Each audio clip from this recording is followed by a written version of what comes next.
these hustlers wanna fight. But I got a feeling that something's brewing.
Come on, let me see your hands in the air.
Hello and good evening. Welcome back, everybody. We got a semi-final tonight, and it looks like it will be a best of one. We're gonna have Ulyss go against the Freritos de la Vega with only one chance to win the semi-final and go to the finals of the CPL Premier League. It looks like on one side we will see a Lege with Astikos with Sun-Tzu, and who's the fourth? Who's the fourth? Is it?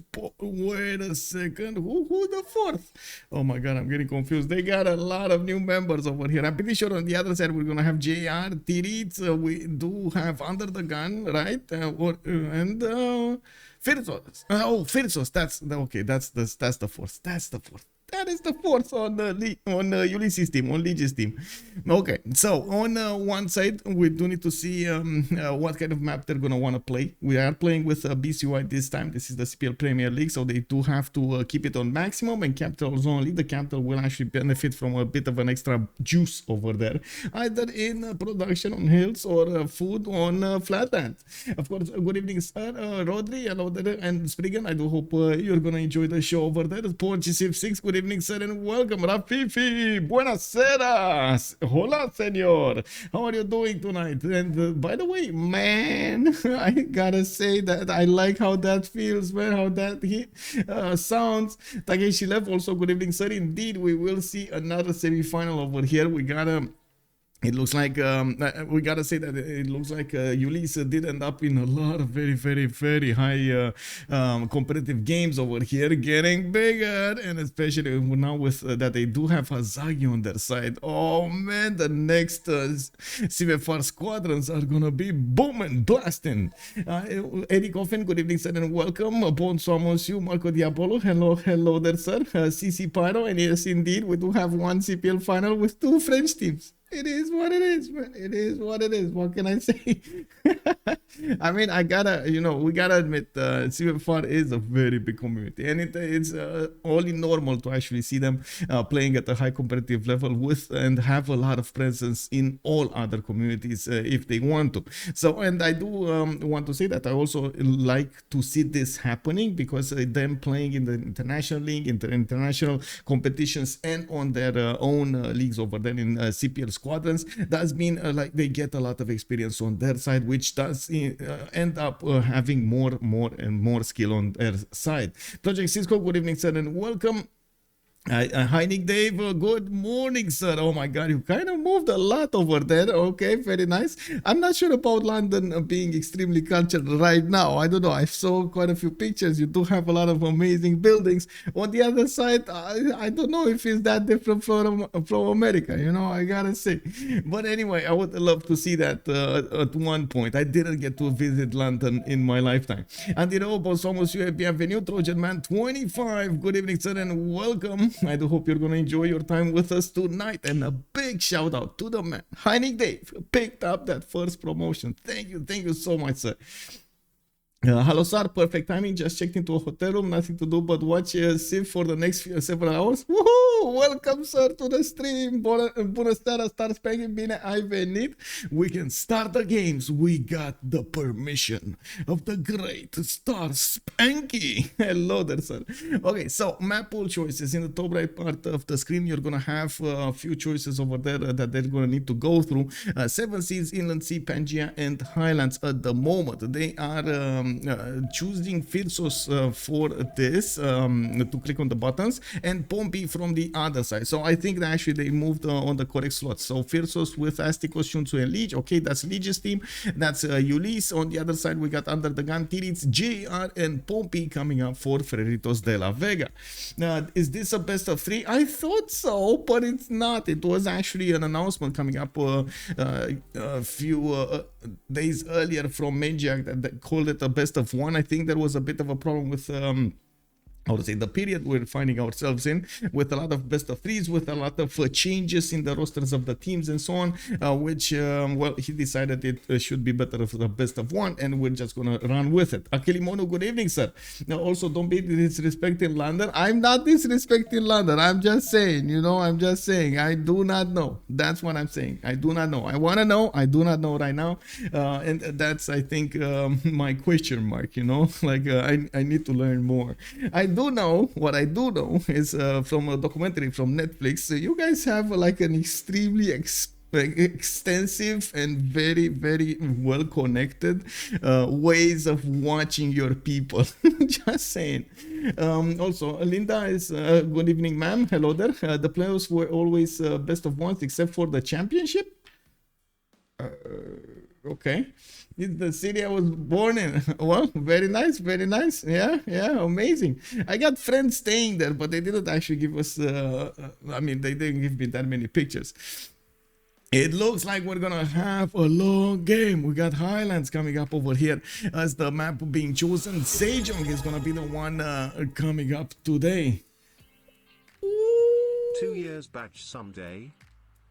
Oh my god, I actually need to do one of those. Oh my god, Momiko, hello there, sir. Good evening. Thank you so much for the 2 years. Much appreciated. And oh my god, yes, I need to do it. I need to do it. I'm gonna need to take care of that right after the stream. I need to write it down somewhere. I'm fine, sir. I'm fine. I had actually a little bit of a headache earlier, and I was thinking about, oh my god, concentrate, please. I need to take care of this headache. Need to release it into the wild over here so I can actually put up a very good stream. The surveillance is a bit over the top. I mean, you know, it is what it is. You know, you gotta keep everybody safe and so on. It looks like also so. We gotta talk a little bit about the Highlands map choice over here. The players will probably prefer a lot of land civilizations with bonuses towards simming over the ones that do have early bonuses when it comes to damage dealing or even over the navals. Now, even though they're gonna prioritize over the navals, they still will probably want to pick one or two of them on each team so they can get the gold. It's not uncommon to see something like Spain, like Title, like Victoria, Age of Steam and so on being picked up over here, so it does generate that gold for their team. Now, that being said, still there are quite a few gold civilizations that can do well on land. Not amazing, but they still can do good gold generation. If they do manage to get those coastal trade routes going, that is gonna be awesome. We do have Spain taking out Cleopatra, Ptolemaic coming up as the second ban, and it looks like also Bande is not gonna be a part of this game. We got two more choices, and the players will start picking up their civilizations here. On one side, we do have Phyrsos over here needing to pick up. He has 30 seconds to pick up this last ban from the first wave, and then Pompi is gonna need to follow up with something. We gotta see. Cleopatra is banned on Highlands. Yeah, Cleopatra's banned on Highlands. I mean, you know, we got Astikos in the game. He really likes these niche civilizations. We do have also, how to say, Lege in the game, UnderTheGun. I mean, come on, man, we got so many simmers here. You know what I'm really curious about, because we haven't seen Gaul in a long time. If Gaul is actually gonna make it on this map. It's been quite a bit of time until since we've seen him being picked up or even banned in these games, especially at the high competitive scene. We've seen him in the normal ones, we've seen him in the scrims and so on, but not in these ones. Let's see, Astikos is shouting, Pakachute! Yeah, you can hear him from across the, you know, like across the city. Pakachute! Yeah, we'll see if he's gonna go for something like Inca. Looks like they took out Scotland over here as the 5th ban, and we do need to see who's gonna come up 6th over here soon. It looks like Age of Steam is not gonna be allowed. Now, UnderTheGun actually asking about the auto bans. Interesting. Mali Maori. Okay, Phyrsos is saying Mali Maori, and I believe it's wait, isn't it the double purchase as well? I believe there was a question about that. They did ask somebody. They did ask Menjak in the chat room. Give me a second. So, and Linda responded about this. Maori, Babylon, Mansa Musa for playoffs. So those are the 3 civs, and then all the new civs would eventually allowed. The Persians are just banned for the CPL CWC qualifier. So okay, let's go. Can we see some Persians? Can we see some Persians? Oh my god, those Immortals, man. Yesterday they did amazing, and they did manage to almost take out a player. Couldn't actually push that win through, but he did so much damage there. Yeah, there we go. They ask you. You're right. I really want to see goal as well. I surely have to buy tiles. It's not a huge nerf. You would say that, but you know, players with their gold, they're like, no, my precious. Yes. You know, they really like their gold, man. What can I say? They're gonna probably hold on as much as possible to their gold in the coffers. We got Phyrsos over here coming up with Poundmaker as the first choice. I was thinking about, of course, Cree over here. We're gonna need to see those Mickey Mouse running all over the map. Being placed all over the map. Pompi is gonna go for Gorgo, which I mean, we've seen it last time what Gorgo can do in with Chakov. He played Gorgo the last time we saw Gorgo, and he did manage to get an interesting spawn with an interesting push when it came to fascism tank timing. Now it looks like they're gonna go for double civilizations that don't actually generate gold. Gorgo and Seondok coming up over here for Freritos de la Vega. I am sure they're going to need to follow up in the second stage with a civilization that will generate them that gold, because otherwise you just look at your units, you look at your opponents, you look at your units, you look at your neighbors, you look at your units, you look at your allies, and you're like, Pikachu! It's like nothing's gonna happen over there, you know. And you've seen it so many times how important it is to actually get those timings correctly done. Like, you have the units, you need the gold, you need the resources, and you need them right now, not later, right now. Fabios, good evening, sir. How is the map determined? We do have them banning the map in a 1-1-1-1-1-1 sequence. There are maps that are in the draft from the beginning of the tournament, and in each game they do get to ban them over there. Some of them do get auto banned in some cases with like best of threes happening and so on and so forth, but most of the time the players just go through them one by one. 2 win condition civilizations in one team, yeah. And then you see what happened, right? Arabia showed up over here for the picks. Let's go, Arabia. Saladin. Well, we're gonna need to see what he's gonna do over here, because this is gonna need to go wild. Again, gold generation Cree, I'm not sure if it's gonna be enough for this to happen. We have seen the last time, I believe, it was still Phyrsos that tried to play Arabia. It looks like he's gonna try it again. He did actually very well reaching to that high science generation, but at some point he just plateaued out. He started building a lot of armies and couldn't actually keep up with the civic necessary for everything else. Now that was a kind of a good start for him, because he had the coastal trade routes with an ally. He could actually generate the gold and so on. And since they do have a remap option, I'm pretty sure they're gonna try to figure out if they can actually get those coastal trade routes going, and that might actually be a very strong reason to remap if you don't have them.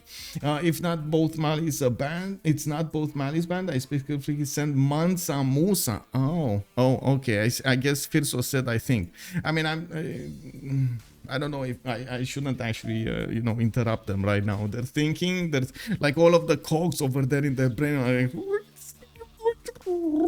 they're going over here. You can actually see the energy coming up, and I do want to leave them in their trade of thoughts over there. If you want, you can actually ping them in the CPL chat, and they're gonna get the message over there. I do have to say that Sprig actually asked me to be in one of their channels. I gave him rights to stay in the channel, but I did not give him rights to talk in the channel, so we don't actually end up with some, how to say, is somebody skewing that up. Do you think we will ever see Maori? Oh my god, I hope so. I hope so, MD Chops. I really hope so. Like, that's, I mean, Maori is amazing to actually watch and see. See it in the game over there almost all of the times. Even if he's not successful in his endeavors, it's still amazing to see. Oh well, it is what it is, man. The players just don't want to see Maori spawning next to their city like 5 tiles away, and they're like, Pikachu, why did he settle next to me? Well, we do have 3 more civilization banned over here. We're gonna talk about them. Cree with sorry, not those. Pakachuti with Daido and Chandragupta. Either this or CVFR or CWC. Wait, why is Maori still auto banned? Isn't it nerfed? It's not.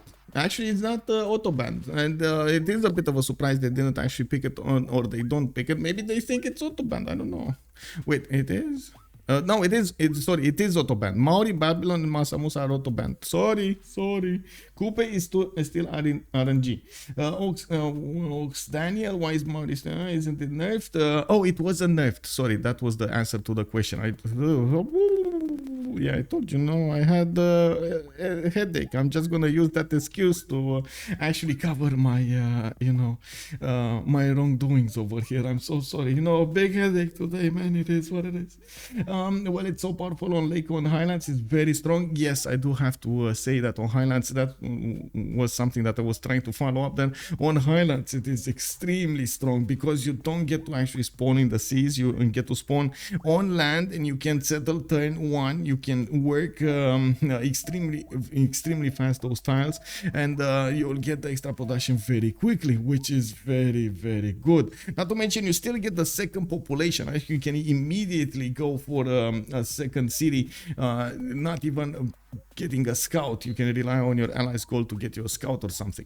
Well, we do have actually purchased the last ban over here. Looks like Titiits is gonna go for Elizabeth the First. Interesting. The trade route, Elizabeth. We're gonna see. We're gonna need to see how they're gonna try to play it. Of course, still benefits from the Royal Navy dockyards.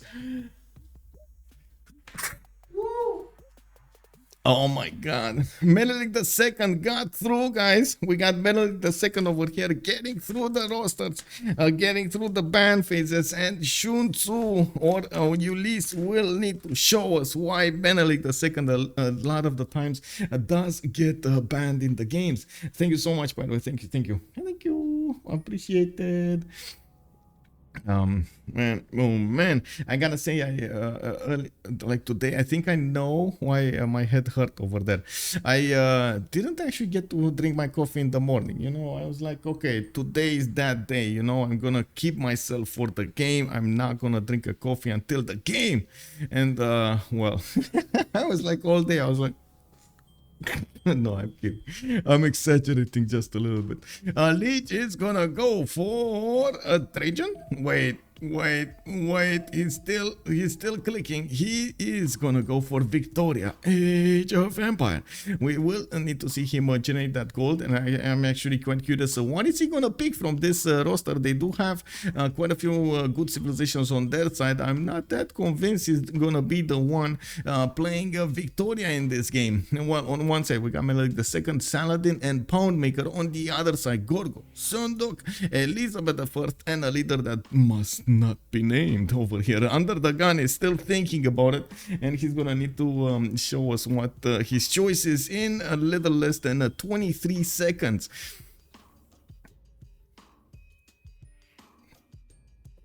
Russia or Canada to close? Nah, it's Rome, man. It's Rome. I mean, honestly, you gotta do Rome on this map. With the bats and everything, you gotta do Rome. But you see no goal. They just don't like gold anymore. They're like, oh, I need to spend gold. No, my precious, give me my gold back. This is a riot over here against the Gallic nation, which is actually very unfortunate. Anyway, we do need to see how they're gonna end up with the slots over here. I do want to double check if we have any 0 MS certs. Let's see, 0 MS. Okay, I do need to reconnect really quickly, but I do need to wait for them to actually unlevy the draft, turn off the draft over here, so we can get that going. Yeah, no gold. Yeah, exactly. No love, man. No love for the goal. That is a bit unfortunate. It is what it is.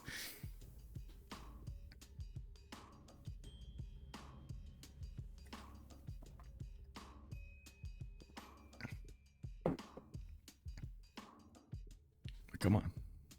I really hope we're not gonna get in the game with this. In my opinion, also good evening, Jam the Window. Good evening, sir. Seeing a Sejong ban and Seondok pick makes me wonder how useful their little bonuses are in BBG.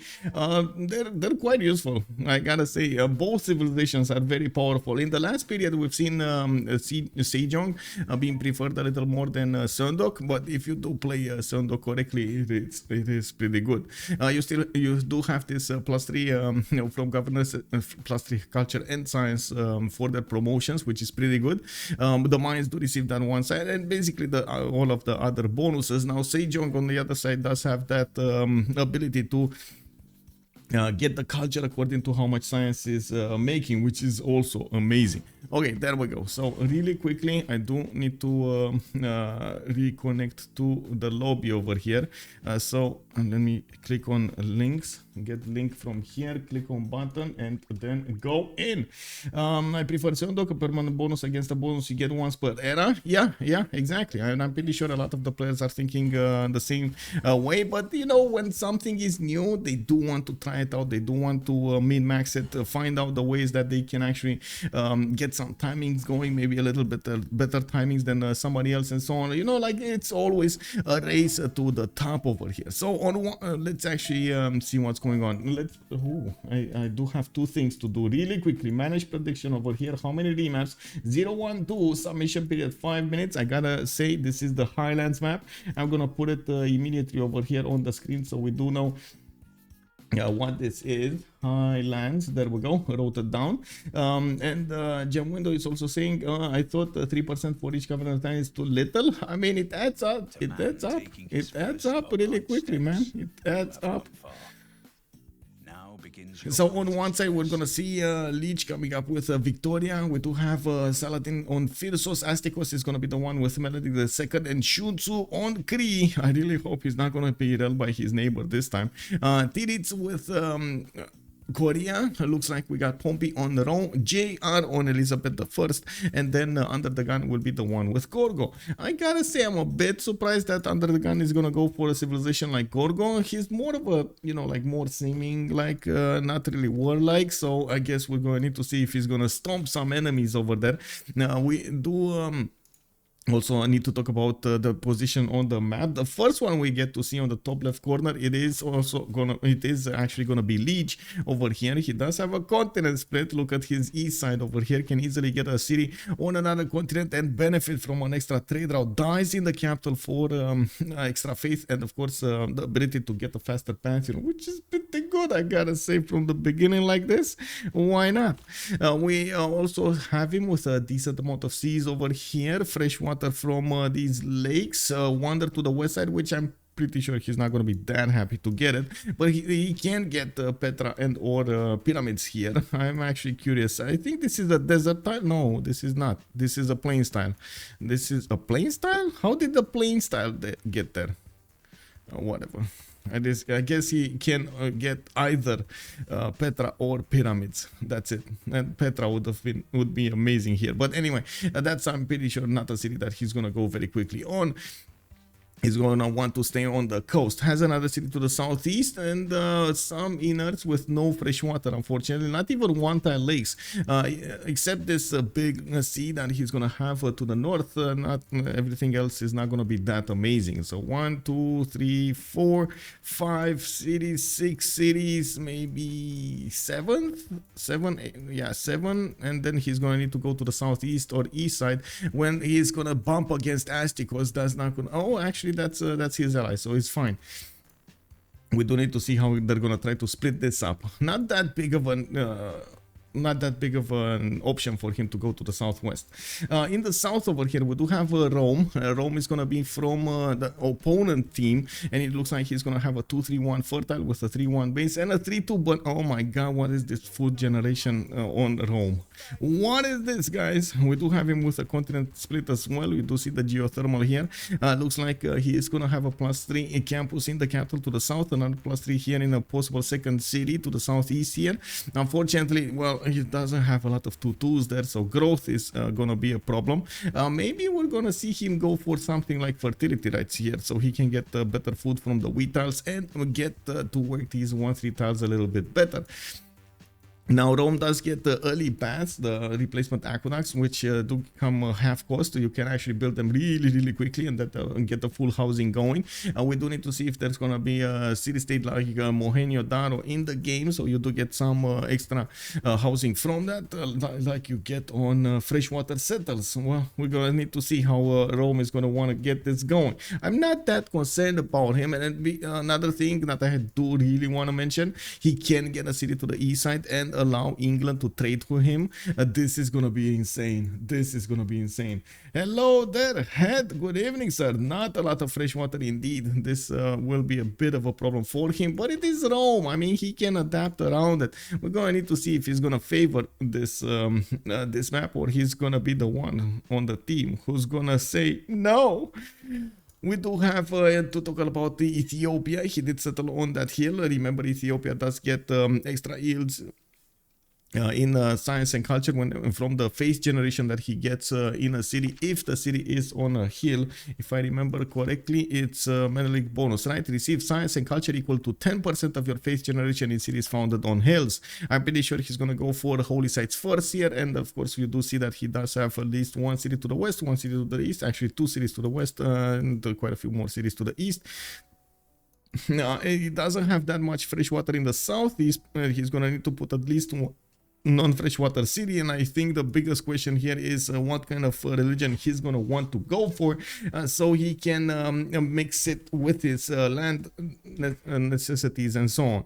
Now in the southwest, looks like he's also gonna get quite close to England, and I'm not that convinced they will try to get some coastal trade routes going over here, even if they're gonna be very useful and they're gonna have a good return on investment. The time it takes you to get there and settle a city there kind of makes them a bit too late. Maybe at some point, like turn 70 or something, maybe we're gonna see a city there. But we do have Mohenjo-Daro in the game to the north of Ethiopia here. This is gonna be a pretty good city state for I think everybody on this map who's not gonna get a lot of fresh water. Elizabeth I coming up with London with a 3-1 base, 2-2 tile next to him. We do have a 3-1-1 fish tile over here, and by the looks of it, he is gonna have a big sea. Oh my god, this is so much coast to settle. Some of it with fresh water from these rivers right next to the coast. Some of it with lakes, and some of it without anything over here on the other side. He does have some reef tiles also to give him the extra adjacency towards campuses, and we're gonna come here. Snooze 756, do you play or only commentary? Good evening, sir. I do try to play as well, but most of the time, like 95% of my streams are commentary. Pollux, good evening, sir. Not seeing Go lately. Is it banned or got nerfed? It did get nerfed, yes. It lost its ability to culture bomb tiles whenever he improves mines. It got moved to Oppidums. Yeah. Also, good evening, Snooze. Welcome, sir. I do hope you're gonna enjoy the commentary, though. I really hope you're gonna enjoy the commentary. You know, I'm trying. I'm doing my best over here to get that information out there, make you really enjoy Civilization 6 content. There. You know, I said it.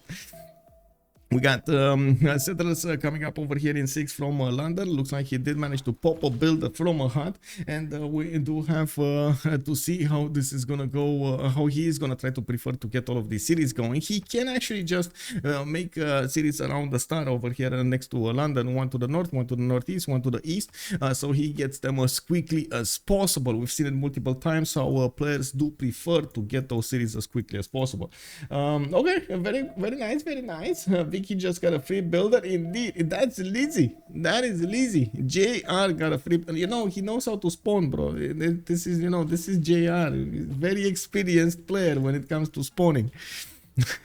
We do have Gyeongju coming up here with a culture tile, a 3-1-1 coffee underneath his capital city. He does have a geothermal, but this doesn't actually help him at all. We do have him with another setter to the northeast with some wine tiles. I do also notice he's gonna have multiple possibilities for his Seons. One to the west side over here, that's gonna be a +3, and that's about it. Wait, the Seons, I believe, don't get any. Didn't they have at some point like wait, Seons? So once, minus one. It's for the districts, okay, but not mountains, right? If you do get them on the mountains, it's fine. Okay, it's fine.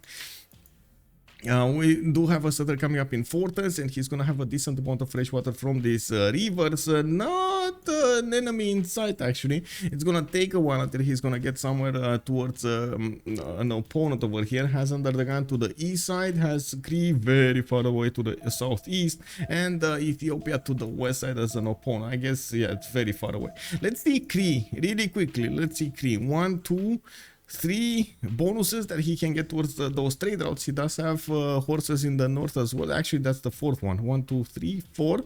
Yeah, 4 bonuses for his trade routes, 4 gold and 4 food coming up there. Great Barrier Reef on the coast on the east side, and unfortunately, well, it's Greece to the north, so that's gonna be an opponent. He can't really get those coastal trade routes going with him. I mean, you know, that's gonna be a problem. It is what it is. He does have a second settle here next to the dice tile. It has dice in the capital, but unfortunately they lack a food point, even though I think he's working them. Honestly, yeah, he's working the extra dice tile, the extra faith, so he can get a pantheon faster here. I'm really curious what he's gonna want to go for. Sun-Tzu wants that bonus as quickly as possible. He has also a settler here on the tobacco tile, pretty close to his city center. He's probably going to be incentivized to go on the Great Barrier Reef to the east as well to get the NA score bonus, get some 3-1-2s worked over there. Not bad. And let's see Gorgo really quickly. We do have Sparta coming up with a settler in 1. Wait, they didn't remap? Or is it 10-10? Did we change to 10-10 already? Okay, okay.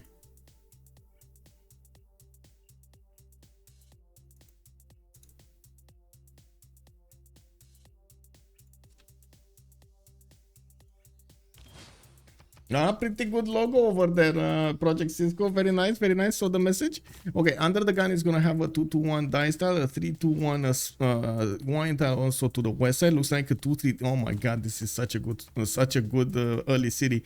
Can get a second city over here on the 2-2 and get some horses going. Other 2-2s, a 1-3-1 faith generating dice tile there. And I do see he has a decent amount of fresh water. So I think the only ones that actually got a little bit well, you know, they got dirty. We got Pompi over here, unfortunately, without that much bonus. We do have Arabia to the west of him, and that's going to be an opponent. We will need to see what they're going to do here. Arabia is going to go for the marble settle on the east, and by the looks of it, he's going to have a good settle over there on the 2-2 base next to the bananas to get the extra food, get the extra production there. Pretty good food, or I should say fresh water. Yeah, so then we go. We got a remap vote going on over here. We're going to need to see how this is going to go. And let's go. Let's go.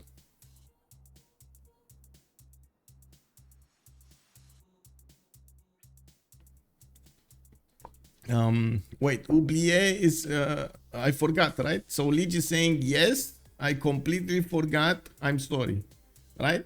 That's what he's saying over here. Yay! Yay! We're learning French, guys. We're learning French. Woohoo! Katie Gay, good evening, sir. It's what it is. Yeah, it's what it's. Yeah. Okay, so they started to vote over here. Let's actually take a look at what Astikos and Phyrsos are gonna choose. I'm pretty sure they did coordinate with their team members, and they're still trying to discover. And the nays have it. Rome is gonna be the only one on this map without that much fresh water. We're gonna also need to see Vizier over here, Lege, try to make the most out of this land. We did see him yesterday do very well in an awkward position. It was a training game, I gotta say, but still he did manage to do it very, very well. Now we're gonna need to see how he's gonna fare with Vicky in the Highlands map, which I'm pretty sure is gonna require him to go for some late game timings, generate the goal for his teammates, try to get that science up, try to get the culture up. It's gonna be a bit of a different gameplay than we've seen yesterday, bonking everybody on the coast over there, caravels, galleys, squadron, frigates, battleships, ironclads, like everything was booming over there on him, and he had the gold. 1-0 to Spoon, good evening, sir. Don't need water if you can drink. Oh, I see how it is. I see how it is. Well, I'm not sure about that, but I guess, yeah, he's gonna try to take over cities from their opponents. If you're referring to that one, man, yeah, indeed. Well, we do need to see how England is gonna get his strategics. He does have Iron Tile to the northwest over here in the third ring. Looks like he has horses right underneath that settler in the second ring, so both resources are gonna be available for him to get. I'm curious if he's gonna go full coastal over here, or some cities are actually gonna go off the coast. For example, this 2-2 base that's gonna have other tiles, 2 strategics next to it, 1 3 chops, 2 and so on, and the fish in the puddle over there. Now, well, that fish is probably gonna be sooner or later Vidoker, but it is what it is.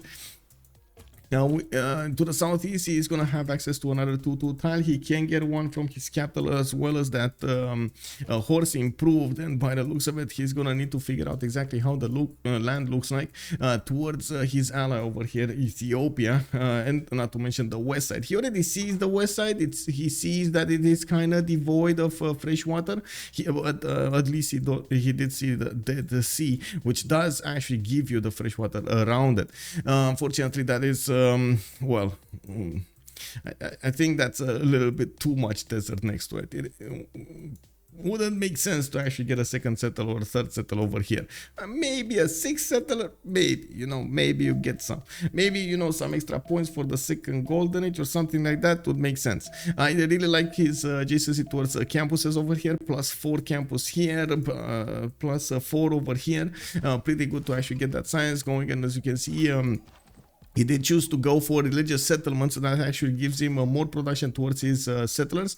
And whenever he's going to settle a city, he's going to get 2 extra tiles. And you can see the computer did say, okay, I'm going to give you the geothermal tile and I'm going to give you the marsh tile. Please take care of them. And they're just like, Well, in the southeast, looks like Engazargamu is going to be a city-state that might actually be taken over at some point. They did meet each other, Rome with England.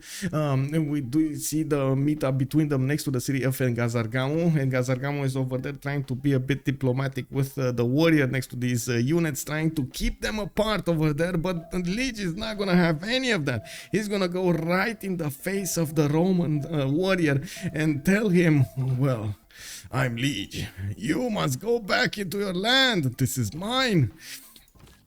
We do have Rome to the southeast with a builder coming up in 110. Looks like Kume is already started up on his trader. His city is going to the east. It looks like he's not actually going to try to go into the non-freshwater settles to the west or to the north. And that makes sense, actually. You do want that extra housing. You do want your cities to grow faster.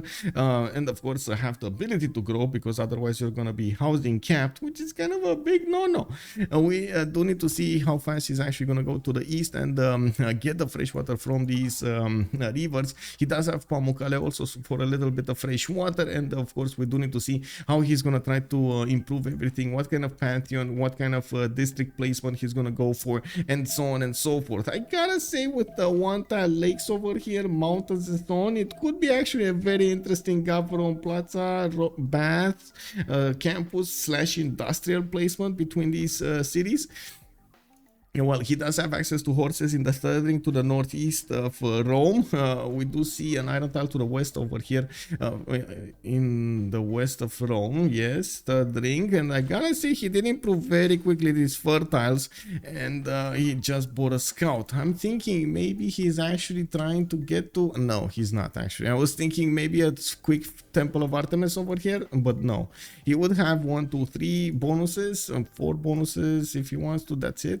Oh, I guess, oh, it is a quick Temple of Artemis. Okay, it is a quick Temple of Artemis. It's just not going to be in range of all of the honey tiles on the west side. That's what I was looking at. Actually, none of the honey tiles. It's 2, 4 tiles, and he's not going to get them. 3 amenities in the capital from the bananas from the third tile, and maybe a 4th one coming up from a horse improved to the northeast. That's about it. We do have a war declaration being sent. It looks like, oh, Lege is going to get it. I think the Roman warrior just said, "This is Sparta." You know, and Lege is like, he's flying away, man. You know, he's getting out of that. Well, we do need to come back a little bit later to see if Temple of Artemis is going to finish here. I'm pretty sure it's going to be important for Pompi to have that in the capital to allow him to get higher amenities, not to mention higher food and housing. Let's go to Ethiopia. Ethiopia already got his Earth Goddess going, and I do see him placing his second holy site over here from Axum, getting another settler to the west side, which I'm actually curious where is he going to want to settle it. He did also get to improve 3 of these stone tiles, and I do see he's benefiting from a decent amount of production from them, getting another monument. And I gotta say, he didn't actually finish his holy site here from his capital. That holy site is not getting prioritized. He's gonna need to finish it to get the prophet, but Arabia is just chugging along over there, getting the prophet on their side. You see there's one team that actually will have 2 monumentality civilizations, and another team that's Ulyss, that's not Freritos, that's not gonna have any. Maybe a Stonehenge being placed here and there, but that's about it. Drink water. Oh, that's a big bottle. I don't know if I want to drink water. Can I drink juice instead, Lizardy Wizard? Please. I got 2 juices, left or right. We got Sprites and we got Civ6. Wall triangle. Good evening, sir. It looks like a long game. Time for popcorn. Yes, it is. Sprites? Okay, let's go for Sprite. Oh, man. I mean, not whiskey, bro, not whiskey, because I'm gonna start, yeah, how to say, my commentary is gonna go wild, at some point, I'm just gonna lose the ability to actually talk properly. Let's see how okay, third city did get placed across the river over there. Very nice. He's actually gonna place his holy site over here. He's gonna get it in 7. Looks like from his capital he's gonna get a trader here going, and we do need to see how England is gonna look at his cities over here, if he's gonna get a free. Oh, he's gonna get some free pillages from the stone tiles.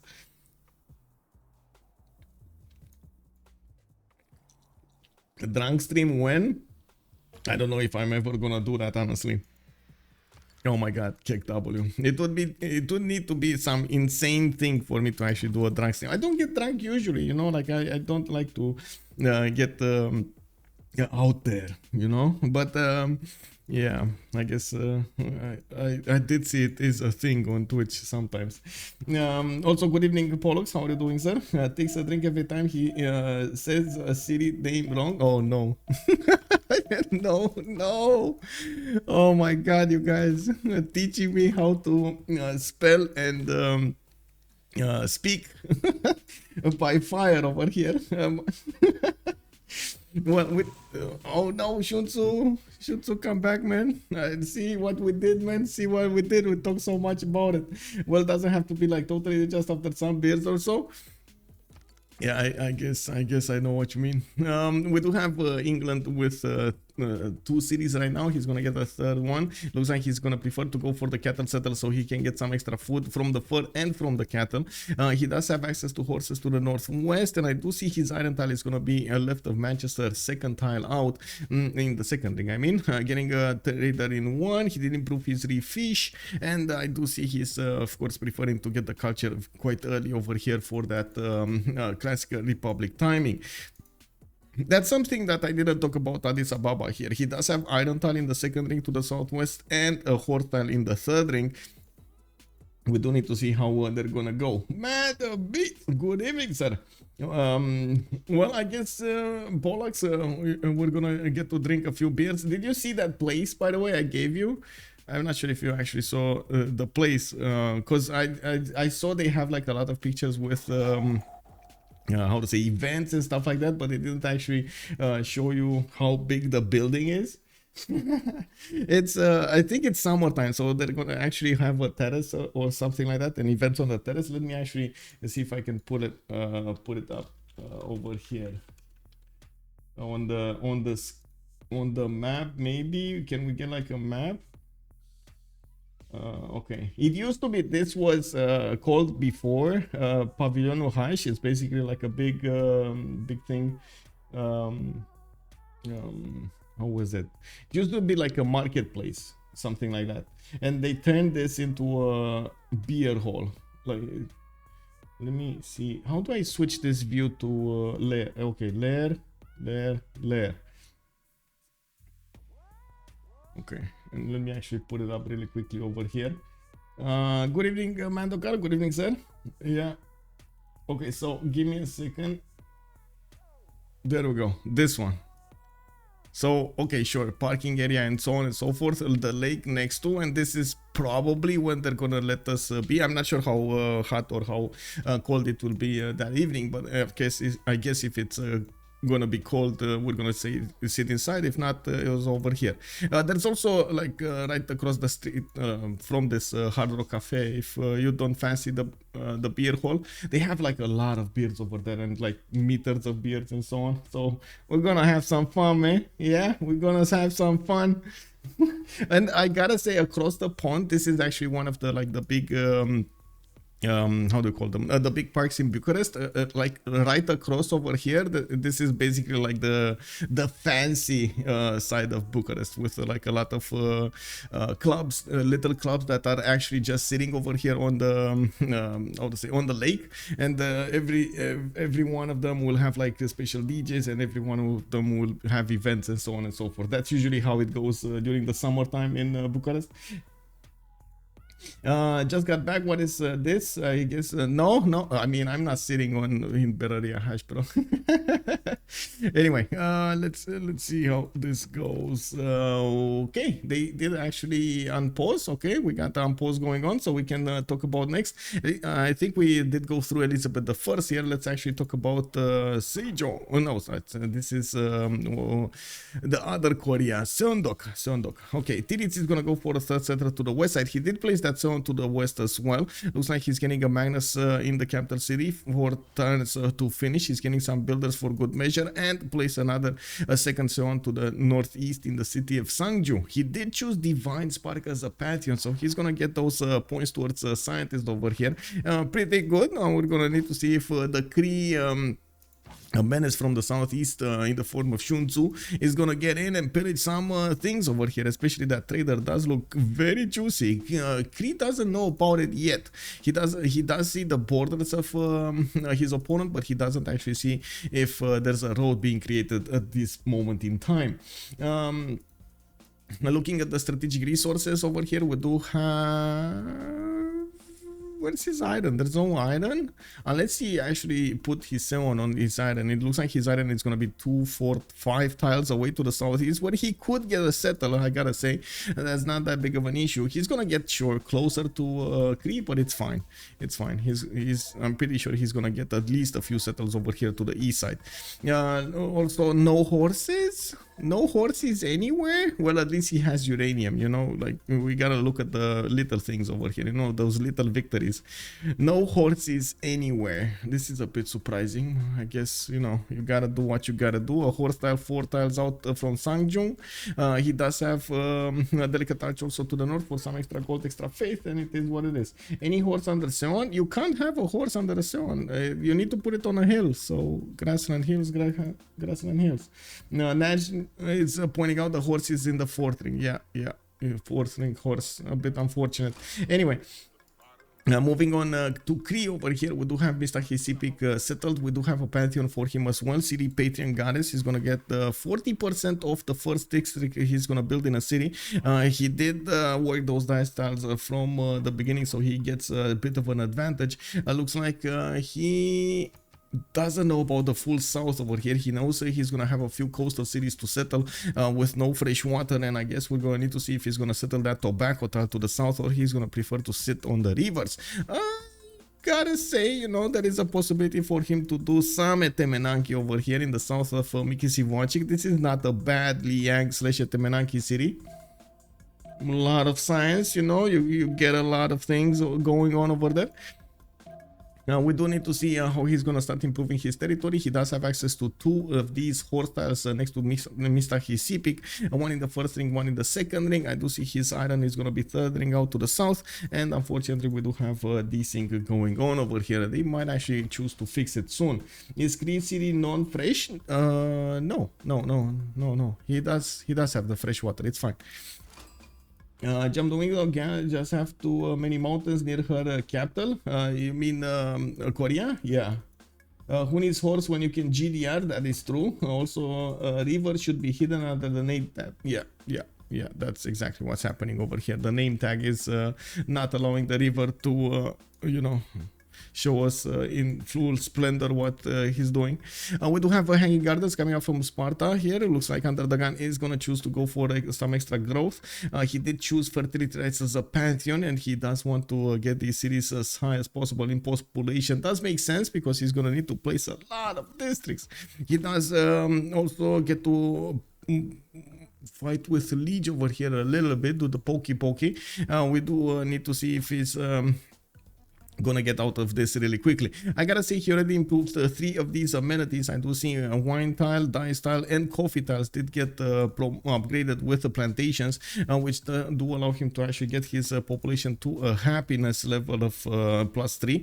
Pretty good actually. That's the first level that does actually give you bonuses and not penalties. We do need to also see how he's gonna try to plan out his districts over here. He does have quite a bit of fresh water from this one tile to the southwest, big lake to the east side here where he's actually putting his third settle, and lake in the south that will put him quite close to Cree, which does have a coastal, so I'm not I wouldn't actually say he should do this. He's probably going to want to stay away from the south, probably going to want to stay away from the Cree capital over there. We do also see UnderTheGun did improve his horse tile next to Phyrsos, and I do see he does have an iron tile here next to Sparta. Looking at his tech side, he's going for currency in 9 turns, and that's actually well, and that's not bronze working, so he's not gonna know about his iron anytime soon here. Let me actually take a quick peek on my settings so I don't make a mistake here. Okay, there we go.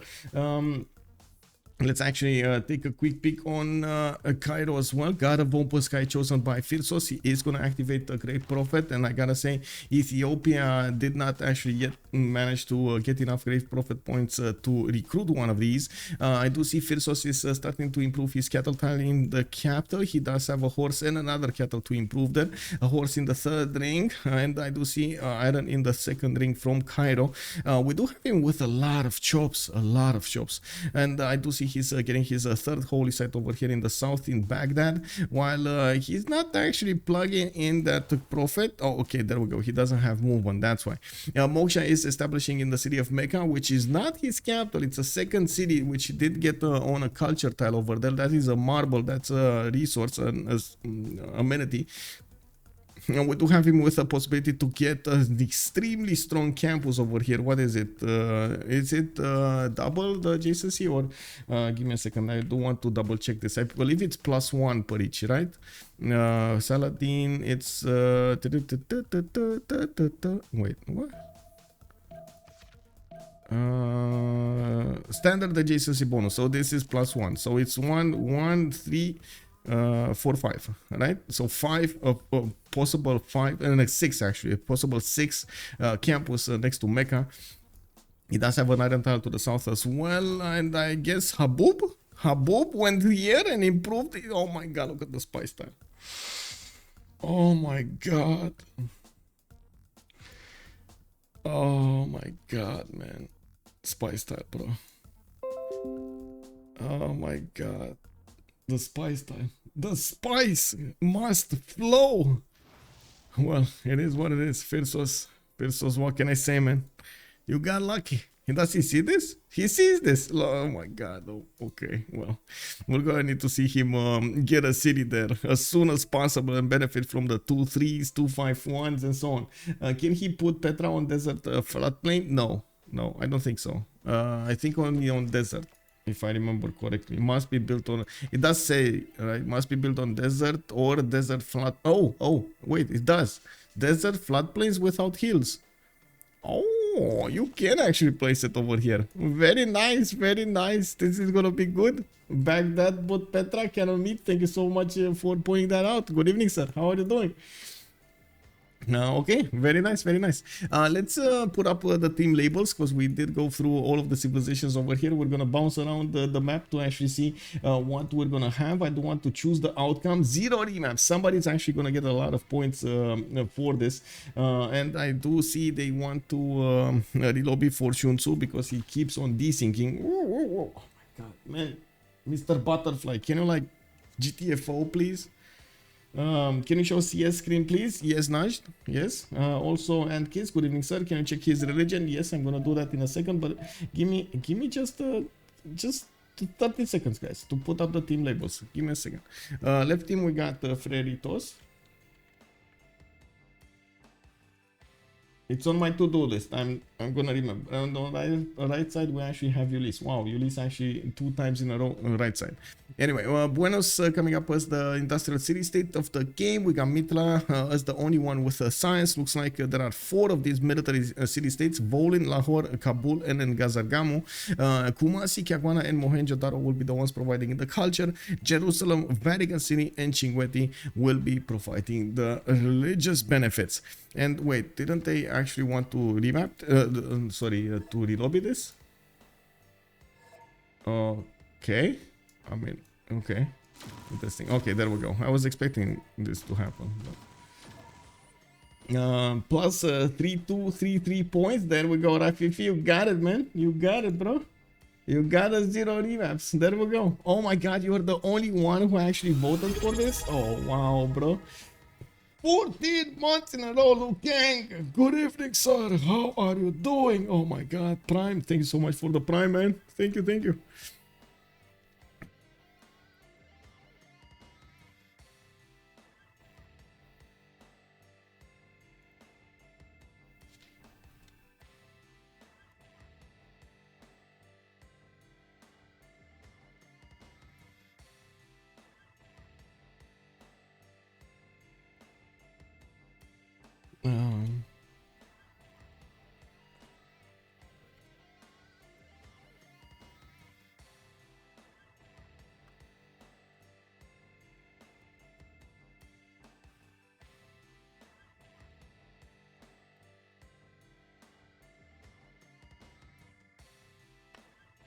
Okay, there we go. Let me actually take a look on there. Oh, wait. This is not the one. Let me see if I can actually open up. Okay, there we go. I got it. We got it. We got it. We're getting in. We're getting in. Let me see 0 MSs. Do we have any 0 MSers? Don't look like it. Okay, everybody's fine. UnderTheGun is just connecting and he's gonna have. Okay, it's fine. So we got this going. We can ready up. Ooh.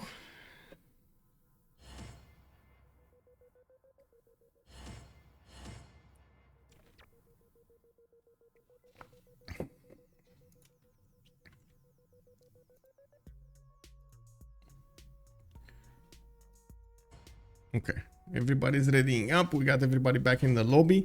We were around 6 turns away from actually getting the golden age, and we're going to actually need to check if they do have points available for them or not, as in what are if they're gonna manage to get their golden age threshold or not. Usually in a 4v4 setup you do get the golden age, but there is that, you know, that one time you went to band camp and you didn't actually get a score. It is what it is, you know. Sometimes you just don't get huts, sometimes you don't get bonuses from meeting wonders and so on. It's just a big bowl of unfortunate events that's happening to some of the players, including me sometimes. It is what it is, you know. Okay, we're loading in.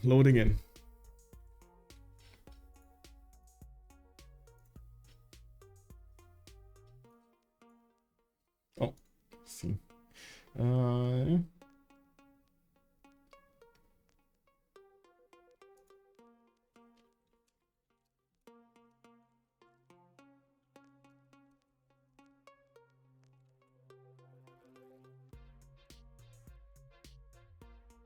Oh no, Phyrexis? Oh no. No, Phyrexis. Don't tell me I'm gonna start desyncing again like a madman. I really hope not.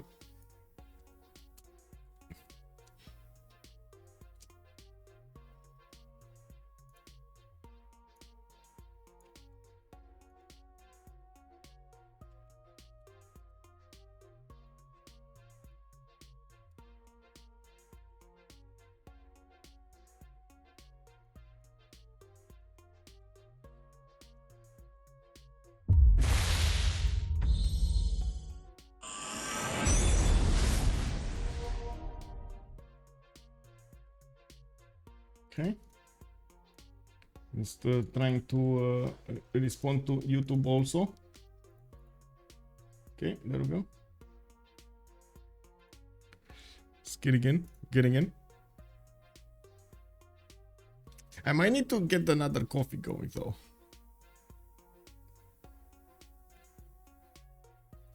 Just finishing this one, my first one of the day, you know, getting hyped up here, and we do need to get some more energy.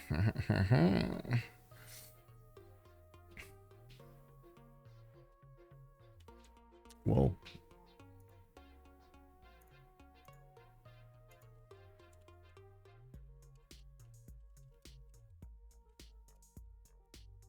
Okay, there we go.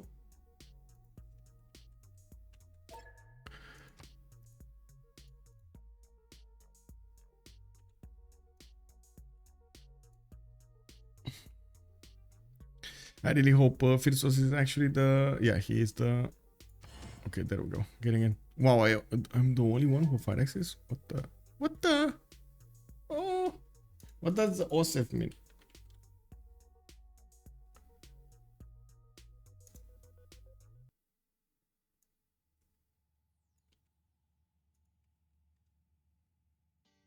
I'm trying to figure out. Oh, it doesn't... We don't care. Okay. Your greatest quest. From this early cradle of civilization on towards the They don't care, guys. They don't care. Oh, I have Vizier MS. It's fine.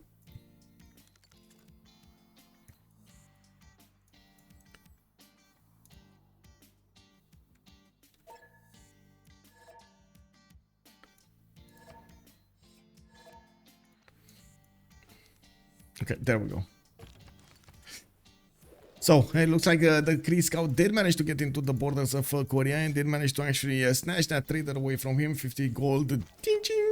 And Titiits is gonna be mad. He's gonna run down this Cree scout, Cree Occitan with his slingers and gonna try to make the most out of this. It looks like he's kind of out of options, but I'm pretty sure Sun-Tzu is just gonna try to get out of there. He could. Actually, he could get out of there because these slingers already shot. Well, if he moves, last moves on one of these two tiles and then just shift enters on the banana, he's gonna be fine. He's gonna get out. Now we I do need to see all of the pantheons over here, and you were asking me about the religion. If I remember correctly in my to-do list, Arabia did go for feed the world. Shrines and temples provide him the +3 food and +1 housing each. Meeting house allows construction of meeting houses, +3 faith, +3 production coming up for Arabia. Well, we're going to need to see how fast he's going to get there. Looks like one of his tiles did get pillaged. The stone over here lost a production point and a faith point by the looks of it. A bit unfortunate. It is what it is. Now we do see Magnus being established in Aksum, no Moksha yet in Addis Ababa. We do have the third holy site coming up from Lalibela in 1 turn, and we do need to see how fast. Wait, why does this actually have a shrine on it? Oh my god, I'm gonna desync. Oh no. I really hope I'm not gonna desync. God of the Sea coming up over here in Bradford. Looks like Royal Levitokiart's also getting established. He's gonna get the extra production coming up on his coastal resources, and since he does have quite a bit of a big sea over here, we do need to see how he's gonna manage to get everything going with it. Now we do also need to take a look what's going on here in Sparta. The Hanging Gardens did get finished, and we do have a setter coming up in 2 turns there with Moksha establishing in 3. Looks like he improved a lot of these tiles, and man, 2 turns for a setter is pretty good. I gotta say, pretty good. 6 pop city with a lot of 2-2s, 1-3s, and some extra coal coming up from these plantations. That's gonna be pretty good. Did we go into the next turn? Or did I not hear the ching? Anyway. Oh, there we go. Here we didn't. Temple of Artemis coming up for Rome. God of Craftsman as a pantheon. He's gonna get an extra production point on these strategic resources improved. He does have 1 horse to improve there in the grasp of his capital tiles, and an iron tile to the west side. Lege is trying to get in to see what's going on. I gotta say, Pompi's capital is getting to the 6th population level as well with 8.3 surplus food. Pretty good for the beginning. But Ethiopia came down from the north with a warrior and did manage to pillage establish his horse over here in Arretium. Unfortunately, took down those extra 2 production points from that city center. And I gotta say, Rome did actually improve a lot of farms here. This is a lot more farms than we're getting used to from the beginning of the game. It looks like he's preparing himself for something very interesting.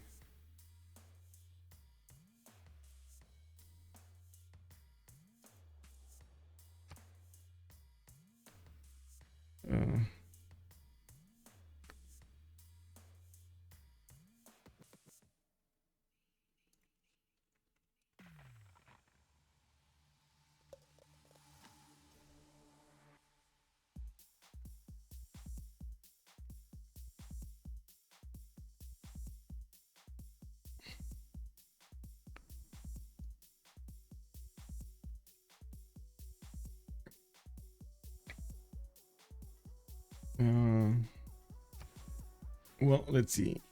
Well, there we go. Cree scout did get out of there. He did shift enter on the 2-2, and now he's gonna shift enter away from the grasp of that slinger. Unfortunately, this march style is blocking the slinger movement, and he's not gonna get there. Cree in the capital is starting to produce commercials. We wanted to take a look at the era score: 2022, 28, 27, 26, 17. Astikos over here, even if he did, wait a second, he didn't get a religion. This is not Ethiopia with feed the world. It was Arabia with feed the world. Okay, so I guess we're going to need to see what this Ababa is going to get. Is he going to get a religion in the next few turns? He should actually, with so many of these. Oh no. Farms for feudalism boost, maybe. Yeah, probably. We will need to see farms for feudalism boost. Oh man, not again.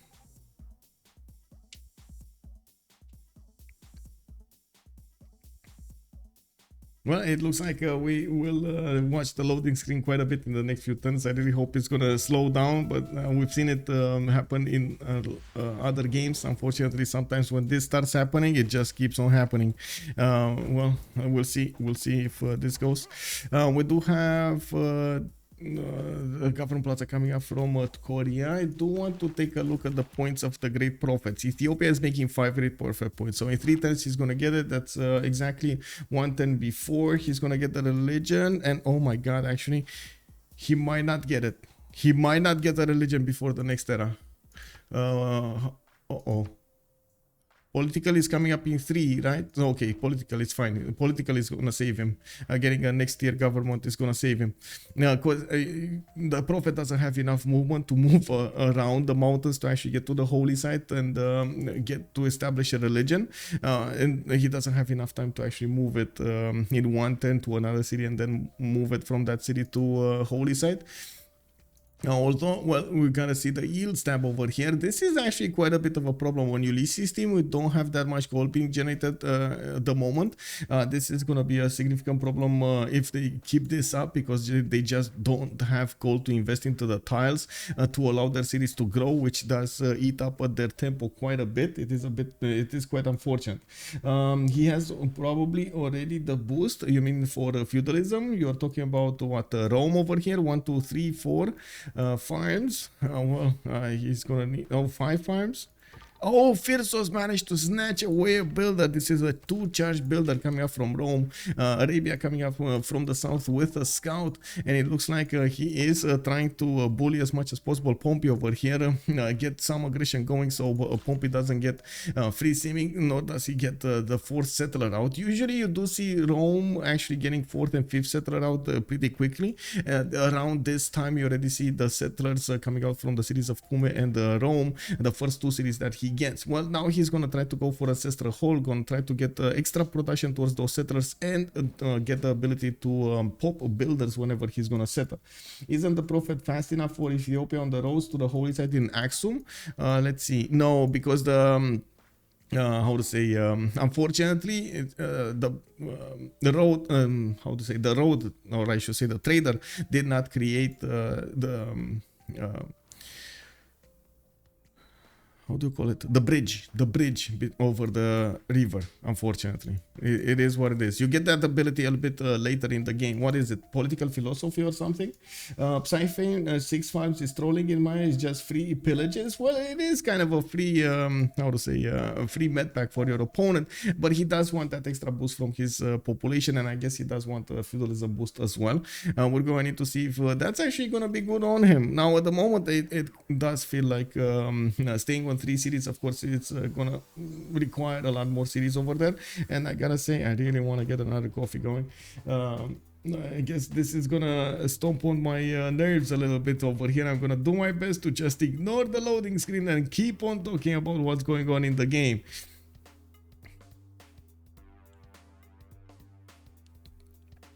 Well, we do also need to see how fast Lege can actually get his economy going. His team is relying on him when it comes to the gold generation, and him being on the coast to the west side over here is, as you can see, him getting some more settlers to expand quickly. He didn't get his government plaza yet from what I do notice, but he is of course getting those Royal Navy dockyards. This is, well, I guess the timing for him to get some gold generation going. Sun-Tzu did manage to get 24 gold a turn, managed to finish only one actually of his commercial hubs, and he started to improve his resources also, including these plantations on the bananas, on the coffee tiles. He does get to improve his dice tiles as well, and we do see these commercials finishing up. I do have to point out Rome already is starting to raise for Zankian, the first great merchant, which is going to give him an extra trade route capacity, and of course the foreign cities will give him 2 gold to both cities. Cree coming up with a great merchant at the moment will need to get projects out, and that's exactly what he's doing, even preparing himself with a builder charge over here to the northwest of Civ6, which I gotta say he actually needs to buy that tile. He has enough gold, it's fine. And there we go, he actually, oh, he got it free with the trader, never mind. Actually I just noticed the trader, kick W. Yeah, that's one of the amazing abilities of the Cree trade routes, by the way. You do acquire tiles if they're close to your capital there, or I should say close to your city centers. Lumatix, good evening sir. Can someone tell me what are Arabia and Ethiopia's religion? We do have only a religion on Arabia at the moment with Feed the World and Meeting House. He does have God of Open Sky as a pantheon, while at the moment Ethiopia did not manage to acquire enough points to get a great prophet. You do see he's actually a bit worried about that holy site to the south and put a scout on it to defend it, and of course he's getting new settlers out. They are making a decent amount of faith. Astikos is on 29 faith a turn, Phyrsos on 25 faith a turn, and looking at the score screen over here, we do have Astikos banking up on 251 faith right now. This is because he chose Earth Goddess, and he had a lot of tiles with breathtaking appeal or a charming appeal, so he gets the extra points on them. Not to mention he also gets these how to say, resources tiles improved with an extra faith point on them as well. So Simon Peter did get recruited finally this last turn of the era. I do believe he actually did get the points. Yeah, there we go. He's on 21 out of 19. Just got political philosophy and chose to switch to a classical republic, which does give him the points necessary for that golden age. We do also have monuments coming up from Axum. Let's actually see. Zankian did get recruited. Zankian, yes, snatched away. Rome snatches it away. Last moves. Oh my god, Rome actually got it. I can't believe actually there was a project coming up from Pompi, and he did manage to snatch it away from the grasp of Cree. Very good from him, by the way. I gotta say, very good from him. This is one of the things that does happen in most of the games when it comes to the merchants. You do want those extra trade route merchants to give you as many extra trade route capacity slots as possible, so you do get to work those internals, and then later on from the middle to late game you're gonna work those externals. It's pretty good bonus when you think of it, how many yields you get per turn into that single city, and you also give them to your ally.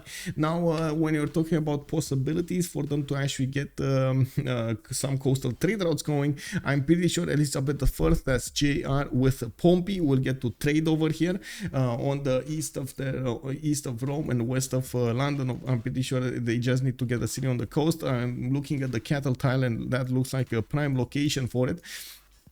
Now we do have to see how fast Rome will get it. I'm also certain it's going to come out of the series after Ancestral Hall is going to finish. Let's take a quick pick on the Golden Age bonuses here. Also a 6-5. Okay, sorry. Mami Vata, good evening, sir. How are you doing? Let's see. Under the Gun coming up with a pen brush and voice Golden Age on Gorgo. Now we do have Gorgo also with 10 science and 6 culture. A pretty low stats here with campuses coming out. I do see another campus, no, Acropolis. So campus, Acropolis, commercial.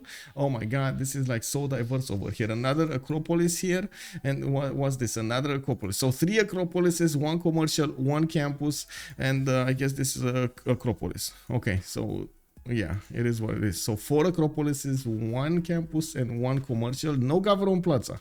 Not yet. Well, Sparta is going to get to 7th Pope. He did choose to go for the 5th settle, and he's going to put it to the northeast. He did manage to deal with the threat to the south. Got quite a few archers out.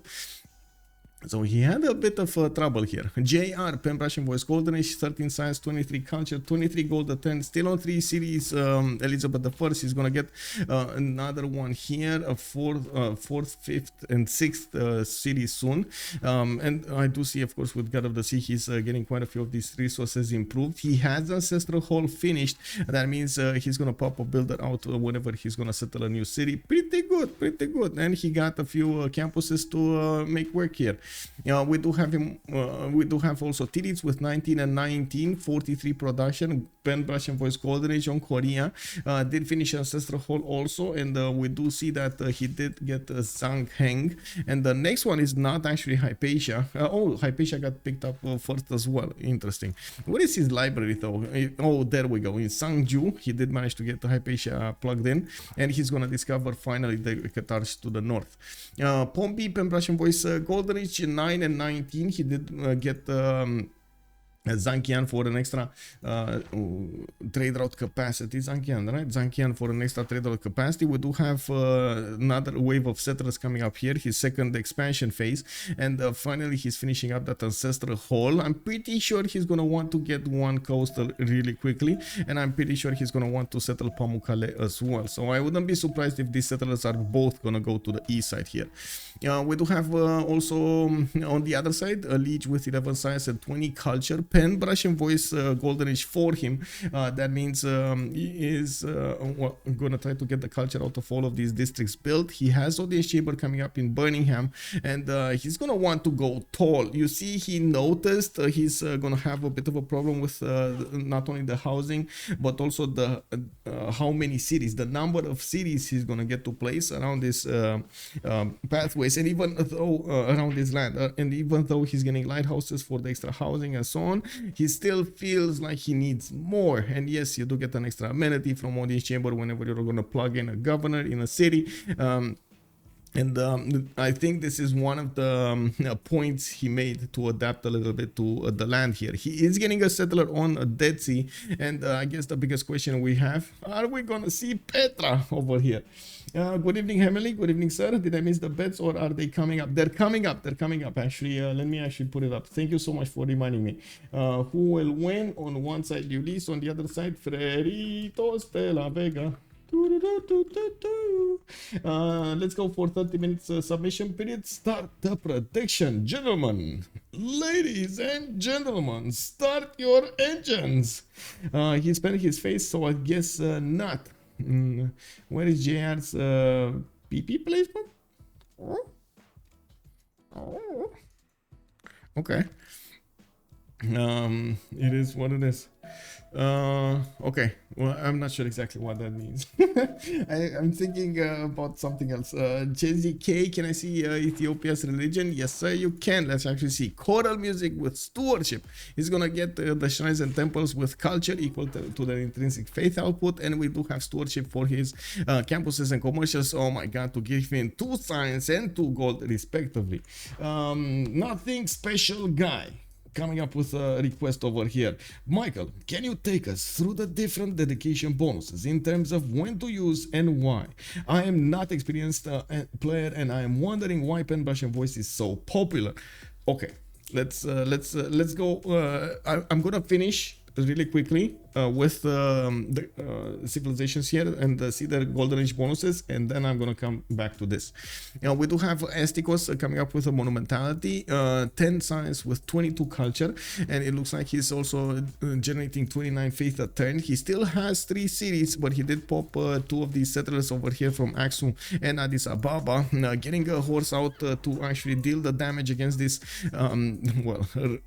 scout that did manage to pillage his government plaza. Unfortunately, he's gonna need to repair the government plaza and build that ancestral hall. And there's another scout pillaging his holy site to the west side, and I do see him keep on building these settlers so he gets as many expansions as possible. Phyrsos on the other side of the planet here with 15 science and 20 culture. He is in a monumentality golden age with 25 faith per turn, getting his 4th, 5th, and 6th settler soon. The second expansion phase starting to come up here. Magnus signed in the capital city of Cairo with Governor Moshe in Mecca. He did get this plus 6 campus between those 2 holy sites, and of course the geothermal with the city center, and now he's building up forces for the extra strength and of course the ability to defend himself against the nations. I do also notice Cree actually send a trade route so far away towards them. This is something a bit unusual from Cree. Usually you do want to use those internal trade routes rather than externals. It does seem like they had quite a bit of pressure on the gold screen on them, and this was one of the decisions that came out of that pressure. Cree was forced to go one external at least. Now we do have Sun-Tzu with a pen bash and voice golden age coming up over here, and it looks like he's also going for that 4th city soon. He did start to put down his Mickey Waps. Not all of them are gonna be great, and I do see he did recruit Marcus Licinus Crassus as a great merchant, which does allow him to buy out tiles around his empire, which is actually gonna give him 30 gold instead of requiring him to pay for that gold. We do have him getting some campuses. I think he actually got the half cost half campus over here in Mr. Civic, getting another city to the west side, while he's gonna start to be a bit too close from comfort with UnderTheGun. Okay, so we finished this. Okay, let's talk a little bit about the bonuses in the golden ages and why they mattered so much for the players. There were quite a few. First of all, I do want to say that these golden age bonuses are actually quite a bit changed, some of them, versus the ones that were in the initial game. So pen bash and voice in the initial game only gives you 1 culture, and that's about it, if I remember correctly. In BBG, you do get 2 culture and 1 gold per each district you have built, which of course you can imagine it can add up quite a bit. Then also monumentality was changed from the normal BG, the normal game to BBG gaming. The extra cost reduction got taken out. In the normal game you have like a 30% cost reduction, if I remember correctly, and in this BBG version I don't think you have any cost reduction anymore. While I believe free inquiry actually stayed the same, Exodus of the Evangelist, almost nobody uses it, so it's not relevant. Okay, so first things first, let's then go over free inquiry because that's the easiest one. If you are in a situation in which you need a lot of science and you need to get to, for example, like a caravel timing, and you know you're gonna build harbors or you're gonna need to get commercials, you can go for a free inquiry golden age and increase your science by that. That also requires you to actually use your empire bonuses, or I should say use as much as possible the government plaza to give as many bonuses as possible to those districts, the harbors or the commercials, to get as much science as possible to benefit from it. It's not that used in the first era unless you see somebody really in need to get the science up for a caravel to how to say out time somebody else, something like you have Australia next to you, you're England, you really need to get to caravels as fast as Australia, and you don't have the opportunity, you don't have the chance to wait until you're gonna get mercenaries on the culture tree. Now pen brush and voice is very well used because the culture that you get, and the culture is extremely important throughout the game, and not only at the beginning of the game but throughout the game when it comes to opening up very important cards and governor titles. So you do get a lot more bonuses when it comes to opening up in the civic department. You get a lot more bonuses when it comes to opening up the civic tree than you get on the science tree. While on the science tree you're gonna get some bonuses when it comes to armies or technologies to make some improvements when it comes to yields in the tiles. Well, in the civic tree you're gonna get reductions in upgrading stuff for the cards. You're gonna get new governor titles which will give you yields when it comes to science, to culture, to production, magnets, for example, chopping, and so on and so forth. Most of the time the players do know that in the first era they're gonna build quite a few districts overall, not always only commercials but also campuses and government plaza, theater squares, and diplomatic quarters and so on. All of those actually come in the first era, harbors and so on, which makes sense to go for the culture, to get all of those bonuses, to get all of those cards in your empire, so you can actually use them to your advantage. While the science from something like Pingala and getting, for example, like campuses at the same time is enough to keep you going and keep you competitive against your opponents without actually making a dent, unless, of course, I stated before that, you know, those scenarios in which you actually need to, like that, there's a big need to go for free inquiry. On the third one, monumentality is, you would say, the easiest one to actually handle. There are two scenarios in which you're going to want to be in a monumentality age. The first one, you're a holy site civilization. You're going to get a lot of faith going. You want to use that faith to invest into builders, into settlers, and you want to improve your land a lot faster. That actually opens your pathway towards that option. You do have to invest a lot into holy sites to actually get a good monumentality. Sometimes with a pantheon, for example, Earth Goddess coming up over here on Ethiopia, this is an investment in faith generation. I do want to point out the second scenario, which is initiation rites. Like you're in a situation in which you can mix a pantheon with war abilities, and because you're going to be warring and you do want that extra movement on your builders. You want to get those 1, 2, 3 builders that you're gonna get to buy with faith when you're actually gonna be building units, can make or break the difference, because you know you're not gonna make a lot of districts. You don't have time. You're gonna build an army, so you will want to get the other side. And there's also, I've seen also the scenario with players knowing that they're gonna expand a lot faster with cities, so they're not gonna have time to actually get districts, and they choose monumentality. This is destroyers actually the strategy at some point. You chose the first monumentality because he just knew he's not gonna build a lot of districts. He's just gonna pump out settlers like there's no tomorrow. Get to second pop, pump out settlers, and he preferred the extra movement on the builder so he can improve his territory much faster. Also, okay, I guess I have missed the importance of culture. I focus pretty much on science production and gold first, so theater scores come much later. My thinking is those allow me new units faster. Culture gives you lots of stuff early. Another very important point I gotta make, nothing special guy, is on this culture.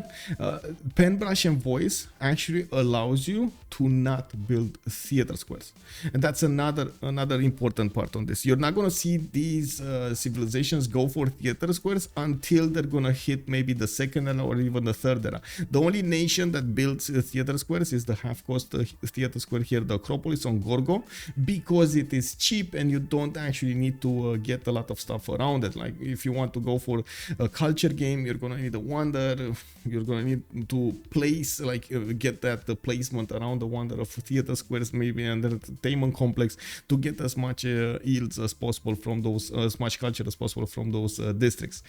So pen, brush, and voice also gives you that freedom over there of not actually needing to go for theater squares. A lot of the times, especially in the games which are very highly competitive, missing a timing on mercenaries or not having the gold at the correct moment in time, even if you have the technology, can mean disaster for the team. I hope I actually explained it properly. Just ask questions if you want me to go about something in particular. Okay, so let's actually take a look here with what happened with the civilizations. I do see 2, 4, 6 cities coming up from England already. A city of Preston that got placed in a non-freshwater setter. Looks like Mohenjo-Daro is being kept by Astikos. That is Ethiopia over here, and of course Mohenjo-Daro is next to him. Makes sense. He's gonna have quite a few non-freshwater cities to the south. He already put Adva, no problems there. Actually, I'm very confused. He's getting granary in there since he does have the full housing as if he's freshwater. We do see also England started up on pyramids from Plymouth. Stoke-upon-Trent is starting to get the builder out to improve the lands around it, and we're going to need to see how Lege's economy is going to jump up. He's only on 17 science with 31 culture at the moment, 67 production. Started up on his lighthouses, so he gets those traders going. I'm pretty sure he's going to need to get internals first, especially since he did plug in Magnus in the city of Birmingham. Now he's 7th pop in Birmingham, so that means he's going to start choosing a third district here soon. I'm very curious what he's going to want to go here. He doesn't have a very good campus placement. He can only get, oh no, he can get a +2 over here to the south, right? He got a +4 from Bristol, and then this is from Bristol. He can put another one over here that's going to be a +2 on the oil tile that can be from Birmingham. Liverpool did settle on another geothermal. That's another +4 there. Not bad actually overall, but he does need to get housing in these cities, especially since, well, you know, non-freshwater city is not very good when it comes to housing numbers. Now we do need to take a look over here on Elizabeth. Elizabeth is the other England, and it is going to be on the opposing team. JR is 23 science with 45 culture, a little more culture, and I believe this comes from his wait, did he choose? Yeah, he did choose Moksha, while Lege did not choose Moksha, if I remember correctly. I did not. Oh no, he did. Oh, it's in a 4 pop city versus 6 pop city. That's okay. That's a bit of a difference over there.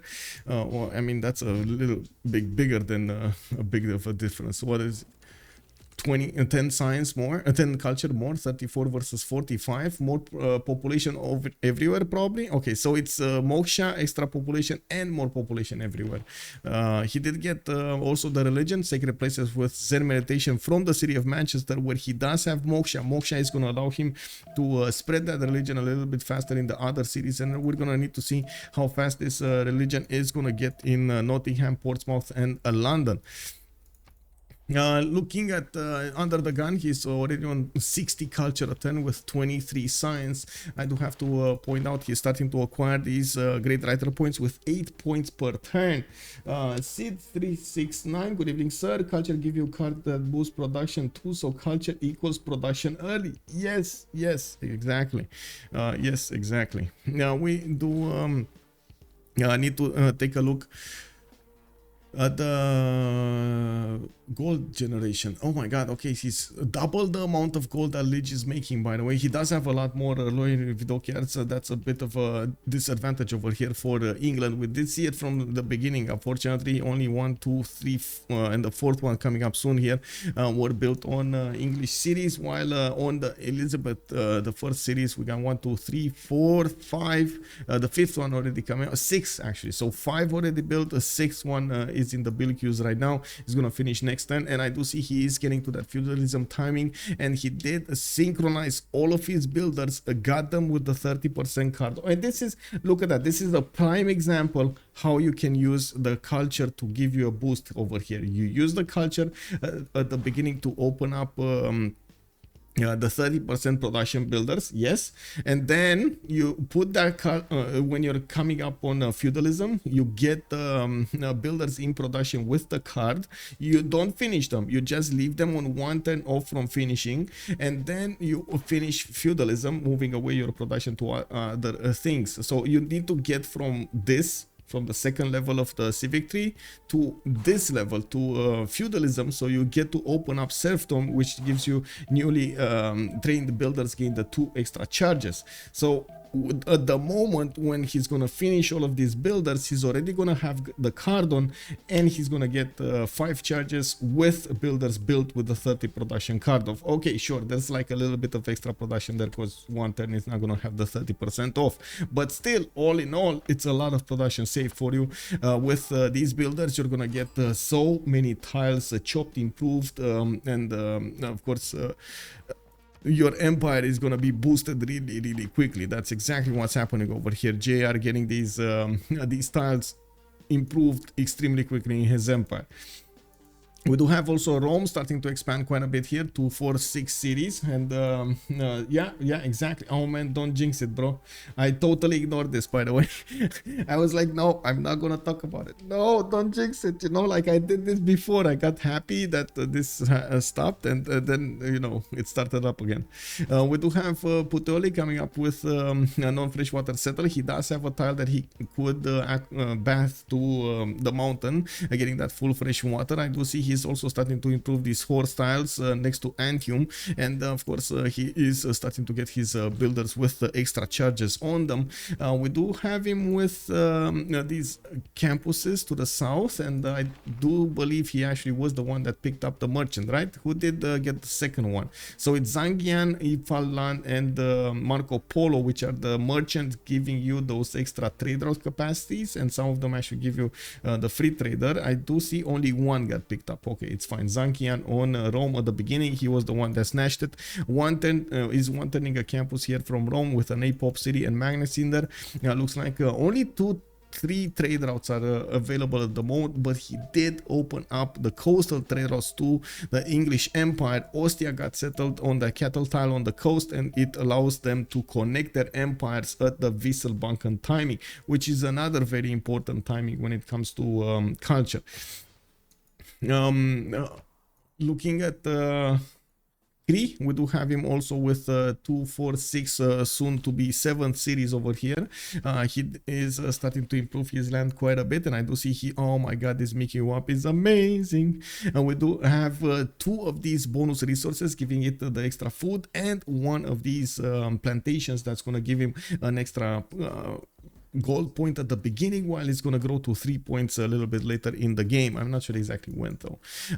We do have him getting his feudalism builders as well. It looks like he is building a galley here from Pashfak Ashik, which is gonna give him the extra strength in the garrison defense in all of city cities, because he doesn't have a classical unit, and if he does keep it in the city center, it should actually give him a decent amount of defense against the Greek units. I mean, I don't see this as a kill squad over here against Pashkov Ashik, but it is a bit menacing on that city center. Now we do need to take a look how Korea is evolving. We do have him on 39 science and 46 culture. It kind of looks like this game he's not gonna go against anybody very quickly here. Oh, Sun-Tzu just found a relic. His opponent over here, Cree, is a bit too far away for those Hawachas to actually get there, and he's gonna probably need to keep on simming until he's gonna get to something like tanks, helicopters, or even something like worse, like bombs, for example, nuclear bombs. We do have him with the same strategy. You can see the feudalism builders starting to come out of his cities, and I do see he's starting to aqueduct a little bit over here in Sun-Tzu, preparing his empire for the industrial setup, which is a lot of the times extremely important in the games for the late game, which is a lot of the times in the late game it is decided by not only the stats that you're gonna have in the science and the culture, because a lot of the players will get that. It's the production numbers that your empire is going to be capable of, and the gold generation that you're going to have on your whole team. If your team can actually upgrade units faster than your opponents, well, you can imagine what that's going to go towards. So many juicy potential Mickey Wops. Yes. Hello there, Forerunner. Thank you so much, sir. Welcome, welcome. Glad to hear that, sir. That's so good feedback. We do have Jonju coming up here with Seon. Looks like we do have these builders coming up here. Thank you so much for the follow, sir.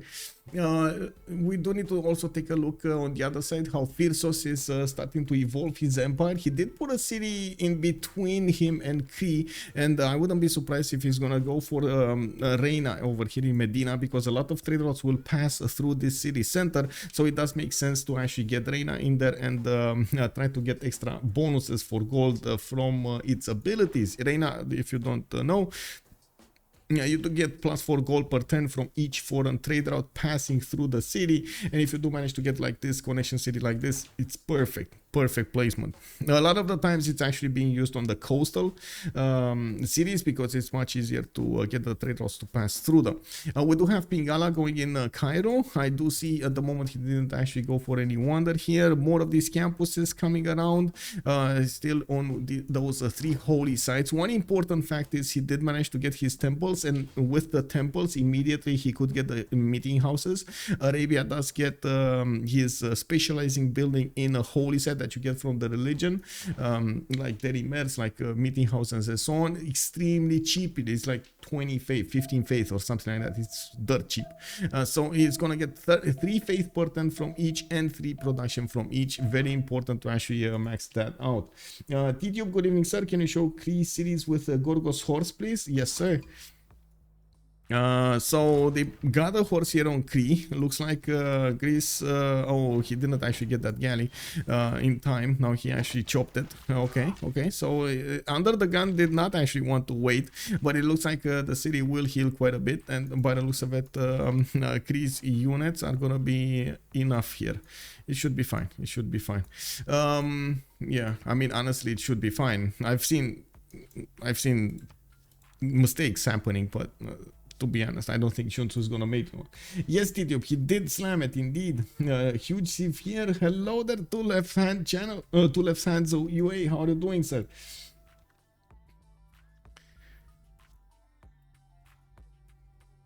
Oh, give me a second. Got pinged. Okay, they bought the horse. Indeed, they actually bought the horse for him, which is good. I mean, they didn't have time to actually chop that one. They bought the horse. 160 gold got spent, but it was well spent. I do have to point out, they do start to have a little bit more gold, especially on Sun-Tzu, but they're now, oh my god, with 2 nations in the negative gold range, this is gonna be hard. On the other side, we do have a balanced approach to this. Pompi 31, Titiits on 16, JR on 35, and UnderTheGun on 15. This is gonna be a bit of a problem, and I gotta point out Pompi and Elizabeth, at some point in the game the economy is just gonna explode because of this coastal trade route that they can go through. England equals auto win, England versus England equals draw. That's a good question. I mean, I guess we're gonna need to see. They did ban Age of Steam, so we're not gonna see the steamy Victoria coming up in the game, unfortunately. Now we do have also, let's see, Arabia starting up on his campuses. His science is gonna go quite quickly here. 56 and 41, 93 production with 111 points of food per turn, while on the other side we do have 3 members of Freritos going over 100 production, 129 on JR, 108 on Titiits, and the Pompi is on 118. Barely on Ulyss, we got Sun-Tzu coming up on 102. Now, there is the tempo city of Phyrsos over here, and of course, we do see these builders moving around and starting to improve quite a few tiles here. We got 8 more turns until the next era starts, which does mean we're gonna need to see them starting to get these era scores in their empire, so they can actually get the golden age going. Now we do have campuses actually being chopped over here by Phyrsos. Is using the geothermals to actually get more into them, and I do notice he did actually finish his madrasas in some of his districts, some of his campuses. Not bad. Sun-Tzu though, not a lot of science. A lot of cities, not a lot of science at the moment. 23 and 42. We do have him getting pressure in Pashkavashik, and I'm not so how to say convinced finishing the campus is a good idea, just because Greece can just step on it and pillage it right afterwards. So you're going to be giving extra science to your opponent, and at the same time you're going to be losing a turn on your campus anyway. We do have have more of these commercials started up. I do see Mickey Waps also are starting to get their placements done, and we do need to see Sun-Tzu pushing back. There we go. He pushed back under the gun's encroaching army from the north. Looks like in-camera training projects coming out from Under the Gun. Let's take a look what's happening here. Greece is at the moment on 0. Well, he's probably on 1. He just finished that in-camera. Ethiopia on 0. Is Cree making any points? No. There are only 4 generals of the classical era. So we're going to need to see who's actually going to pick them. I do see more horses in production here from Under the Gun, and with his 32 science and 68 culture, he is keeping up quite nicely with this. Now, I guess we do need to see where he's going to go. Is he going to try to poke England? Is he going to try to poke in the south against Cree? I would imagine not Cree, because the Cree nation does have this 2-tile choke that he can hide behind, and this is actually pretty good to defend over here. You do have 3 tiles behind that city center, which can start shooting against any kind of offending unit against the Ashik, offensive units against Pashka Ashik. Now over here, England does have a lot more passageways to go towards these cities. Yes, there are quite a few hills, but this is open land. If he doesn't defend these chokes, fortunately for him, Greece's units are gonna get to form a line of offense and get to pass through any kind of line of defense from England, which is gonna be a problem. Leech does have 26 science with 50 culture, with only 19 gold a turn. He couldn't just explode with the gold per turn he was making. I'm very curious, where did he put his campus from Birmingham? Is this it? Yeah, this is it. So he did put it there. Liverpool got one. He's still building a builder. Didn't we watch? Oh my god, we watched this builder being built from such an early stage. We do have him starting to chop his territory here, and he's gonna get his new wave of builders. He did get Themistocles and stopped with the city expansions. 2, 4, 6, 7 cities. Well, I guess this is a good number for the mid game. We do have Ethiopia actually getting quite a few units to the south. He is the ally of Lege, and to the south, of course, he does have Rome to go against if he wants to. The Oromos are actually going to be quite a problem if he wants to use them, even if they got nerfed. If I remember correctly, they did get nerfed. They do get the extra movement only if they start in hills, and as you can see, +4 combat strength when fighting in hills. It used to be that the Oromos could actually just ignore the hills movement in the normal base game, which made them extremely strong. One of the reasons that Ethiopia was always banned on highlands. You had such a big advantage getting to your opponent so fast with your Oromos through the hills that they thought it's a bit too much. We do have him actually spending that extra settler, and it looks like it's going to be the 8th settler. Oh my god, we nailed this, guys. The 8th settler is going to go on the coast, so he's going to give an option to England to create the coastal trade routes towards his capital city. We do need to see if that's actually going to help them get the economy going. They are in trouble. Phyrsos with -14 gold a turn, Astikos -16 gold a turn. Yes, they do have stats, but how are they going to use them if they have no money? You need the money. We do have multiple horses. Oh my god, look at the spamming of horses over here. 1, 2, 3, 4, 5, 6, 7, 8, 9 possible, or almost 10, 11. Oh my god. Okay, those are a lot of Oromos. Let's see how many are gonna find their way to the south, and if he is actually gonna manage to get a general for them. I doubt it, because, you know, general hills, not the best matchup. Easy Liege win. Poundmaker don't die yet easy. Yeah. Poundmaker is gonna take his time over here to die, I'm pretty sure. We do have Cree actually trying to get some more merchant points. I believe they still are fighting for the extra trade route ones. We do have England actually getting a free trader over here with Zenki, the admiral. Not bad, not bad. On the other side, I'm also pretty sure they're going to need to match the science of Phyrsos. Since they did pick up Korea, Korea is quite well known for his science capacity.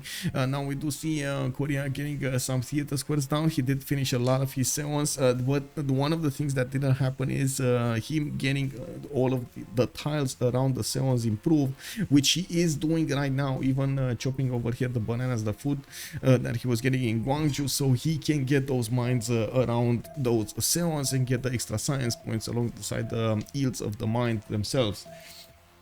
Ulyss gold will be a problem. Yes, definitely 100% will be a problem there. We gotta see what's gonna happen and how he's gonna mix that up over there. We do need to also take a look at how JR is gonna get his second expansion phase going. I believe we do have industrial zones coming up from Bradford. It looks like he's getting some encampment training projects. He's very aware that he might get hit by his opponent over here, by Ethiopia, so he needs to be careful how he's gonna get an army going. One of the easiest ways of knowing about your opponent getting an army out is looking at the military score. You can see Astikos 378 points of military. That means trouble.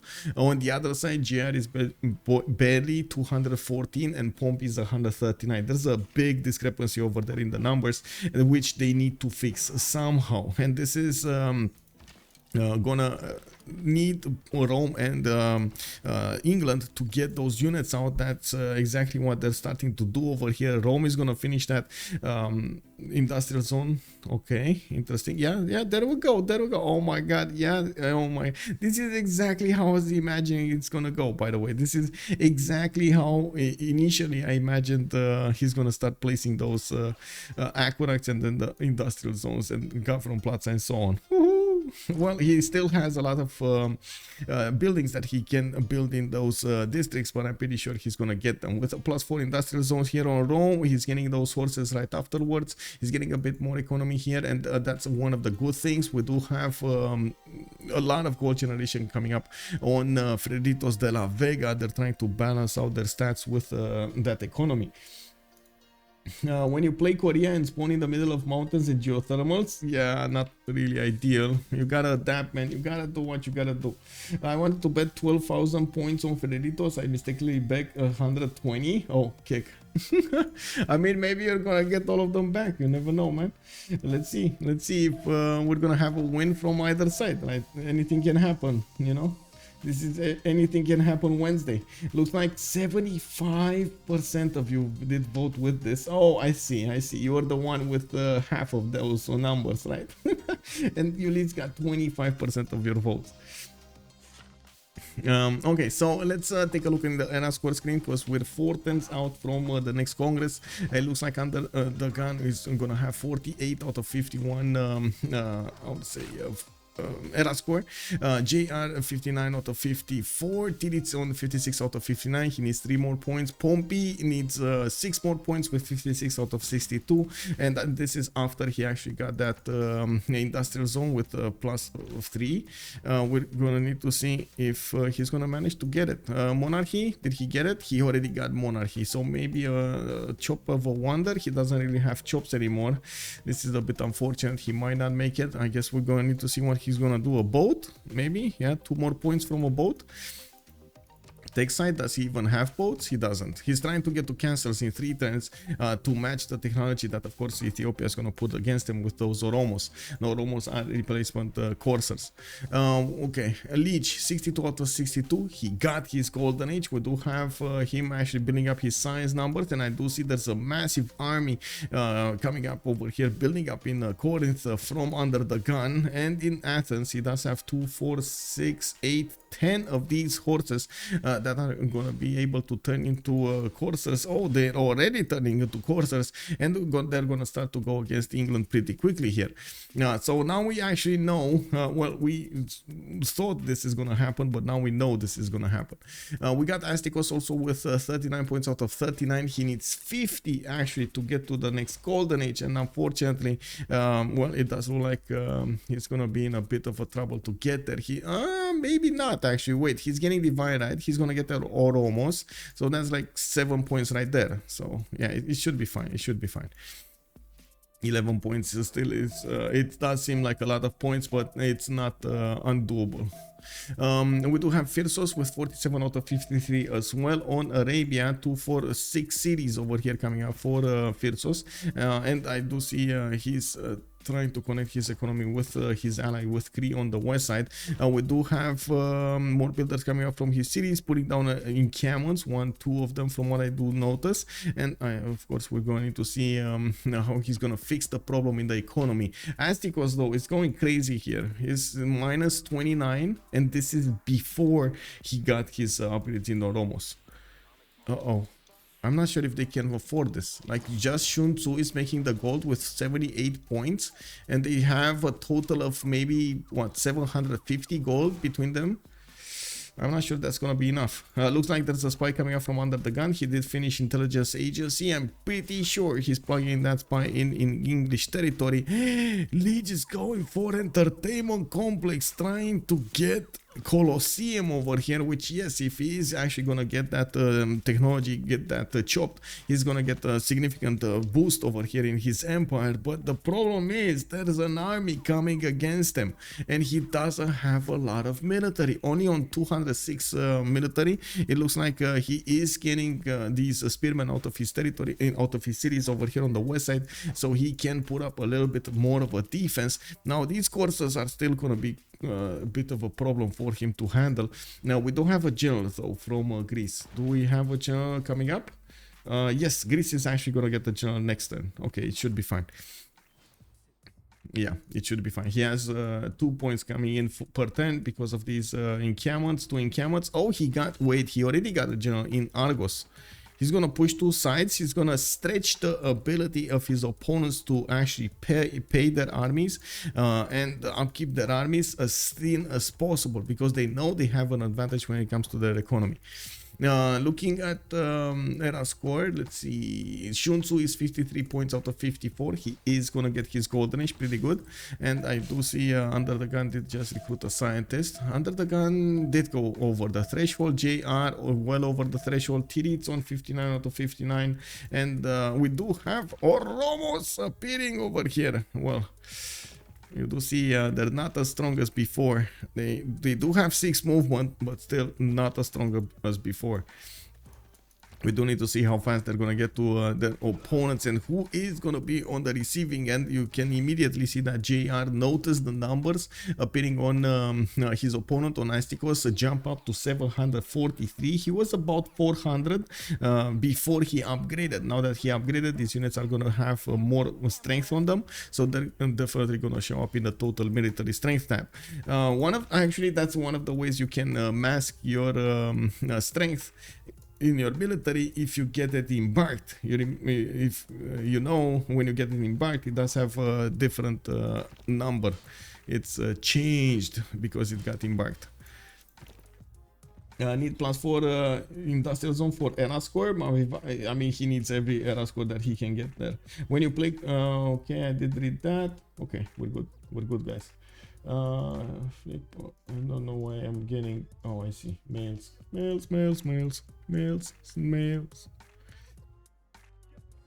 It is what it is. We're gonna have a pause soon, and we're gonna need to see how the players will vote in the Congress. I do hope, of course, we're gonna see this attack right afterwards, and we do need to see how this matchup is gonna be like. This is what I was looking for, by the way. I did want to see coursers against spearmen, 53 against 48. They can withstand, and I do notice in the south, actually, Greece did prioritize to get that general. He's gonna get the general here in Corinth or Athens to move it faster. The biggest issue for Lege is not the fact that coursers are coming against him, it's the fact that he has so much open land, and the coursers are extremely maneuverable units with 5 movement speed available for them. They can just bypass the defense put up by the spearmen and keep on going to the south, which will force Lege to keep on building units and continue the wall of defense that he started up in the north. Now, which is going to be very, very problematic. So UnderTheGun's return on investment over here on the armies, on the push against England, is going to be pretty good. I gotta say, pretty good. Even if he doesn't manage to take out his opponent, he's still going to be coming on top, forcing Lege to slow down his empire development. Very important. That is very important. We're gonna have first moves, probably first attacks coming up from Ethiopia. He does have the extra movement over his opponent. Pompi is getting his own horses out, and it looks like, of course, the economy is not looking that great right now on Freritos either. UnderTheGun is -4. We do have GR on 41, Pompi 55, and then Titiits on 8. And now, of course, we're gonna need to see these trade routes connect on the coast over here. At the moment, I'm pretty sure they still are working internals with Magnus, so they're not getting the full benefits of their alliance numbers. Let me actually switch the screen. Now, let's see, Era square. This is the last turn. So, we got UnderTheGun. We got JR golden, Titiits golden, Pompi golden, Lege golden, Astikos golden, Phyrsos dark age, and then Sun-Tzu is golden. Okay, so everybody except the Phyrsos did go for a golden age.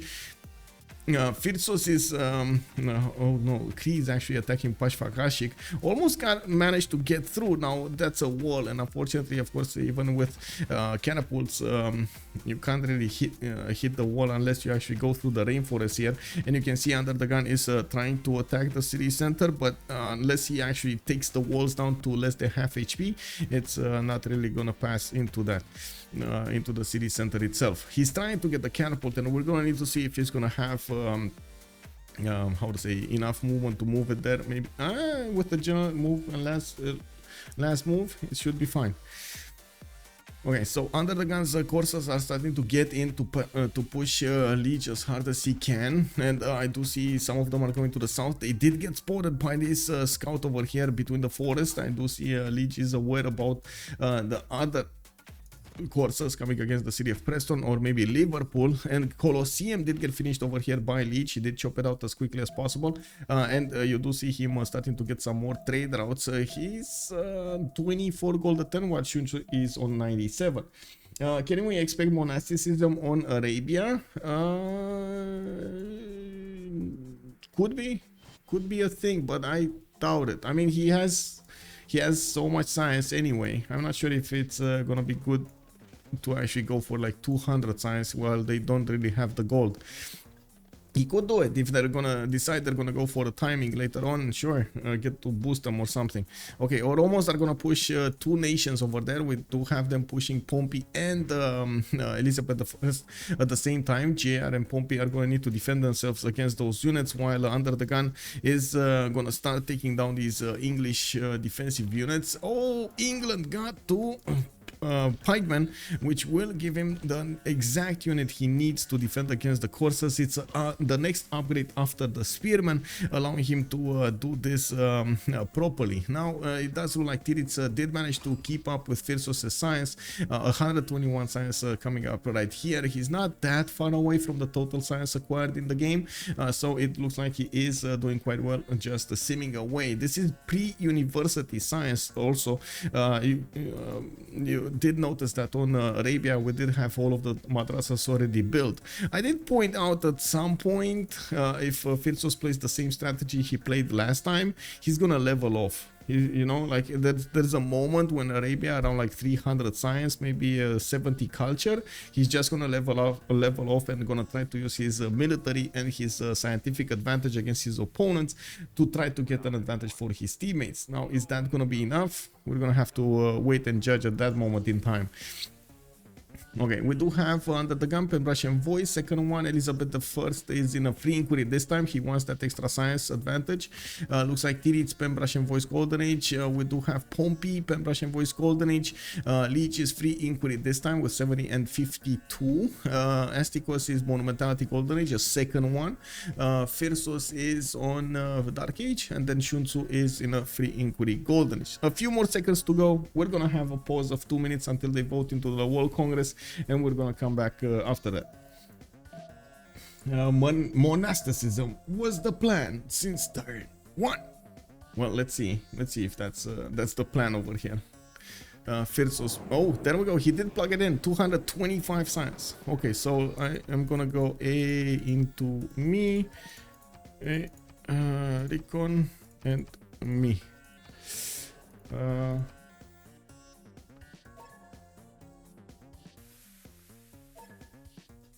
Okay, 2 minutes, guys. We're coming back.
Beep boop, right on time, let's go. Monasticism, Hilero is calling it out properly. Vizier, Phyrsos did manage to get that monasticism going. And of course, we do have him jumping up to 250 science. You can actually see that card over here in his empire's government. 75 science with holy sites, minus 25 in culture in all cities. Unfortunately, he's down to 43 culture, which is not that good, I gotta say. 180 faith per turn, it does allow him to actually bank it up. And okay, there we go. We do have 3 turns until he's gonna get Grandmaster Chapel, GMC as we like to call it, so he can actually get those units bought over here with faith.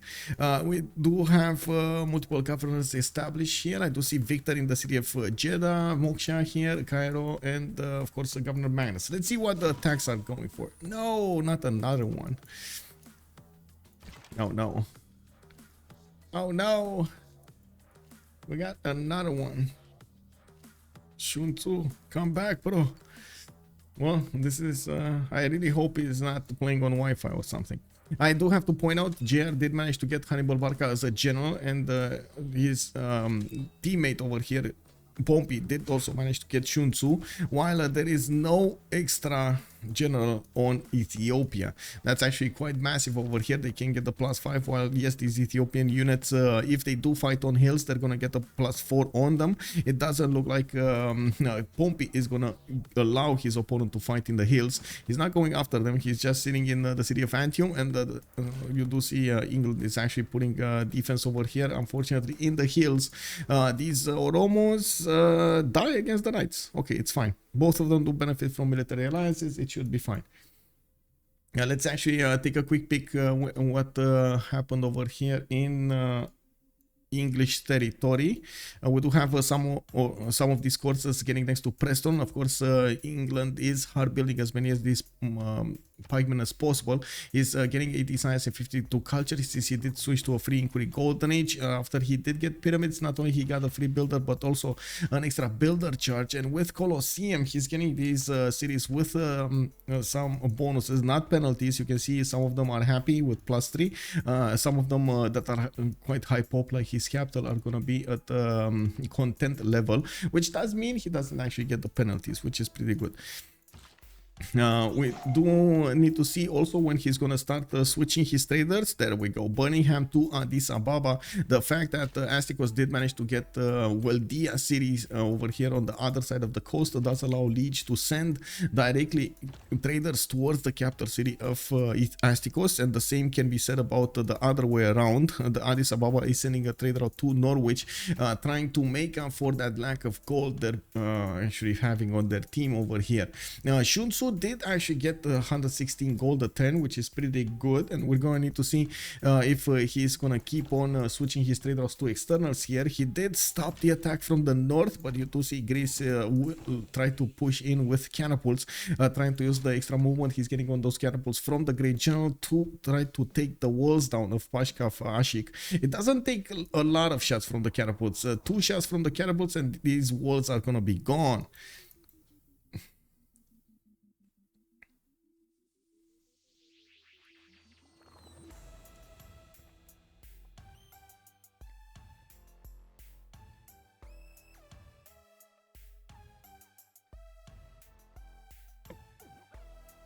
Okay, yes, Sun-Tzu returning to the game here soon.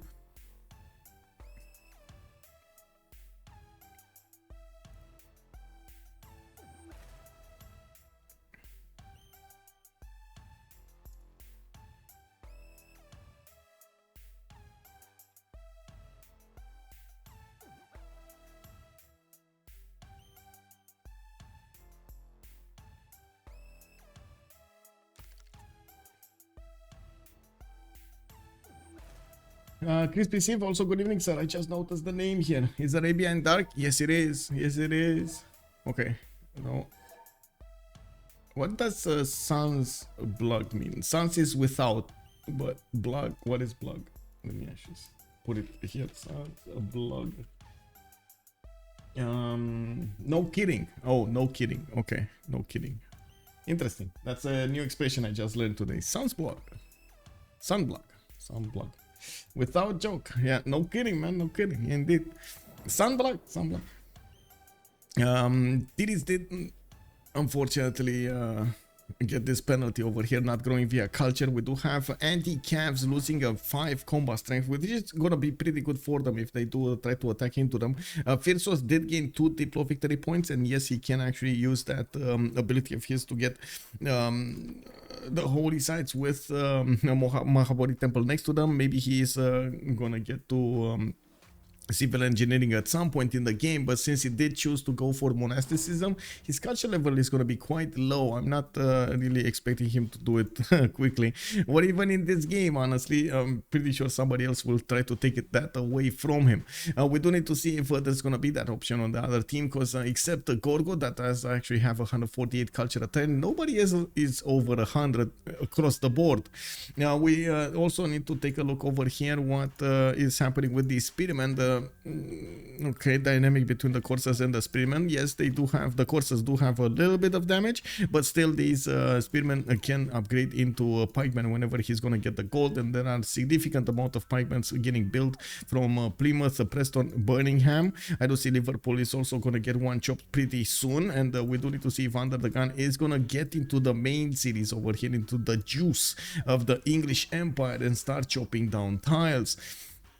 Now we also need to see how the economy is going to evolve on both teams. I do have to point out there's quite a bit of a difference in their ability to get the production going. We do have Titiits on 208 production and 124 size, JR 193 production with 144 size, UnderTheGun is also 154, Pompi 187. On the other side, Lege 167 production with only 80 science. Astikos is 108, although he does have the faith generation that you need to add up to that point in production, which around puts him at around 170, I would say 160 or something like that.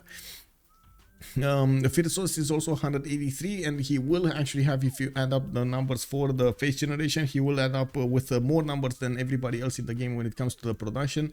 Sun-Tzu 175 on Cree. Unfortunately, well, his he does not have that many points over here. He did try to max out his economy so he can give the gold to his teammates, which did eat away of his other stats. Now he's putting down a lot of campuses. He's gonna try to reach more than 100 science soon, and the fact that he's being pressured from the north, it doesn't help at all. Now that he did manage to get at least one knight with stirrups, does allow him to actually get the defense going on Pashwaf Ashik. This was the problem, right? 2-tile choke, which you can easily close down, making it extremely hard for Greece to attack from very far away there. Let me actually get this countdown going, so they do know when to end the turn. I just hope I actually count down properly, pressing buttons like a good man.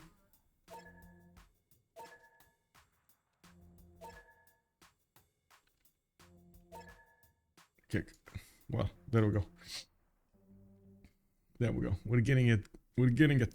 UnderTheGun is actually not giving up on this. Getting catapults, more catapults from Argos. He's going to get campuses over here from Phyrsos. So this is going to be a +2 next to the mountains and the 2 rainforest tiles. He is also with a few builders available to chop. He recruited quite a few great writers, giving him that nice boost in the culture screen, and actually I think he was the only one that recruited these writers. Only England is making 1 writer point, Korea is making 1 writer point, and Cree is making 1 writer point, and I'm pretty sure they didn't get any how to say any projects going. It looks like UnderTheGun is gonna go for the pillages over here with his coursers, gonna try to get into the main cities of England and try to keep on pounding on England as hard as possible, so he forces him to build a higher and stronger army. Encampment training project coming out from Lege in the city of Bristol, which is I think gonna require to give him actually 1 project might be enough. He's gonna need a project with maybe like 3 turns or something like that to get to get the general. So 2 turns for encampment is going to be enough. We do have Astikos putting more cities to the west side. He's getting his GMC in 6 turns, and this attack did fizzle off. He can't actually go anywhere, but he is trying to get even to Korea, which I gotta say, he was on point with this defense, and he will actually put up a defensive screen of units to the west side. They did notice that Astikos has stopped moving his units towards England, and they're gonna start moving towards the east side. Immediately they told Titiits, be careful on your western border, you gotta stop the Oromos from getting there, and that's exactly what's going on over here. JR is also gonna be forced to get some defensive units in the north, while I do see his cities are starting to be converted by his religion. This is gonna be quite important, because with Zen meditation and even sacred places, he's gonna get a bit of a boost over there. The amenities, I gotta say, every bit of amenity is so helpful in your empire if you do manage to get those bonuses from the happiness in your cities. Now we do also need to see Korea's development here, 207 production, and I do see his 2 turning knights, 2 turning coursers, getting more of these trade routes, and building up the libraries and the universities in his empire. He should go over his opponent's size quite easily, just like JR with a fleeing Cree Golden Age is going to go over them also. Unfortunately, we do have on the other side Phyrsos here with almost 300 science on monasticism. Saladin, one of the big issues and the big questions we have right now: what is he gonna use this against? Who is he gonna use this against? Is he gonna go against Rome on the east side? It looks like he might, and maybe he's gonna have something like cuirassiers, which are gonna be quite a problem. Now the problem with cuirassiers and having so much size is the fact that you're not gonna get the general for them. We do need to see how he's gonna try to do that. Of course, another target for him, actually, does he have another target? Would be Greece, but that's a bit too far off, and I don't think Greece is that big of a target, as in Greece can quickly take it out. I'd also notice Arabia did use his faith to buy out quite a few missionaries. He's gonna start converting the cities of his ally, which is good, by the way. Arabia does get the ability to get an extra science point from the converted cities of his opponent, of his allies or opponents, which is so amazing, by the way. If you do manage to get that into a game, yeah, you can get a lot of bonuses going with that ability, and it's not uncommon for Arabia to go for cross-cultural dialogue, also for an extra point coming up from its religion. We do have him getting more temples. He's getting a significant amount of production from his specializing building, and of course his face generation, not bad.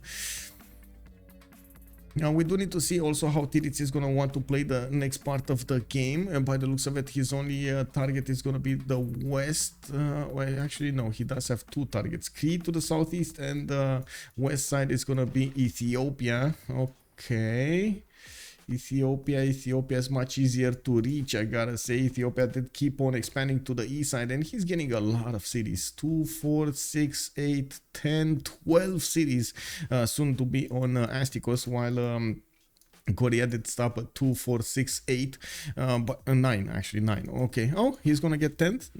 He's gonna get 10. Okay, it's fine. It's fine. He's also, Korea is gonna have a significant amount of cities over here. We do need to see again who's the target. Who's the target, and how will UnderTheGun try to get the damage done against Pashkav Ashik? It's a major victory if he does manage to take down the fortification health. How he's going to follow that up with attacks against the city center, that's another question entirely. Now, he doesn't really have very strong units. These coursers actually do damage, but they do damage, well, they kind of stop at nights. And you do see that Sun-Tzu is getting a few of these knights and heavy chariots on the front line there. He's pre-building them from his other cities to get them to defend Pashkav Ashik, to actually have as big of a defense as possible. Okay, we do have UnderTheGun pillaging quite a few districts over here. I do see the entertainment complex. He did pillage 1, 2, 3 mines. The entertainment complex is arena. 1 library here. He's gonna get 3 more districts pillaged next time. And oh my, that's so much that's so much damage being done over here to Lege. He stopped Lege from simming. Oh well, it is what it is, man. Sometimes, you know, you gotta do what you gotta do. Well, to be honest, his coursers what a big investment over here. So it's a good return. Oh, I do see a general coming up for Lege. He's getting Elcid, which is going to help him get an extra +5 against his opponent on the pikeman, balancing out that -5 that they did have on the anti-calves. We do need to see how Arabia is going to try to play this out. Looks like he's preparing to go against Mitla. What did happen in the science screen? So Titiits did manage to keep Mitla, which is the only science city state in the game, and that, of course, Titiits is Korea. He's going to benefit a lot from all of those bonuses. Not only that, but he's giving his teammates the opportunity to have envoys in that city, building up the science levels across the board. We do have Jerusalem being held by Pompi, Phyrsos on Vatican City, and Cinguetti at the moment not actually being held by anybody. Isn't that here or somewhere? No, Jerusalem, Vatican City, and Cinguetti is here. Okay, Cinguetti is here. Kabul is being held by Lege, and that's pretty good. If he keeps on attacking with these pikemen, he's going to get some promotions over there on them. It does look like he's going to need to first take care of these coursers and then see what he can do with everything else. Lahore not being held by anybody. Mohenjo-Daro is being held by Astikos. Of course, he does want that freshwater ability on Ethiopia for the housing. And we do see that the Reina is being plugged in Weldia for Astikos to get the extra gold on the coastal tiles. Kumasi, nobody. Kyaguana, nobody. Okay, Buenos Aires, Sun-Tzu. So Sun-Tzu is keeping tabs on that's Cree, right? Whoa, UnderTheGun didn't kill this city. Oh my god, Buenos Aires. Wait, Sun-Tzu, yeah. UnderTheGun didn't kill this city-state. Buenos Aires is quite a problem, actually. You do get the bonus resources behave like luxury resources, so basically you get a lot of happiness from that in your empire, and that's not something you want to give to your opponent. I'm very surprised he didn't take it out. Like, otherwise, Cree would have just a maximum of 4 amenities over here on his continent. Anyway, I do see there will go another pillage, another one of these campuses. Two campuses got pillaged, and I think we're gonna see another mine. Yeah, the mine.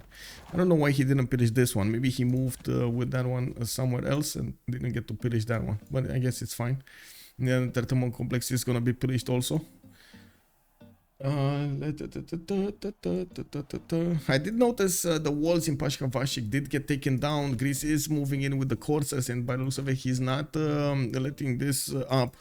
We do have the Cree Knight moving out of the city's borders, and of course you do see the crossbow did get in. Now, the one thing that I do have to point out, the crossbow does have a promotion. He can get the garrison promotion for an extra +10 strength, and he's gonna start shooting back against these courses quite strongly. I'm actually a bit surprised we don't have Sun-Tzu putting a knight here to the south where this instead of this swordsman, so he can counterattack against the courses when after they do the attack against that city center, because it looks like they're gonna attack into the city center. So you do want to get a counterattack going to keep them as low as possible in the health, maybe even get back the tile on the banana, which is very important for you to keep the city.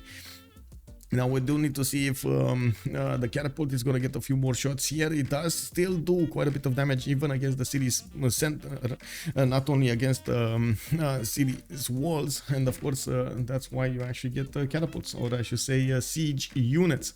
We got some Oromos showing up to the fight here. Ethiopia is going to try to save England from this menace, while Lege is only on 69 science and 51 culture. He's going to have a lot of time to spend to repair these districts and the libraries in them, or I should say in the buildings in them. We do have Sun-Tzu managing to get 150 gold a turn, while JR is also on 130 and 180 science. Elizabeth the First with his free inquiry golden age is making quite a bit of an advantage here, going for foreign ministry to also get some more diplo favor. It looks like the Oromos of Astikos are going somewhere in the southeast, being met on the hills by these English courses, which well, it looks like they're trying to stop them from actually getting into the lands of Portsmouth, Manchester, Nottingham. first move's very important here. Let's see if he's gonna go for more pillages or what is he gonna do. There is not a possibility for UnderTheGun to actually go for the trader, and it does look like UnderTheGun did not have the first moves. Oh, there we go. He did go for the trader. Never mind. I thought it's a bit too far away, but it looks like it was just enough. And he does have another cursor moving to the south here, keeping tabs on that. Well, yeah, never mind. It died. Cree city raised. He actually did it. Oh my god, he did it. Oh my god, did he just double slap it? I think he last move, first move, and then one of his units died and then attacked with the third one, because it looks like he definitely lost a cursor here. This is incredible, by the way. This opens up so many pathways for Greece to actually keep on pushing to the south. It looks like he's not following this up with more units. He's content at actually just having that victory and not attacking into Cree anymore. Now we do have UnderTheGun with 69 science, while Cree is on 123. The difference in culture is quite big. Gorgo will get to nationalism much faster, and Sun-Tzu is going to need to make up for that. What is Lege going to do with his 300 size? Good evening, Felier. Bom dia. Also, hello there, Astion. Are you asking me about Lege size? He's on 72 size. I'm not that convinced he's gonna get to 300 science. We do have Phyrsos going towards Metla, or are you asking about Phyrsos? Phyrsos, it looks like he's gonna use his advantage against Mitla, and we're gonna need to see where he's gonna follow up this up with units. Maybe go against Rome or to his east, which of course he's gonna require to build the infrastructure there. And if he does want to go with tanks, he's gonna need to get the encampments, and that's exactly what he's doing. 4 encampments have been built, a 5th one put down from Medina. He's gonna need to get to military academies in each of these, and to actually get the oil generation going, and get to combustion as soon as possible. That's exactly where he's going. Military science coming up in 1. Of course, we're going to see how he's going to get this conversion going on the west side. 2 Cree cities converted already. He's going to need to convert. Actually, he did convert the Moksha city, so it's fine. All of the other cities will convert a little bit faster now. I gotta say, Sun-Tzu is not really overreacting to this loss of a city, as in he's not building up a massive army over here to deal with the Greece threat, even though I gotta say we don't actually have that many Greek units remaining. England did manage to get, well, unfortunately, get that courser, but not before it got pillaged again. Another mine is going to need improvements there, and of course we do see that Greece is retreating his general to the city of Corinth, and is just keeping tabs on the north over there of the Empire of England. But this courser attack did fizzle down. At some point we're going to need to come back to see if anything else is going to happen. Looks like also England is getting pillaged. These Oromos of Astikos did manage to get into the city of Manchester. New coursers and knights are coming around over here from the cities of JR in his build queues, and we do need to see who's going to have the first moves to actually do the damage. Unfortunately, that Oromo is on a hill, so he's going to have the advantage when it comes to the stats, the army strength. Okay, Mitla being put under siege. We do have 2 trebuchets that are going to slowly take out the city's defenses. That's a 60 strength city, by the way. It has a lot of envoys in it, and if you where is it? Where do I need to take a look? There's a oh, here, right? Okay. If I take a look at the damage bonus, you can see the plus 28 defense from outside influence. This is because of the envoys that they managed to put into it. There are 28 envoys in Mitla from Titiits, probably using Amani double over there, so he can get these points in. 28 envoys. Whoa. Military academy is coming out from Phyrsos. He did get that chunk. It looks like he's working on calves, getting a Temenanki here in the city of Baghdad in 2 turns, and we do have a few more traders coming around. Okay, I do see he's also finishing up his madrasas, and he did finish Grandmaster Chapel from his city center. Now, he did spend a lot of his faith into getting those missionaries, not really units, and we do need to see how fast he's going to manage to convert Cree to get more science points. I guess. On Korea, we do have campus research projects coming up at the moment. In the scientist screen, we do have Galileo coming up here as the next one in the Renaissance era. Scientist Arabia is actually very close. He's also getting 55 points. Korea is on 23 and gonna finish projects. We got England on 12, we got Ethiopia on 12, and Rome on 15. I think only Arabia with Korea will actually fight for these, and we're gonna need to see who's actually gonna get them.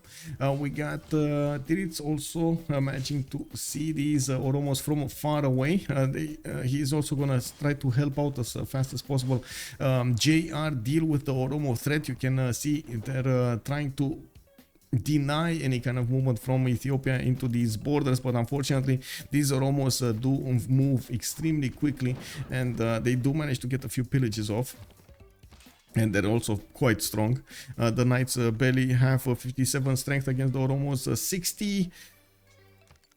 And no general at the moment for England. Didn't he have a general? He did. He does have a general. Oh, he's counter-attacking into Astikos. He's trying to put the pressure on Ethiopia over here. Not really gonna go through these Oromos, especially when they're gonna be in the borders of a city with Governor Victor and on hills. Now he's forcing Astikos to spend more faith into these defense and at the same time spend more economy into this. While we do notice Astikos is starting to balance out his economy with commercials, so he can actually withstand the next part of the game with positive economy. He's actually managing to get from minus 30 gold a turn to 51 gold a turn with 117 science and 76 culture and 159 production with 187 faith per turn. Not bad, not bad, but their production numbers are again getting bigger and bigger, or I should say the production difference between the two teams is getting bigger and bigger, with only UnderTheGun on Freritos team under 200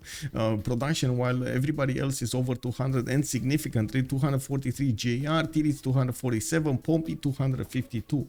We also have Korea without monasticism managing to get 211 science, and I do see he's putting down encampments as well. He will be preparing for an all-out land war over here for the next part of the game. Did any Oromos go to Korea? They did try. Yes, they did try. So at least this one tried to see if there's any like one tile choke unplugged, and it looks like Titiits was on point with this defense on the west side, and he does have a decent amount of production, so he can get units fast enough there. Oh, I do notice England did get a holy side here. Interesting. 1 second. What is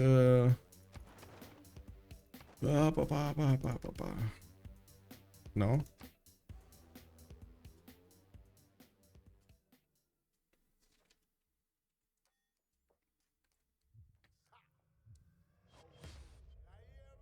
Sorry, I'm also streaming for My Blow, who is streaming for the French community, and he was asking how many technologies did the Phyrsos manage to get. Looks like he's on 30, while everybody else is like 24, 26. Okay, so midline starting to slowly go down here. We do have Arabia managing to get the button, the upgrade button for Cuirassiers on his Mamluks, but he didn't get any of them. He does also have calves, which are gonna start appearing next to the city of Mitla. We don't need to see how the science numbers will change after this takeout of the city, the only science city in the game. There is a possibility for Arabia to keep it, or even for England to keep it. We're gonna need to see who's gonna be prioritized there. We got Holy Side prayer projects coming out from England. He's gonna try to get a religion, and I'm pretty sure that they are aware they will need to get some points for the next era, even though I wouldn't actually say they're gonna be that I would say incentivized to go for the next era with Golden Age. Maybe Lege is gonna want it for reform the coinage, so they do manage to get a lot of gold generation going. He does have a lot of trade routes. I do also notice UnderTheGun is starting to put missionaries, Confucianism, a religious community with tithe is gonna try to also get as much gold as possible throughout his empire. And I gotta point out he doesn't really have anybody to trade with, unless you take into account Korea to the west, which I guess he doesn't have commercials, so it's not going to be that big of a trading partner. We do have Sun-Tzu managing to keep the borders over here plugged, or I should say that how to say, that two tile choke being plugged over there. He is starting to get his production going on his industrial zones with some more workshops and getting campuses here from Kinosu Sakahikan. We got campus research projects coming out from Makfa Sakahikan, making Civ6 getting projects in, and of course they're fighting for this. You see they're passing them as quickly as possible.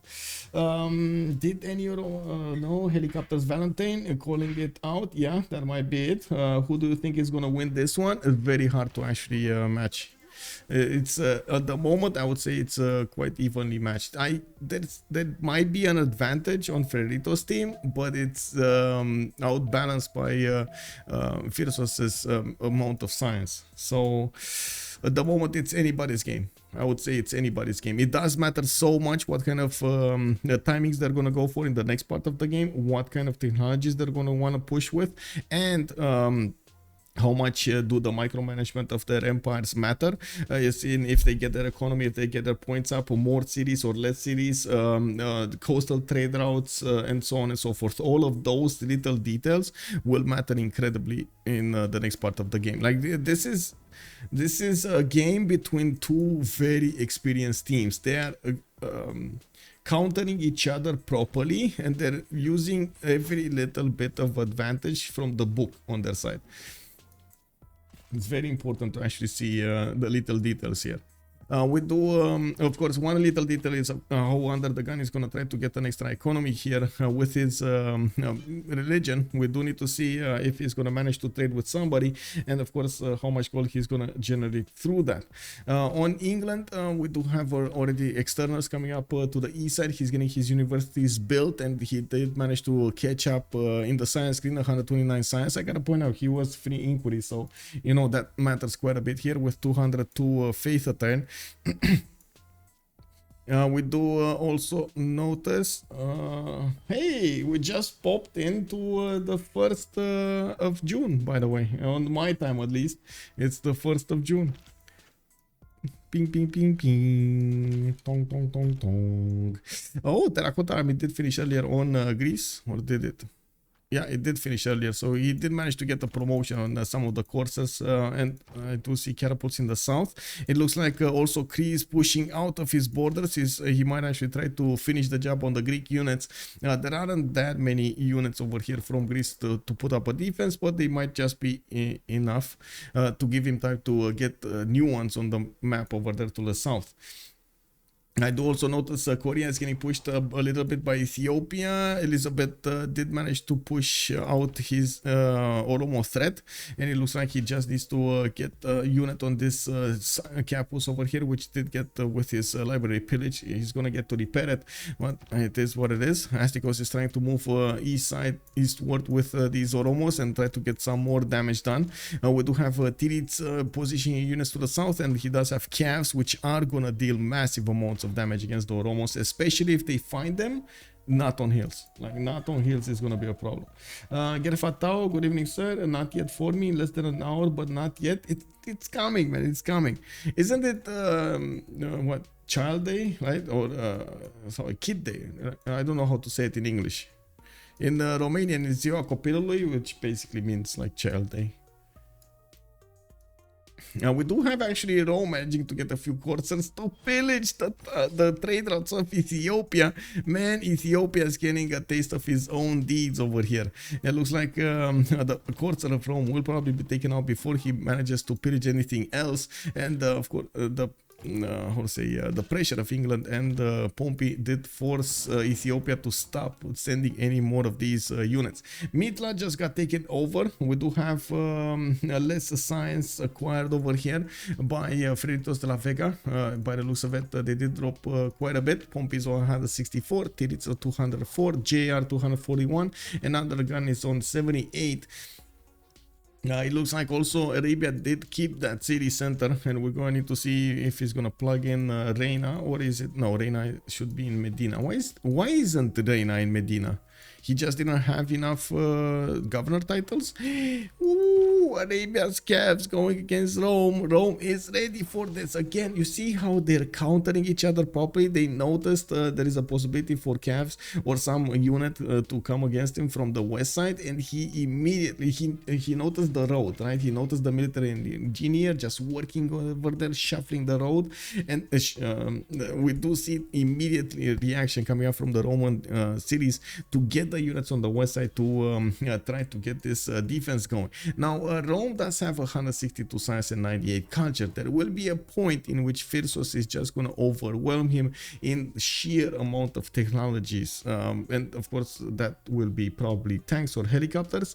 Unfortunately, Phyrsos is 2 tons steel and not that close to getting refining. Or sorry, combustion, not refining. Does he have? He does have already refining, because he has 1 oil per turn. Well, at least he has an oil in his empire. Okay, let's see. He does have an oil, 2 oil. Oh my god, he has 3 oil tiles. 3 oil tiles, guys. He doesn't even need to build the military academies. 3 oil tiles. That's more than enough oil for him.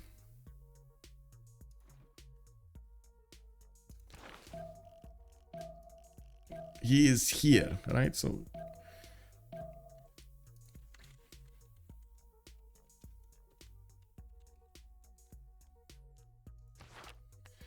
when helicopters for Phyrsos, helicopters will be a bit later though. So you need, for helicopters, you need to go through plastics, which is another 888 science, and then synthetic materials, which is another 996 science. I believe this is on what standard speed, right? So you do get the half that, but still, that's a lot of science. What is it? We do have to take a look what's going on over here. Greece might actually be pushed back by Lege. Lege is going to try to plug the chose where it is easier for him to actually keep a whole less units rather than more units. Looks like UnderTheGun is going to try to expand to the east side, and he's getting some more musket men. He did retreat from the borders from the 2 tile choke. Cree was attacking through. He wanted to get as many units safely as possible back in Argos and allow them to heal back to full strength. Now, Kabul over here has been kept by Lege for quite some time, and I guess let's actually see, is it? Yeah, it's still on Lege. So UnderTheGun was under I guess the pressure of Kabul's units also. They were getting to hammer his units little by little. Now we do have, as you can see, the placement of the theater squares next to these entertainment complexes in Korea's territory to get as much culture out as possible. I'm pretty sure Titiits is trying to build up the fascism slash mobilization slash tank or helicopter timing. He's going to need a lot more science to do that, and of course he's going to need the economy to do that. It's good that JR and Pompi are making a lot of gold. Now it looks like UnderTheGun is going to try to make some for himself, and we do need to see if we're gonna have enough production on Titiits at that moment in time and the economy from his teammates for him to actually get that timing going against his opponent. The bad thing of this is there's a lot of distance to cover, and I think because of the distance, unless he actually chooses to go for like military engineers to build the pathways, the roads towards his opponents, either Cree or Ethiopia, he's going to need helicopters, because helicopters don't get stopped by rainforests, forests, hills and so on, like rivers and so on. So you just can send them as fast as possible to your opponents. And by the looks of it, in the tech side, he's going for the top 3. He's going to try to get industrialization first and then come back on the bottom 3. There is a possibility. There's a third possibility. We might see jet bombers. We've seen jet bombers being applied from very far away successfully. They do have a lot of range to actually go against their opponents, but oh man, that's more technology to discover. I'm not sure if Korea is going to want to go that far. We do need to see also how Cree is going to start to get his stats up. He's only on 150 science with 62 culture, and he did choose to go for a free inquiry golden age. And now he didn't quite finish all of his universities in his campuses, but he did put a lot of campuses on his cities, and he did need to go for an economy for his teammates so they can actually upgrade their stuff. Lege trading with Astikos does help out the total health of the economy of Ulyss quite a bit. Lege is on 111. We got Astikos now on 68 from a negative side. Phyrsos is the only one that's in a negative side, but he does have 412 science, which does allow him to try to get stronger units to attack into Rome. It looks like Pompi did manage to counter this. Yeah. And looks like I don't think we will see tanks. I think we'll see helicopters here from Arabia, honestly.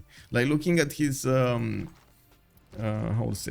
looking at his military composition, he's definitely gonna go helicopters here. Like if he is trying to max out calves over getting like heavy chariots like cuirassiers, it's definitely helicopters, not tanks. And again, biggest problem, biggest issue, land. Too many hills, the tanks will get stopped if they don't have road pathways to get there, and the helicopters are just gonna be so much more faster and effective to go against your opponent. Now we do need to see also what they're gonna do in the next era, Renaissance era coming up in 7. There will be another World Congress. We do need to see how they're gonna get this going. Diplomatic victory coming up here for Phyrsos, okay. And the 2 points, I guess they're gonna matter, although he never actually built Mahabodhi Temple, and he doesn't have Potala, nor I think he's gonna actually have the time to build those. He's going very quickly through the science tree, so that if he wants to hit a timing, he actually needs to be prepared for that timing properly. So that's why he's actually hard building as much as possible these units, getting to hard build spies, getting some new cities out for that for his next part of the game. JR is going to be actually quite important over here also. He's getting his production numbers up with, he already got industrialization, an extra point of production on all of his mines, getting the ability to get his factories going, and as you can see, is getting some of these theater squares going. Not all of them do have a lot of bonuses, but it's good that he has that ability. Oh, Sun-Tzu again, man, third time kick.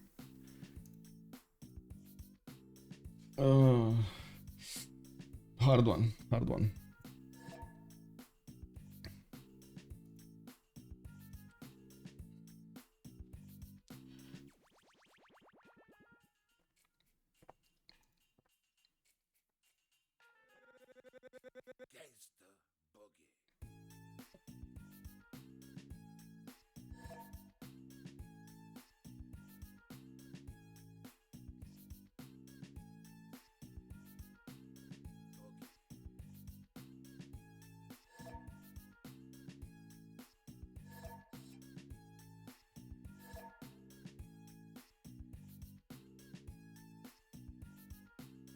Oh, they're actually a bit annoyed by this drop when I can understand why, just saying.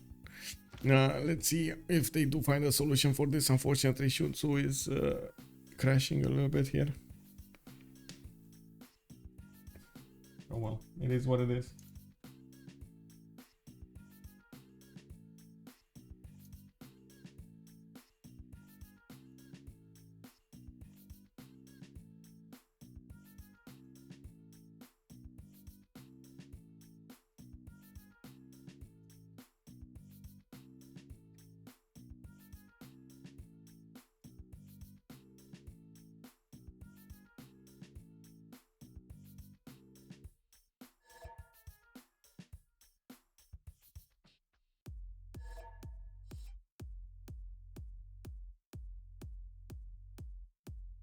Well, it looks like in the chat over here, Phyrsos is saying they're checking if someone can sub if that happens again. And I guess we're gonna have him getting back in the lobby.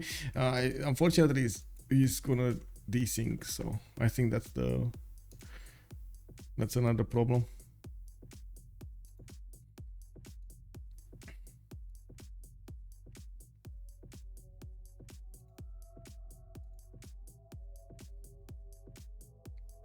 No way. No, DQ, I don't think it's on the table. It's just a matter of getting a substitute for him.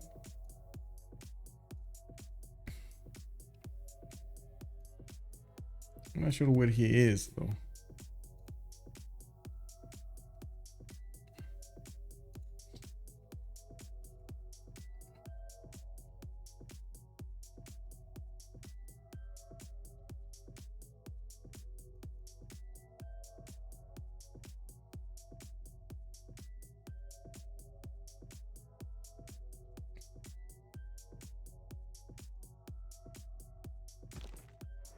Okay, there we go. He's connecting.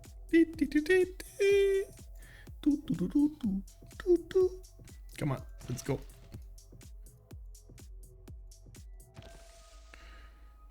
Oh, intelligence agency coming up from England. I'm actually surprised he's going for intelligence agency instead of foreign ministry. It doesn't look like they're gonna try to pressure the diplomatic victory that much on here. I think everybody in this lobby is preparing for war by the looks of it. Culture is not gonna be that big, and even if UnderTheGun does have a lot of culture, his tourism numbers are not that that good. Let's actually take a quick peek over here on his tourism. 69 tourism, a turn 67, not that great. Now we do have him with a need to actually get a lot more cities, and I do see he's getting his settlers out. He's getting a few defensive units also against England, and getting the musketmen to attack into the English pikemen is going to be a good choice. We do need to see also him managing to connect his economy with Titiits over here. Neither of them actually have a lot of trade routes, but still they will try to get that going. We do have to see also later on what Korea's choice will be, if it is helicopters, if it is gonna be something else like jet bombers. He was going top 3, so like on one side I'm thinking industrialization, on the other side, well, I mean, if he's to industrialization, he might just go the pathway towards air anyway. We do have Astikos managing to get the Mount Kilimanjaro settled with 3 cities. He's benefiting from quite a bit of food and extra points of production from that. Getting a campus in his capital, and by the looks of it, finally Sun-Tzu reconnected. The fact that Lege with Astikos are trading over here, it is so important. I cannot stress this enough. There are so many trade routes starting to pass through Weldia. Weldia does benefit from Governor Reina. It allows them to actually generate that gold, which only Sun-Tzu was making just a few dozens of turns ago. We do have a spy coming up from Moscow. Mickey Civ6 did go for intelligence agency. Actually, that's a second and third spy coming up from Mistaki CPL and Moscow. Sun-Tzu is saying that we should, well, he's asking us to excuse the catastrophe. Oh well, it is what it is. We got some more banks coming up from Sakahikan, of course, that will actually be towards his ally over here, towards Arabia. Phyrsos is gonna be the one that's gonna do the damage against his opponents with higher technology units. Pompi is half the size of Phyrsos and has been for a long time now. Phyrsos is on 3300 size, while Pompi is only on 2300. We got some more. Let me do the countdown. We got some more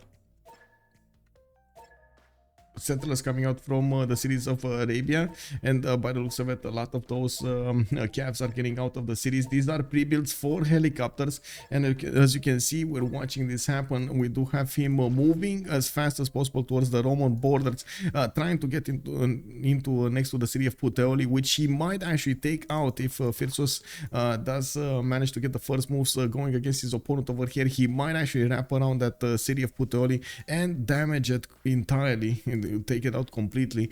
Pompi is 1 turn away from getting metal casting. Nationalism coming up in 2 turns as well, and as you can see, he is trying to react to this. Phyrsos did not actually prioritize to go around that city center while the Cavs were getting in. He is going to start pillaging his opponent's empire. The tires, the mines, and the campus did just get pillaged.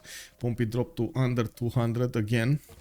And it looks like Phyrsos is aware, of course, that Rome is going to have the strongest units as his, so he's going to try to keep them as close as possible so they do get as big of a bonus from each other as possible as he can. Okay, let's see. West side, we do have Phyrsos getting pressured a little bit here. It does look like, honestly, that Corsair might die. If only this pikeman actually had an extra movement, that would have died. There is a musket coming up on the map here, and with the musketman, he can 100% deal with the damage against the pikeman. These are, as you can see, 74 strength units going against the pikeman's 55. That is significantly bigger. Let me okay, there we go. We got more campuses coming out from Corinth. UnderTheGun is desperately needing some more science points. He did choose to go for the pen brushing voice. He didn't have that many commercials to begin with, so the science he would have been acquiring from a fleeing Queen age wouldn't have mattered that much. The fact is he is going to get to boost his allies through the civic tree, which is going to be extremely helpful. Pompi is going to need every little bit of help that he can get. We do have, of course, Titiits and JR also that are going to need to figure out exactly how they're going to need to approach this war against their opponents. They do have Ethiopia over here between them, which I gotta say, yes, he did have the Oromo timing, which was kind of big. If he doesn't manage to follow up with enough science and culture in the next part of the game, it is going to be a challenge for him to withstand helicopters and tanks coming up, or even planes coming up from his opponent. This is, by the looks of it, what's going to happen over here. We do have England getting his industrialization finished, putting down more of these encampments from multiple cities, and of course getting the production numbers up higher and higher. JR is already on 347 production on his empire, while Astikos is 259, but does benefit from 233 faith also. I do also notice Titiits is 275 production, and now he's starting to get his military academies going and getting more culture in the meantime. With 150 culture, he also has a very good timing when it comes to fascism, so we do need to see if that's going to be the choice. He also has a few of these oil tiles, by the way, not bad. And oh, actually Sun-Tzu did not desync. Very nice. We got one tile here, one tile of oil. That's it. One tile of oil in the whole. Oh, two tiles. Okay, two tiles of oil. Okay, not bad, not bad. 6 turns for the mausoleum. We do have them 5 turns away from getting the next era. And by the looks of it, England is making a line of pikemen, so he doesn't actually want to push towards Ephesus anymore. We do have Greece converting the majority of his cities, and I do think actually Korea did get the religion. No, he did not get the religion. Okay, so religious community, well, it's not that big anymore. What is happening here? Phyrsos with his calves just put a few of them to the northwest, didn't follow up an attack with Mitla, but in the east side he just keeps on putting calves in the main front line against Rome. He is getting a settler coming up from Mecca, and of course we do see in the other cities him hard building more of these calves. I think I should call them pre-builds, because I'm pretty sure he's gonna go, yeah, there we go, plastics coming up in one turn, and then right afterwards it's gonna be synthetic materials, which I mean, it's not gonna get boosted, but does it matter? It doesn't matter. Who did manage to get Newton though? Newton. It was Elizabeth. JR managed to outproduce his opponents then and snatched away Newton. We do have the happy scientist also on Korea, so they did manage to get both very good scientists on their side. Yeah, while it does look like also Korea did manage to recruit Imhotep, and of course Greece just keeps on chugging along all of those great writers because he has so many points per turn. We do also need to see how Phyrsos is going to finish this up. If he is going to get to push into Pompi some more, especially when he's going to get helicopters. Yes, that is going to be a big boost in his military attacking into Rome. The moment his calves are only doing what, 66 damage against the calves of Rome of 74. Not that big, not that big. And the lack of a general over here is quite a problem. What's happening in the general screen? Arabia, oh, no, he's not actually. This is a Renaissance industrial. He's gonna need modern. Isn't it modern? Well, I guess for helicopters it's atomic. Oh no, it's not, it's industrial. Never mind, the calves are industrial. I don't know why for a second there I thought tanks. Gerfatao, when is next stage, just to know how much time Phyrsos has left with monasticism. 5 turns. 5 turns next turn. But that's exactly the amount of time he needs. That's exactly the amount of time he needs. And he does have 326 faith a turn. He banked up on what, 2000 right now in the next turn. let's see, yeah, 1965. So, and as you can see, yes, he's getting pressure back, but there's no way these Roman calves can push through his sides.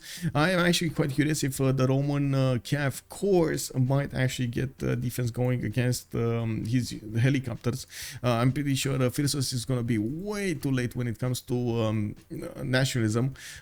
We do have him barely getting mercenaries. Can you imagine? He's barely getting mercenaries in 1 turn. Citadel materials coming up in 3 here from him. It's just on time there, just on time.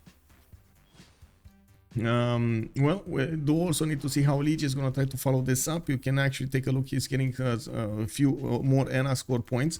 UnderTheGun is 6 points out from getting a golden age. GR dark, Titiits dark, Pompi dark. Lege is well, dark right now, and by the looks of it, it's going to take quite a bit of effort from him to get to the next golden. I doubt that he's actually going to make that effort successfully. I mean, now we do have Phyrsos, the only one that he's going to be on heroic age with 102 out of 76 points already acquired, and he's building up that massive army to the east side, getting some bombards to help him push through the defenses of Pompi cities much easier. Of course, we do need to see how fast Pompi can actually get steel walls, which will probably help out to the defense here. The city, the settler is gonna need to arrive over here somewhere, and I'm pretty sure he's gonna use that city's borders to upgrade his units on the front line. We do have another contingent of units coming up from the north there, and which will probably couple with the units in the south and get a big ball rolling against Pompi here. Pompi is aware this is happening. He's getting some pike shots going, but we've seen how the damage is being dealt between like pike shots and helicopters. That's just not good. Not good. Helicopters are way too strong. So basically, calves. We do have helicopters 2 eras higher than the calves of Rome, and it doesn't look like Pompi is gonna manage to get technology that's gonna help him defend much easier. Like, he's gonna get cuirassiers, which again are still industrial. Significant problem. We got artillery being bought over here by Phyrsos. After he got steel walls, he has this ability, and of course he does have quite a bit of oil on his side. It does look like he's slowly moving that settler on the pathway he built with the military engineer, and that's why he actually got these calves on the front line, so he can build a wall of units to defend his upcoming infrastructure going there. Oh my god, so many calves coming around. 2, 4, 6, another 6, 7 are gonna go on the front line. Greece looks like acquired enough tourists to get 1. Okay, 1 external. Interesting. Anyway, that's the result of his opponents not actually benefiting from a lot of culture, not anything else. He just didn't focus on the culture that much anyway. He's getting the science up, he's getting some more art museums up. He is gonna need to get his economy going also. He did manage to beef it up to 104 gold per turn, while JR is on 142, and boom, JR 303 science. We got him making more than Titiits, but this is still a free inquiry golden age. He did get a lot of cities on the coast and did manage to build these royal navy dockyards, benefiting from that extra science. Now, coupled with the campuses and the buildings, the universities and the libraries in them, they do manage to get a lot of points on that side. He's starting to finish the encampments here from the northern cities, getting industrial zone logistic projects. He probably wants Isodor of Miletus here, which is gonna happen next turn. Looks like a Forbidden City coming up from Portsmouth, but it's 8 turns. With Isodor, he's gonna manage to finish that. Very important to get Isodor to help you with Forbidden City, so you can get to work another wildcard policy slot. Those slots are extremely valuable. Now we do have builders coming up from Nottingham, and by the looks of it, of course, we do need to see what technology is going to choose to go for. He is at the moment going for the bottom 3, rifling coming up in 1, mercantilism in 1, Titiits also ballistics in 1, natural history. He stopped at industrialization, he just got it, and then of course he switched away towards factories, getting those military academies being built, and mausoleum of Halicarnassus is going to finish in Jeonju. He's going to get an extra charge on those engineers. Let's see what's happening over here. Doesn't look like the moment Pompi is getting enough units out. He is one turning piking shots, but I guess I do want to wait for the helicopters to actually be upgraded to talk a little bit about the damage. But I would imagine helicopters 90 plus, while piking shots will be like 80 plus or something. I don't know. Maybe they get to, no, actually helicopters might be 100 plus.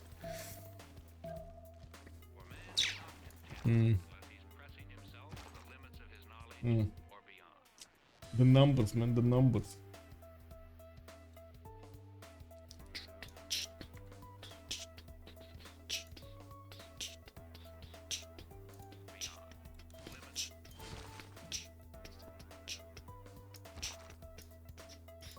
Wait, Phyrsos, etc. Oh, did move. Did not have any more movement. It's on 0.5.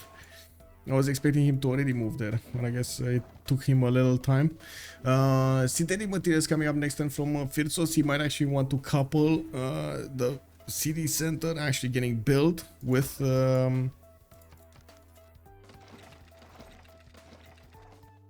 discovering the technology, so he upgrades at the same time. And of course you do see these artilleries are starting to make their way towards the front line here.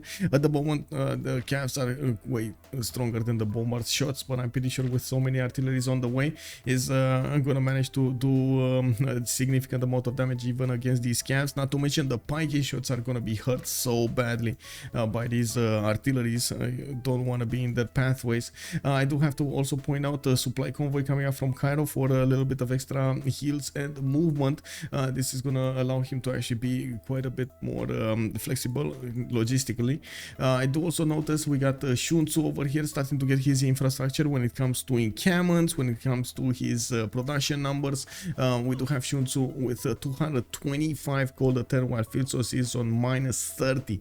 I do also have to point out Sun-Tzu is on 314 production, the most production in his team when we're looking at just base numbers and not taking into account the faith generation. Now look, if you do take into account the faith generation, it does seem like Phyrsos with J are actually quite close to each other when it comes to production in their empires, while Titiits is slowly getting there with 356 of his own. Also the economy coming up on JR and Pompi is getting quite big, 145, 167. They are going to need to do something to get it bigger. They didn't need to invest in a significant army, and of course little by little Pompi is putting these units to the west side so he can actually defend against what's coming again on him. I'm pretty sure he is aware that helicopters should be close by, like just around the corner when it comes to the technology level. They have the same vision of us, by the way. They can see that Arabia is so far ahead on the technology tree. He actually gets to synthetic materials.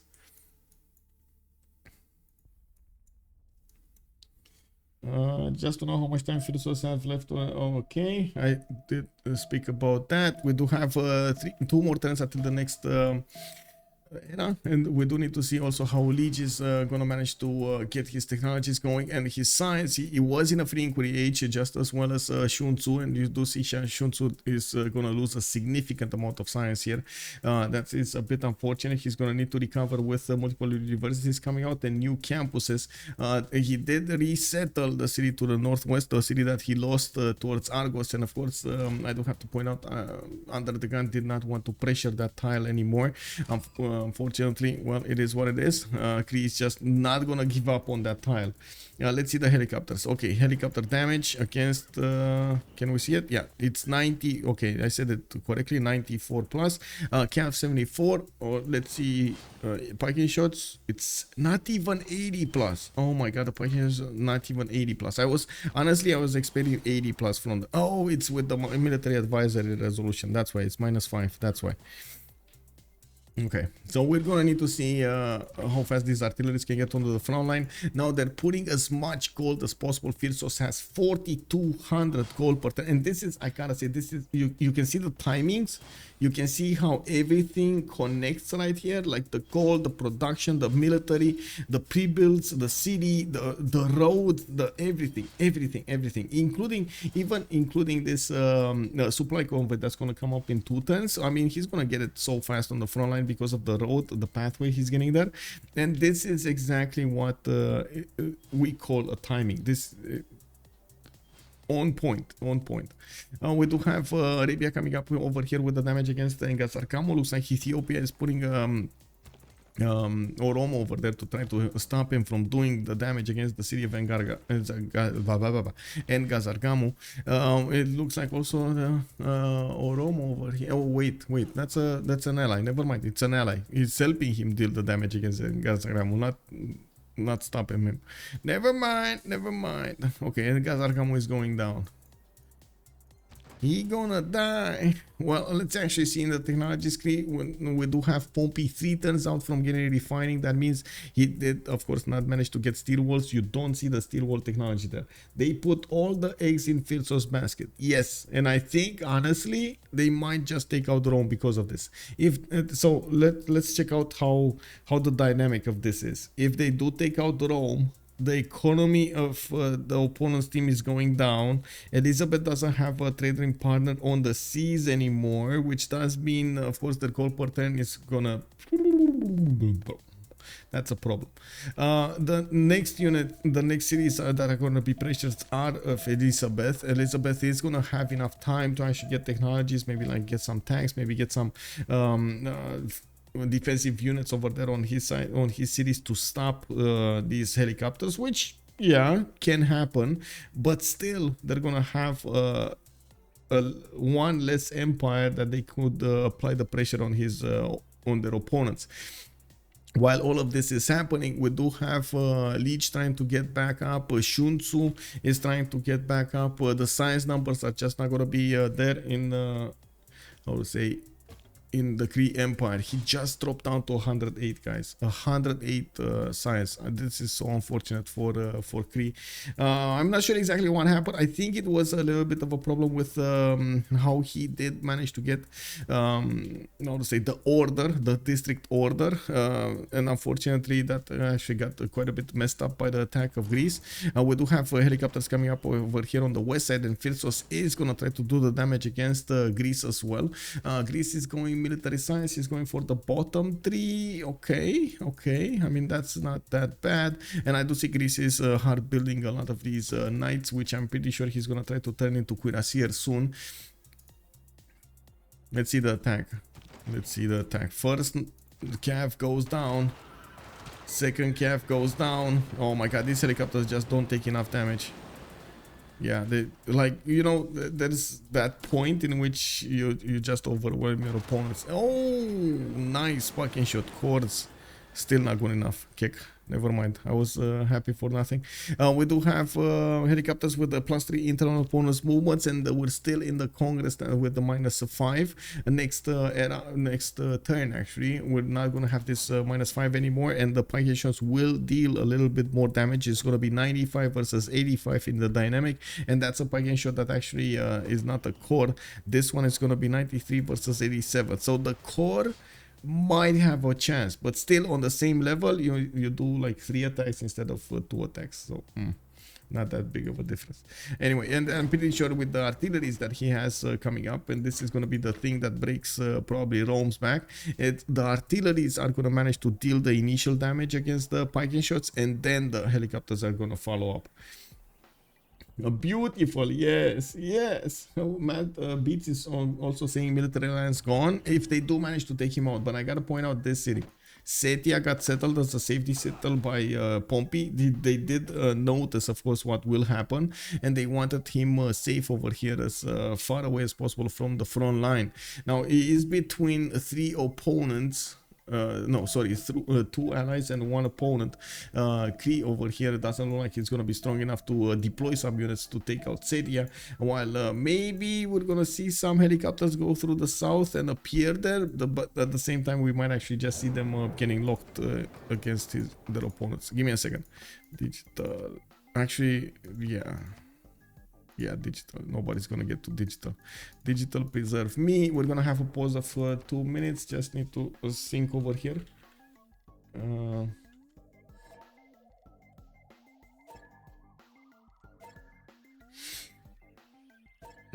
Okay. So 2 minutes, guys, and we're gonna come back to see the helicopter attack of Monsieur Phyrsos going against his opponent over there.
Beep beep boop. Boop boop beep boop bop. Okay, let's see what's going on over here. We do have this attack coming up. Please waiting screen. Let's actually see what the first moves coming up from the helicopters going against Rome cities. I was checking out YouTube over there. YouTube stats. Oh my god, this is getting quite how to say anyway, Theocracy doesn't like loses a wildcard policy slot. That's actually gonna hurt a little bit Arabia over here. I'm pretty sure he wanted to be in Theocracy so he can get faster, cheaper units, and I'm pretty sure that's how he actually built up such a big army. We do have him starting to go to chew through the Roman units, and of course Pompi is putting quite a bit of a defense here. Insufficient oil resource though from his team. He's probably the only one making the oil, and the tech side here, Astikos is gonna get refining next time, and he's gonna try to beef this up. We do have Arabia starting to get into the other tiles of Rome to the south, and you do see that Pompi is putting as many units as he possibly can against his opponent here. Now we do need to see if these helicopters are gonna get faster. These artillery is moving towards the front line. Unfortunately, one thing I do have to mention that I didn't catch before, there's no general here. There's no general. He did have the ability to get the Renaissance Industrial. He would need a modern one for the artillery, so he passed it. And or did he get it? Wait, 73 he might have not passed it actually. He has the ability to recruit it. He's probably thinking about what he's gonna do here. We're gonna need to see if he's gonna recruit it and open them up, or gonna give it away. The next one on the block is Rome. That's gonna get the general for his Renaissance Industrial units, and that actually gives him the ability to get pike shots with a general. So I'm not sure that's what he wants here. We unfortunately the oil, the insufficient oil is actually taking away the shine of these helicopters, making them a little bit weaker against the pike shots. So they would have needed just, you know, that extra 3 over there on them. Now with artillery coming on the front line, yes, he doesn't have the extra movement to move and shoot, but he can deploy them and keep on shooting afterwards. I think Phyrsos will just steamroll over England before he gets to Setia. And that's a good question. You see how JR is reacting to this. He's building up a bigger army. He did manage to get Forbidden Palace in the city of Portsmouth, which allows him to get a wildcard policy slot to use there. Pompi is going to get steel walls, which is going to slow down this attack of his opponent. And at this point, Pompi, the only strategy that he can do is to be as hard to conquer as possible, and that's exactly what he's doing. I do want to point out we do have Phyrsos with 288 science. He dropped down significantly when it comes to the science generation, but still is up there with the madrasas, with all of the districts he has built. He did finally finish. Actually, he got it back. He got the oil. He got the oil, guys. Somehow he got the oil. Now we do have Astikos with the oil per turn also, and looking at their oil, he's on 6. He's barely on 6 oil right now. Astikos oil generation, let's see. Astikos oil generation, we got him already setting up the refineries here on his oil. 1 oil tile, that's it. 1 oil tile. I guess he's building up encampments for the oil generation for his ally. Mohenjo-Daro is going to go down. It looks like he lost that city to UnderTheGun at some point.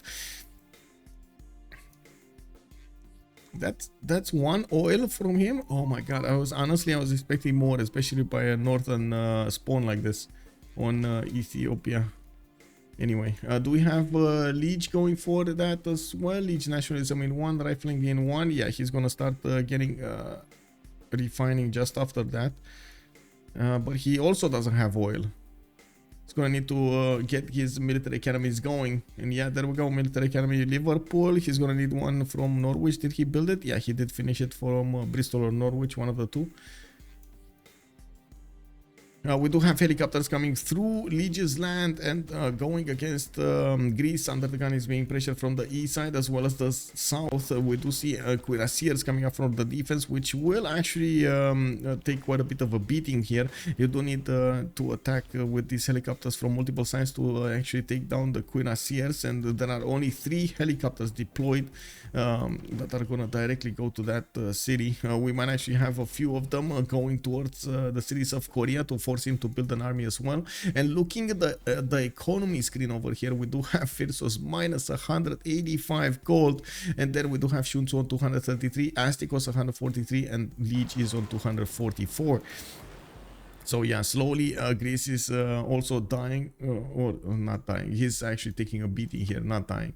Unfortunately for Greece, he just doesn't have the science. Like he just doesn't have the science. He has a lot of culture, he just doesn't have the science. Military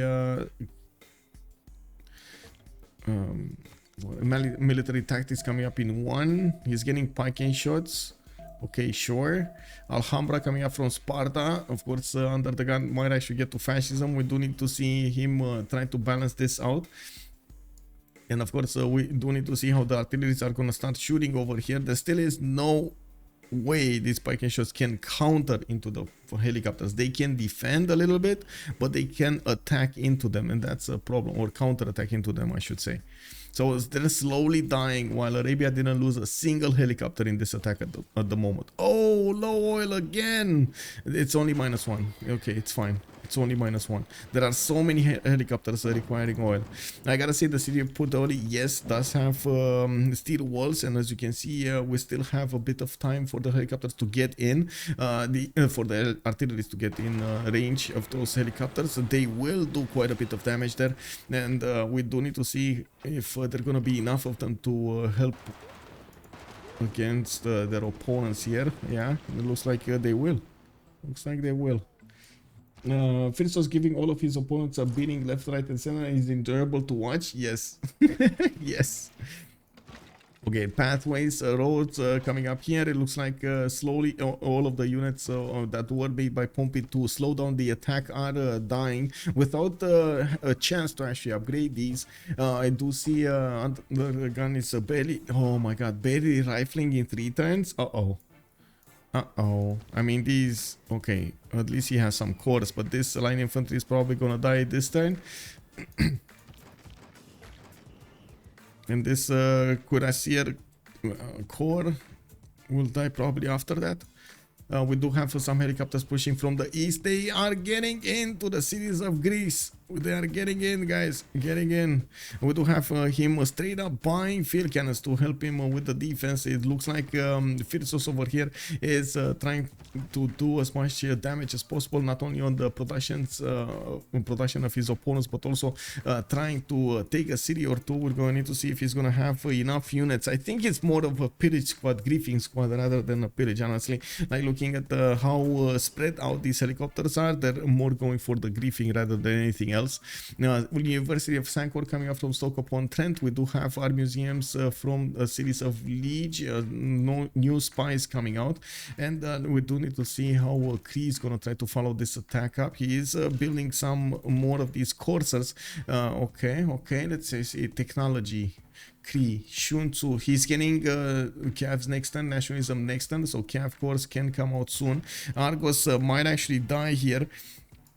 We do have helicopters next to it. These helicopters cannot be attacked by the units of his opponents, and of course if they do, they will probably get promotions rather than be stopped.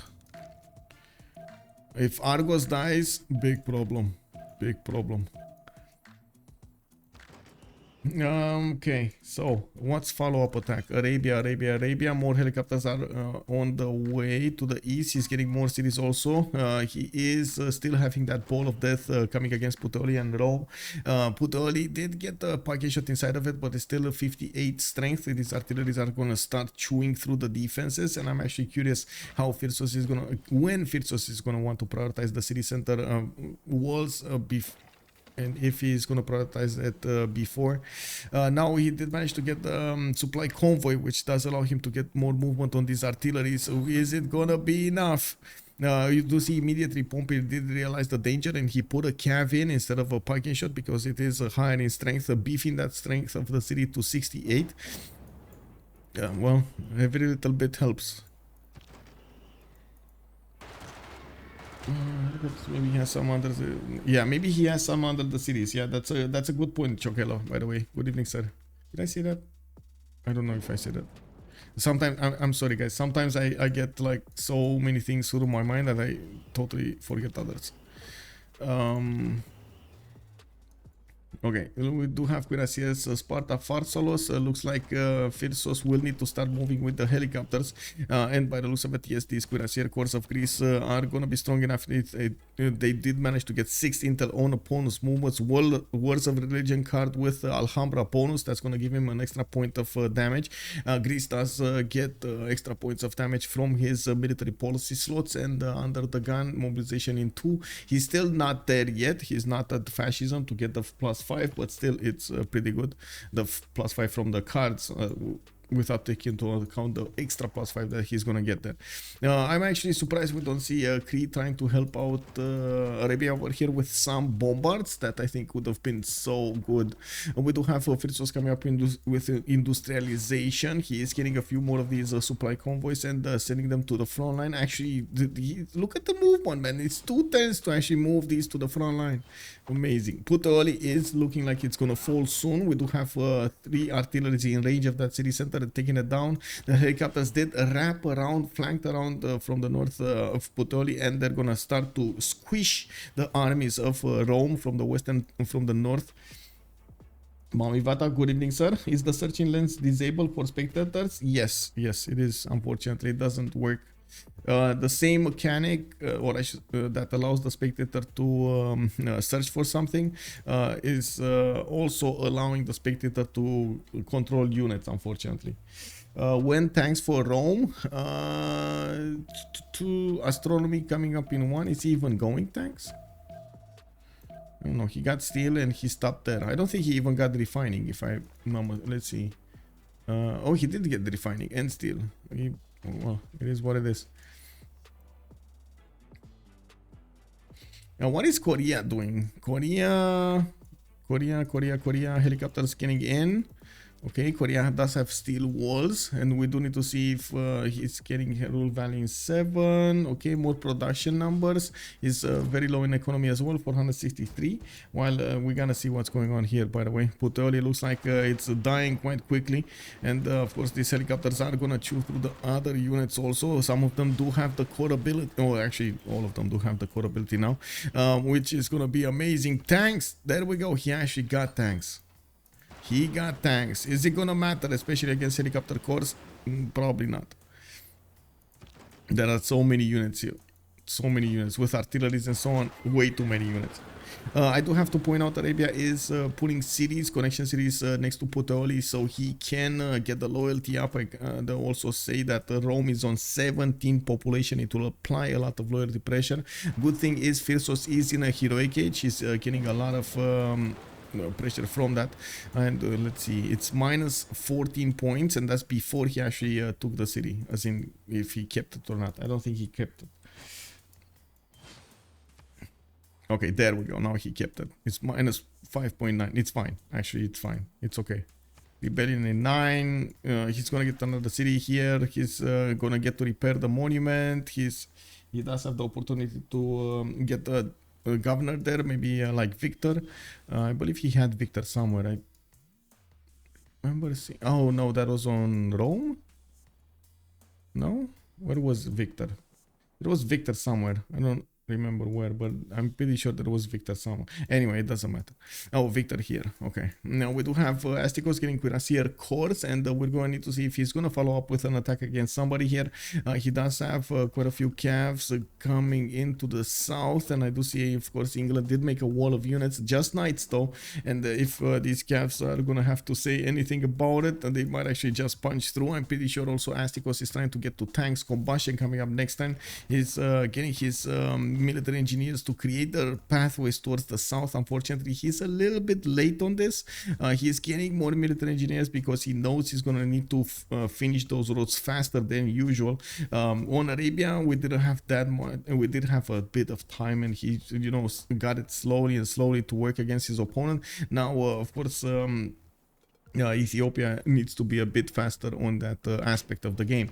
In the yield stamp, we do have Lege jumping up to 250 gold per turn. He does have a golden age, reform the golden age, which, oh my god, it's so important for them at this point in time. The extra gold is going to matter so much. On the other team, we don't have that much gold. Actually, only 375 gold, and that's about it.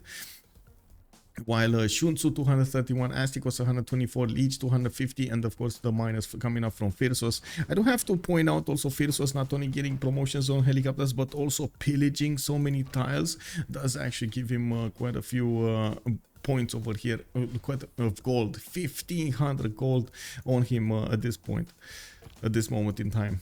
Okay, we got homes, we got the apostles coming in. Did he finish his religion? Let's see. Crusade, he got Crusade, cross-culture dialogue. We were expecting Shinto there. We were expecting that to get that extra science point going, and by the looks of it, he's starting to core up his units to go against the Roman packing shots with stronger units. We do. Wait, did I see this? No. Oh, no buildings in the city center. By the way, that's the second one. And Saladin did get the extra diplo, but I guess that's just for a safety than anything else. He's on 8 out of 20 at the moment. He still did not build a Mahabodhi temple. He still did not get Potala Palace or Statue of Liberty. I think he has way more important things to do than getting those at the moment. Let's see on Ethiopia though. I really am curious. His tanks. Are they gonna finish up Rome? Are they gonna go and finish up Rome, or are they gonna go and push it through England? These tank corps can actually one-shot the night corps of England, and I'm pretty sure that's actually gonna put a bit too much pressure on the economy of Elizabeth the first. If look at the economic numbers, guys. JR's main economy is being generated over here on DCs. He has so many trade routes going back and forth between Rome and London. If he loses this, the economy is just going to go bust, right? He has the production numbers, he has the science, he has the culture. We're gold. That's the problem. We're gonna need to see if there's gonna be enough of a push over here from Astikos to try to force him to use more of that gold into his units, and that seems like just the upgrades over here in Ethiopia's territory did give England an idea to actually get more of these units out. He's going for his own helicopters, plastics coming up in 2 turns, and of course he's gonna follow up with what's called the synthetic materials. Okay, synthetic materials.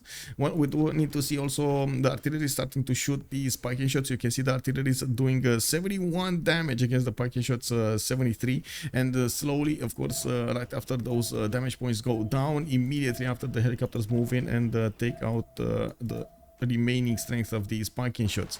There are quite a few units though, and there are also tanks in the mix, which is causing quite a bit of a ruckus over here. Okay, we got tanks coming up from Korea. They're trying to defend against the Arabian helicopters, which are going in to pillage into Korea's territory, putting again more pressure on their opponents over there. It's just chaos everywhere. I gotta say that they're creating chaos. They're using and funding Phyrsos' ability to create the chaos on the map, so they can get an advantage on their opponents. Okay, Pagan shot got taken down. They got Apostle next to Rome. They're gonna crusade it. He's gonna crusade it, guys. And there's not much that he can do against this. Let's see. Can he get that helicopter dealt with? Oh, I thought he's gonna attack it with a tank or something, but it's not actually.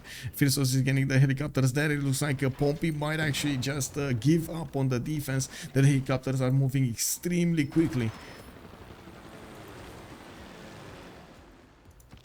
Can he get this one here? No. Oh my god, they attacked into that one helicopter and it survived and got a promotion. Felier, well, at least I already took a city from him. My man is out. I died later, but this we don't consider. Wait, what?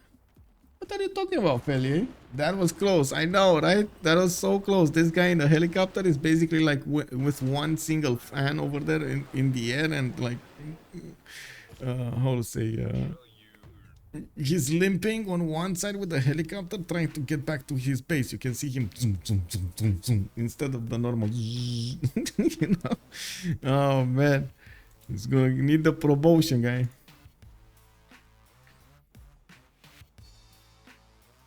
Anyway, we do need to take a look also what's gonna happen here on Titiits' territory. Yes, he's getting a few pillages on his territory, but I gotta say his production numbers look good on 500 production. He has the science, he has the culture. The biggest problem is he's gonna have very, very nasty opponents coming against him. Argos survived against those helicopters in the north. It doesn't look like Phyrsos managed to do anything else than just pillage, but he did manage to get 1, 2, 3, 4 of these mines pillaged with the full theater square pillage over here. 3 buildings, which did actually give Phyrsos quite a bit of a boost in his total culture tab. Is still the lowest one in the game actually with 2472, but at least he did get to that number. Now we do have some stronger units coming up from Cree. He has cores in the middle, calves coming out from him, going for helicopters here, and we will need to see him defend against Korea. It looks like, of course, Korea did upgrade tanks over here. We do need to see if it's going directly labs into jet bombers or trying to use these against his opponent. I think he's actually labs into jet bombers. Just my take on things here. Now we do have camp positions grants coming up from Arabia. I do have to watch what's going on here. Oh, it's Einstein. He gonna get Einstein. Okay, very nice. I'm actually quite curious if it's also gonna manage to get Mary for that extra, what, Mary Goddard, right? Wait, right? That's the one with the extra diplomatic visibility. And let's see, when is Rome getting converted? Because it's not right now. He has 7 in there. Okay, he has another apostle pushing in. Oh my god, that city of 17 population, man. It's so hard to convert. I guess it is what it is. Okay, new helicopters, full strength helicopters getting in. He is still using those artilleries to do the damage against these, not only the city center but also the units around him. When he is gonna manage to crusade Rome, all of these units of that are still in the borders of Rome are gonna get a -5 on them. Well, I should say Arabia's units will get a +5 on them. We do have England putting tank corps on the defense over here, and it looks like these tank corps can actually damage the Arabian helicopters quite a bit. We do have tank wars coming out from Ethiopia from the north, and these will actually stop the English tanks. We do have a significant amount of tanks coming out from Arabia and of course from Ethiopia. And I do have to point out Astikos is going to use his 255 faith per turn to actually build some more and buy some more. Encampment training projects coming out from multiple cities. In the general screen, Jose de San Martin is going to be the next one, industrial modern one, exactly for the tanks, exactly what Ethiopia ordered over here. He just needs to get it on the front line. And of course they would need to deny England over here a general. It doesn't look like he is benefiting from one. Rome did not get one, so who got that one actually? Was it no merchant general Amina? Okay, where's the general Amina? Sun-Tzu. Oh, it's here. Oh, I see it. I see it. Okay, I see it now. So he does have a general. Okay, it's fine.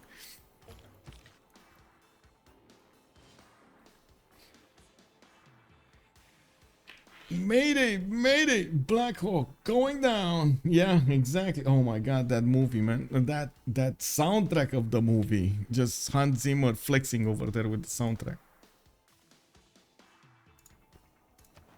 Let me see. Diplo point 8 out of 20.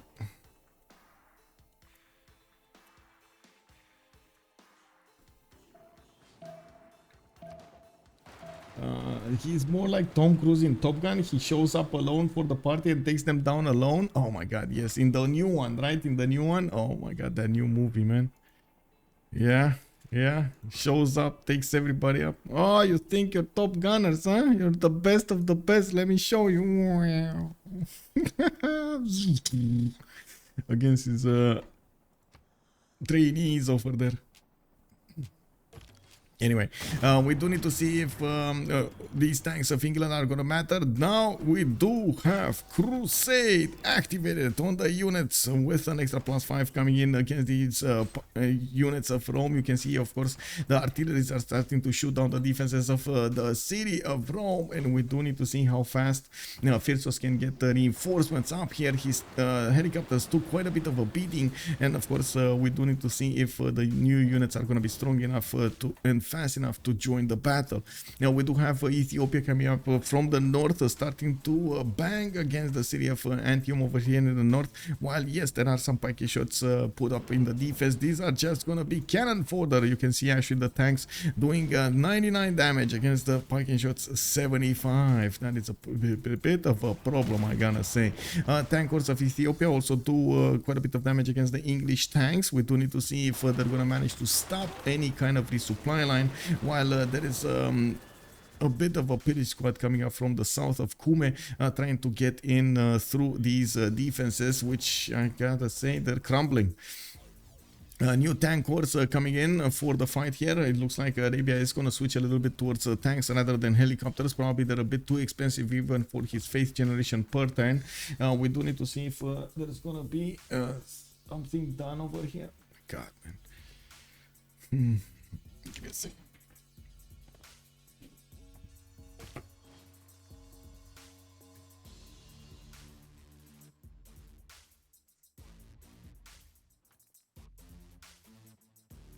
Man, there we go. Sorry, had to do that. We do see massive production coming up also from Titiits is getting these tanks, and he is starting to build up his encampments. I do see him also trying to get an economy going because these numbers are going to go down very quickly. JR is already down to 89 after he did manage to upgrade multiple tanks, and his economy is starting to suffer. Pompi is still on 176. He doesn't have that many units that are costing him gold, and of course he's starting to lose cities over here, and with the whole of his army. We do need to see if UnderTheGun is going to suffer a little bit more damage. Yes, he still is getting pillaged by the helicopters of Phyrsos, not giving up on this. He's trying to find every nook and cranny to get these helicopters through and do the pillage. Sun-Tzu also not that far away from getting his own helicopters here. He's building up more tank pre-builds and helicopter pre-builds. We do have him with 229 gold, and he is probably funding all of this warfare over there. Same can be said about England getting campus research grants, and it does look like we did have, I think, Phyrsos magic to get Einstein. No, wait, yeah, he did Einstein. He did get it. So 330. Well, I mean, to be honest, he doesn't have labs, and I'm not even sure he has the time to build labs here. He's gonna want to do everything else other than labs. Yeah, he's barely getting replaceable parts. It's gonna take a while. Okay, we got more tanks coming in here. Helicopters moving from the south, getting poured up. And yes, we do have JR with a few tanks that can counterattack here, but it's gonna take a while to delete all of these units. And Phyrsos is calling out for the unstack. What stacked? Oh, this one, Rome. Okay, I see. It was a pike shot there. Okay, Rome is going down though, and that pike shot actually cored up in the city, in the encampment, which is a problem. If he loses the city center, he's gonna lose the unit in the encampment alongside with the encampment. Anyway, Gorgo 4 tens from Alhambra. Wait, didn't he have Alhambra already? He got mobilization though. No, he didn't. Okay, why did I see a +1? Oh, it's only +1 strength from the military policy, not Alhambra. Okay, never mind.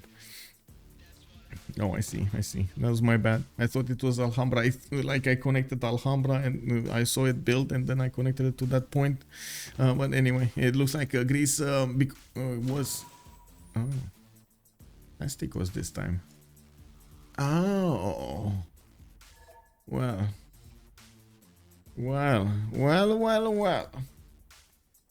He started to build Alhambra, Arabia interfered with standing on it. Yeah.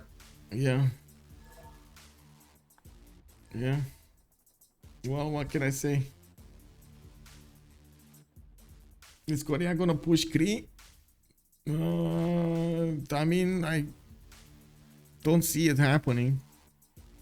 I don't think they have the economy to do so. Like that's I think the major problem here. It's not that they don't have the science, they don't have the infrastructure or the production. It's the economy between them. And Korea is so far away from both Cree and Ethiopia that I find it extremely hard to believe anything else other than helicopters or jet bombers is going to be a viable solution over here. In any kind of warfare, you don't take into account only the strength of your units. You need to take into account the resupply line towards your front line.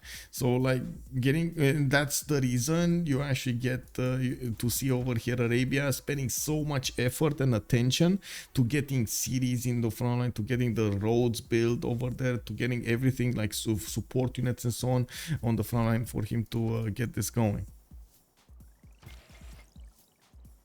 Also, before I back, good evening, sir. What happens if you don't unstack? More support bonus is given to the unit, unfortunately. I think they fixed it at some point, but it's still something that players don't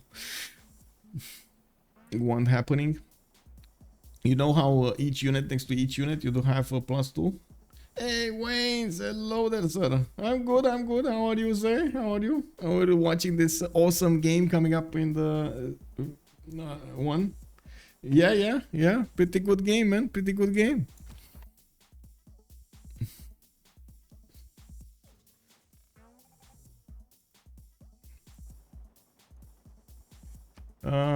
We might see a relobby here. It doesn't look like Astikos can get in, unfortunately. Well, let's see. Let's see how it is. A lot of Bordeaux Highlands, yeah. A lot of these things too. Well, we did have the pushes, and that's one thing that I do notice more and more happening. They notice how they can invest into that military to unbalance, well, I should say, do some form of debalance on their opponents. For example, England, right, suffered so much from that attack. He had to build so many units. He had to give up on building up his economy, building up his science and so on. He's barely catching up to everybody else in the game now. Cree also. Cree, oh my god, made so many sacrifices here. Titiits, good evening, sir. How many technologies between Korea and Phyrsos? How many technologies between Korea and Phyrsos? Let me actually see. We technologies, right? This one. Phyrsos is 47 and Korea is 46. They're very close. Very close. Just one single technology difference between them. I mean, I gotta say also JR is 46. Arabia has to do everything in this game, it seems like. Yeah, except for me. Yeah, that's it. Well, to be honest, they're trying to make as much gold as possible for him. They're putting everything on Arabia, which usually is something that is happening a lot. Like, that's how Arabia rolls, right? It does require a lot of gold. With pleasure, sir.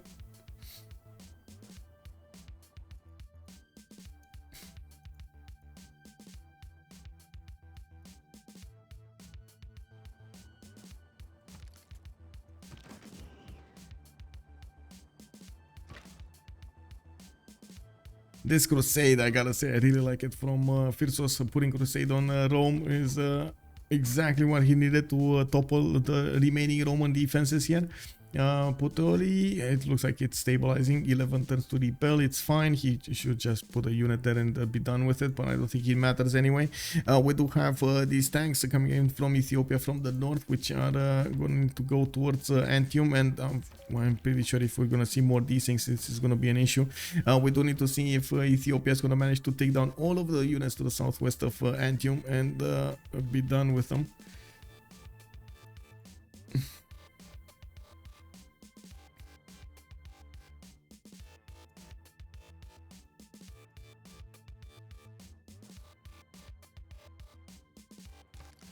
Okay, finished loading.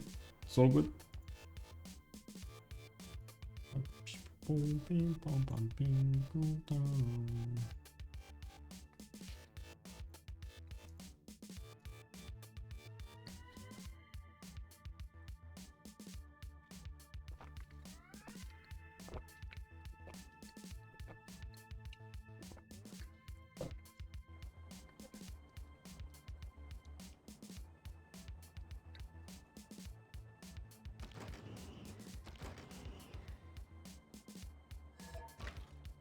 Okay, Team Plus. I gotta say, Arabia has so many cities. Oh, and he's okay getting this city in the north just for the oil. One city for 3 oil tiles. And so much trade between him and his opponent over his ally over there, England. We do need to see if he has any more movement. No, I think he actually moved all of his tanks, and we're probably gonna need to see him finishing up his encampment training projects. Looks like he's preparing helicopter attack on somebody. We might actually see him try to go through the English territory in the middle over here, where he did attack before with Oromos. Maybe try to go get Portsmouth, or even try to breach towards London, while England is going to get pushed from the west side. We will need to see if Korea is going to have enough strength on his units to actually stop him from doing, stop his opponent from doing so. Korea did manage to get up to 377 science. I do see him 170 culture, and replaceable parts does mean he's actually going to go for labs here. Going for encampments in 2, getting military engineers. This is going to give us an idea what he's doing. If he's starting to create railroads towards somebody, yeah, that's definitely going to be an idea. If he is going to actually build the railroads towards Cree, well, it looks like Cree might be on the wrong end of Korea's units.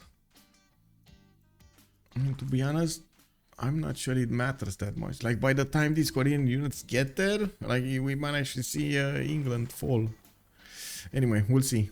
England did manage to get to 1448 army, so he has a lot of army. He has a lot of, and he's building a lot of army also. Oh wait, London 3 turning tanks? That's not good, guys.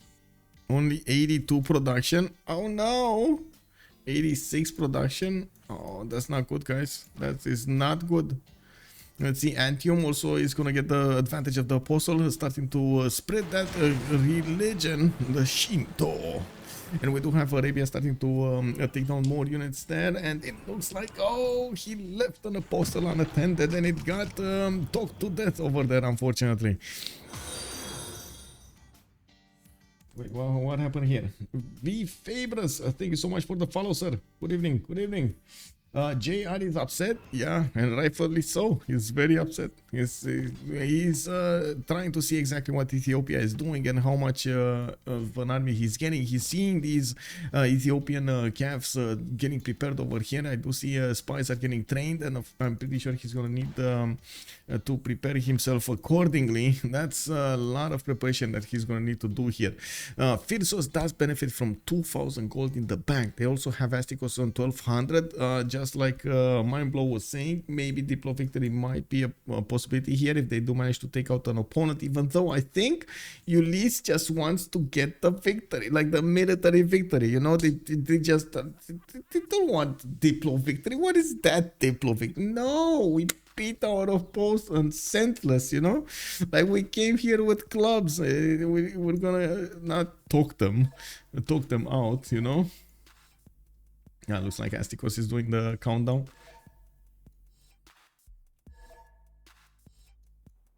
Let's see how this is gonna develop here.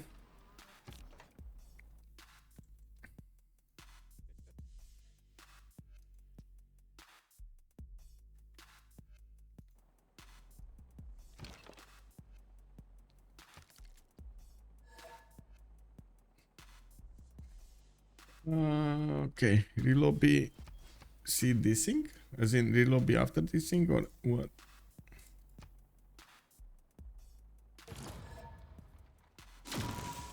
Oh my god, they're gonna relobby during a desync? Oh, okay. Okay, sure. What are they or not? What's happening? Oh. The button said free pony if I click. Where's pony? Free pony if you click. Yes, you need to get the pony, man. What can I say? It's the KHN. Thank you so much for the prime, sir. Much appreciated for the 6 months. Steam maintenance today. Nalipod is saying, yeah, Steam maintenance. And the one weird thing about the Steam maintenance, it doesn't happen everywhere in the world at once. It just happens like in a rolling update. You have like different sections, different regions of the world getting the updates at different times, and unfortunately that sometimes causes issues.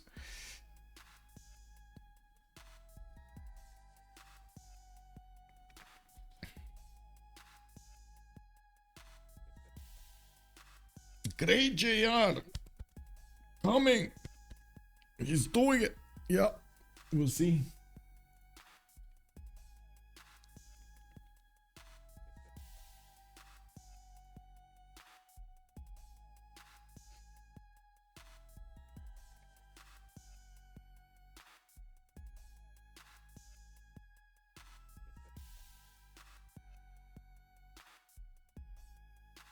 Oh, let me actually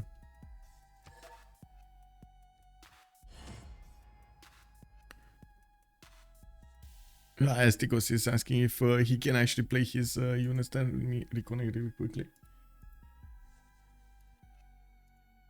Okay, gonna ready up and go to bathroom.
Is JR mad or something? Why is he not getting in?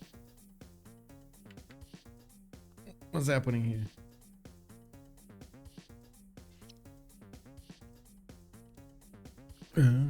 Wait a sec.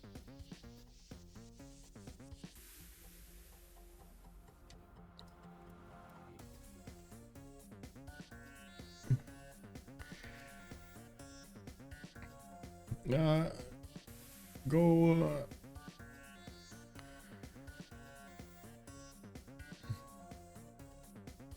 One sec. Let me figure this out for him. One sec.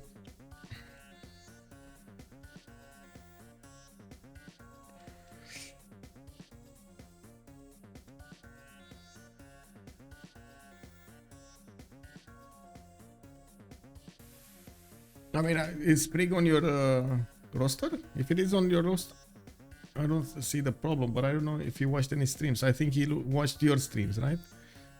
Let me check. Teams.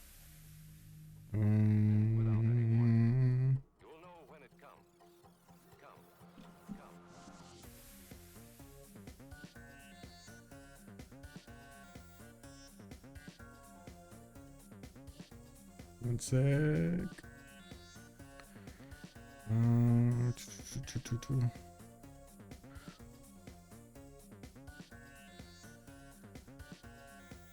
What is this? What is the Freritos? Oh, Sprig is not on the roster. Oh, I see. Oh. I'm trying to find this.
I can't talk. Trying to get somebody to talk, make a decision over here.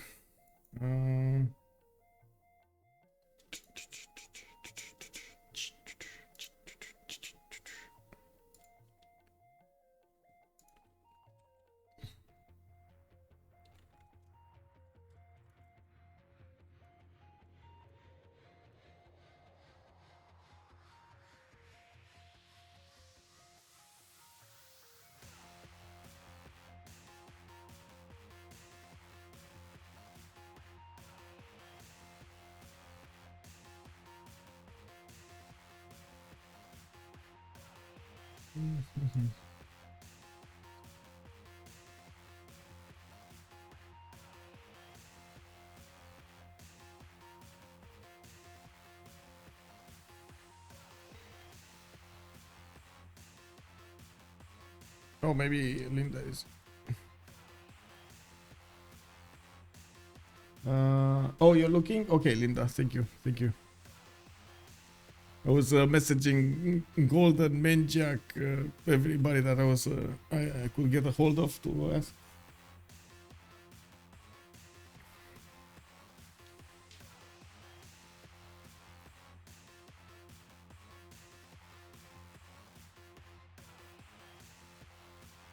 And push back the greatest darkness we have yet faced.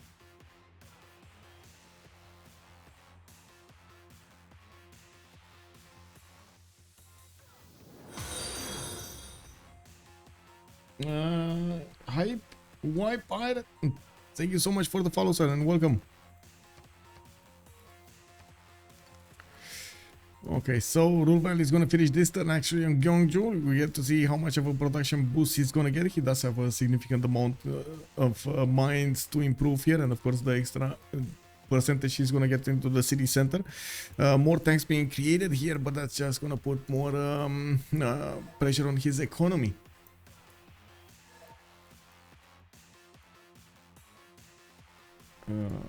Well, Jad is mad. Jad is mad.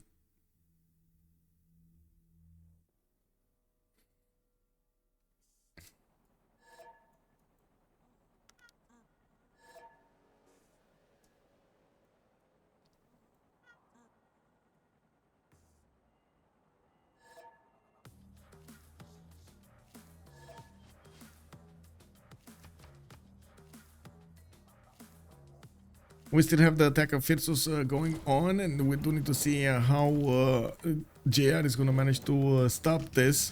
By the looks of it, Astikos is coming in from the north, and he will get quite a few victories over here against his opponents, trying to put these tanks around Antium to do as much damage. The city of Antium did get converted to Shinto. Now, of course, these units of Arabia will get a +5 on there with the Crusade ability against their opponents here. Rome is going to get hit by multiple artilleries, and it looks like it's very close to going down, but not this turn. JR did manage to put 2 defensive tanks to the northeast, and there are still 2 units of Rome to the southwest. We do need to see if these units of Arabia are going to manage to push through. Arabia does have promotions on some of his tank wards and can deal a lot of damage against the parking shots, but not fast enough to get to Rome. Probably next turn Rome is going to be dead. D-E-A-D. What is Damori to save Freritos? I think Damori did get subbed out. If I remember correctly, he got recruited by somebody in the CPL Premier League. Let me see. Recruitment, roster changes. I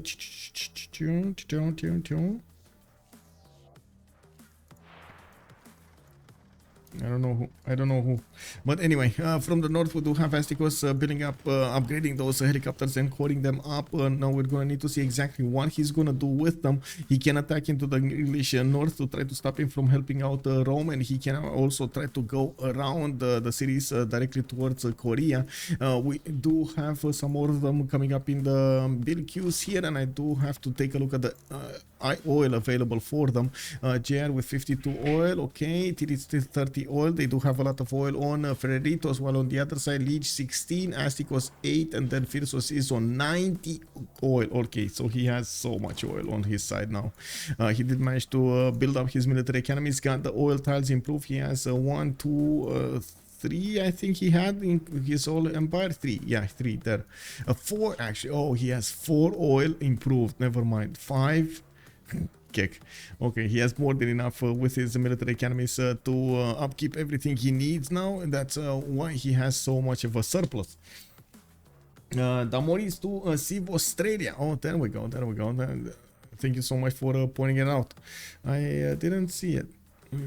I mean, I did know he did get recruited by somebody else, but I didn't actually see it right now in the recruitment channel. There were so many changes in the last period. So many changes. HOH did get a massive boost with FKDN and Buris, by the way. Massive boost. Max the Joe, good evening, sir. 6? What's happening with 6? Max the Joe. What's 6? Oh, you mean 6 oil tiles? That's what you mean? Wait, does he have 6? 1, 2, 3. No, 1, 2, 3, 4, 5 in Aden, right? Did he get another one somewhere? 5. Oh, 6. There we go. That's the one I missed. Yeah, you're right, Max. That's the one. Thank you. Okay, so Rome did get attacked by a tank, and it looks like it's very low HP. They don't have enough damage to punch through the defenses entirely.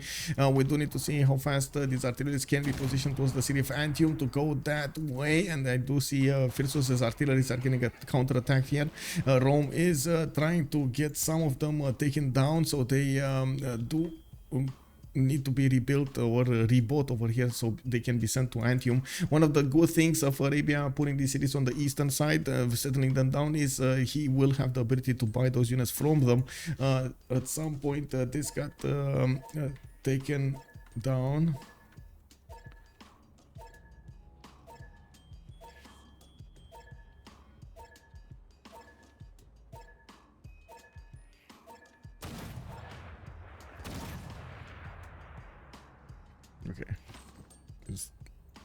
Okay.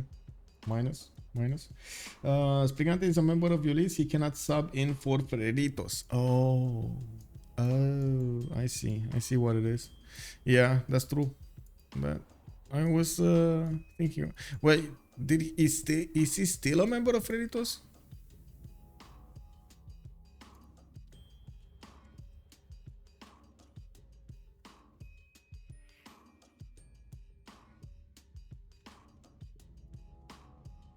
Oh, Jerry is saying he has sub.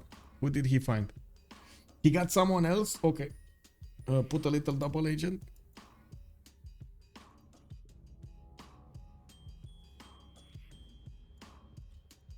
Who did he get? Who is he getting? Also, he saw some of the game on Lege stream. Oh, I mean, yeah. Oh, Lege red codes. We got how many turns until? Okay, 8 turns. Oh, Astikos dropping. Oh my god, man. Oh no. The Mew and Mew. Little by little, man. Yeah, little by little. 1 turn, 2 turns, and poof! Somebody drops. Yeah. Yeah, JR is just. Oh my god, I'm so sorry for him, man. I'm so sorry.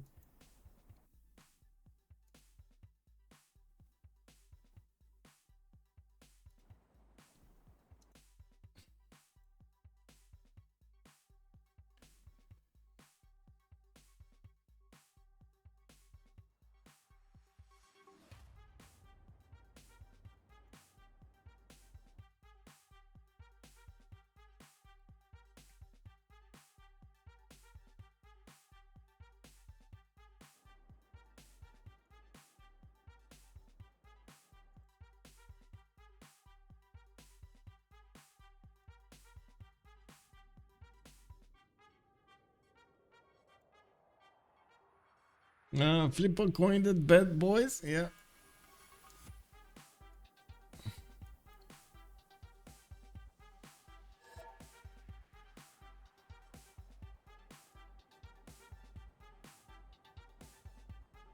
Omega is subbing in. Oh, I see. But wait, subbing in for whom? For JR or? But, I mean, we still need the JR drop here.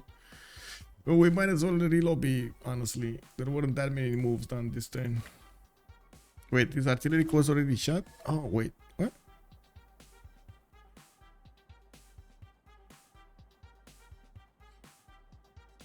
If Freritos capitulate, they can all go to bed. Yeah. Okay, for JR. Got it. Thank you.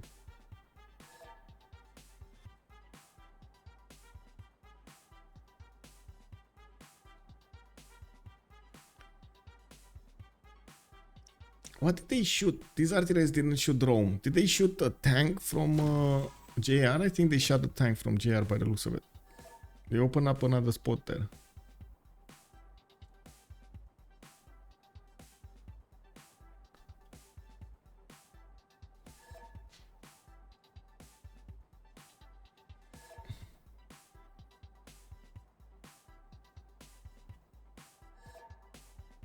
Yeah, yeah. Yeah, he didn't get officially subbed in. I did see the roster changes in Civ6, but I didn't see them here in CPL Premier League. They're gonna need to fix that somehow. I guess, well, they're gonna do it. So we need Omega to come in, and we do need the Astikos to come in. Did he said something with he full crashed. Full crash means like his computer went to restart or something, like blue screen, or what happened? So I see him. No, I see him in the, maybe he's like talking with phone or something, because he is in the voice comms.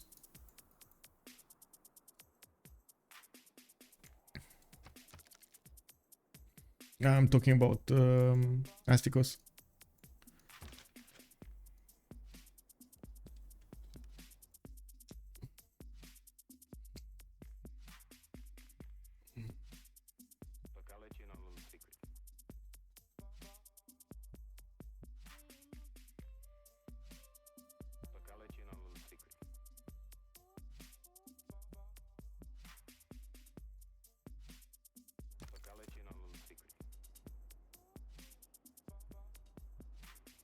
I think he's tired because the game crashed so often. Oh, it might be. Yeah, might be.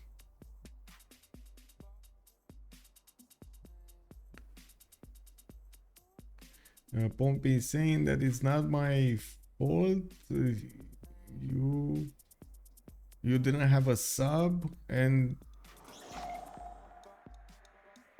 you have a player that crashes all game, I guess. That's a rough translation. Jeff sometimes changes the team roster after the camp does DMing without the posting roster changes. Oh, I see.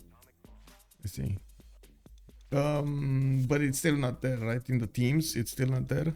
I did check the team rosters and I don't believe I saw Sprig. Barsake, Titiits, Tamori, Pompi, JR, Ulyss, T-Tube, UnderTheGun, and Elark. So yeah, I don't see him. I don't see him here.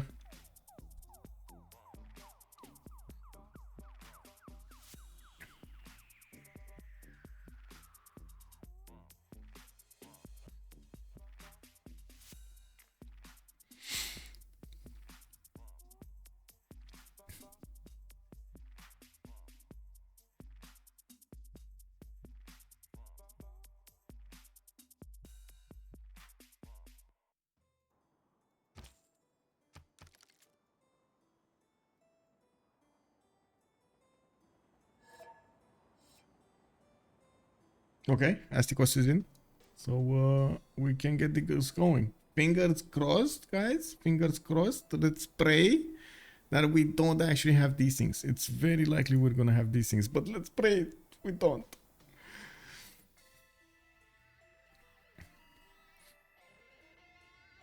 I do have to say, Holiday Highlands keeps looking stronger and stronger.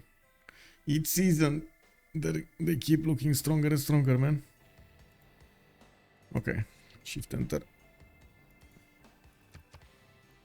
Sprigante is on Ulyss roster for Premier League. Yes, he is.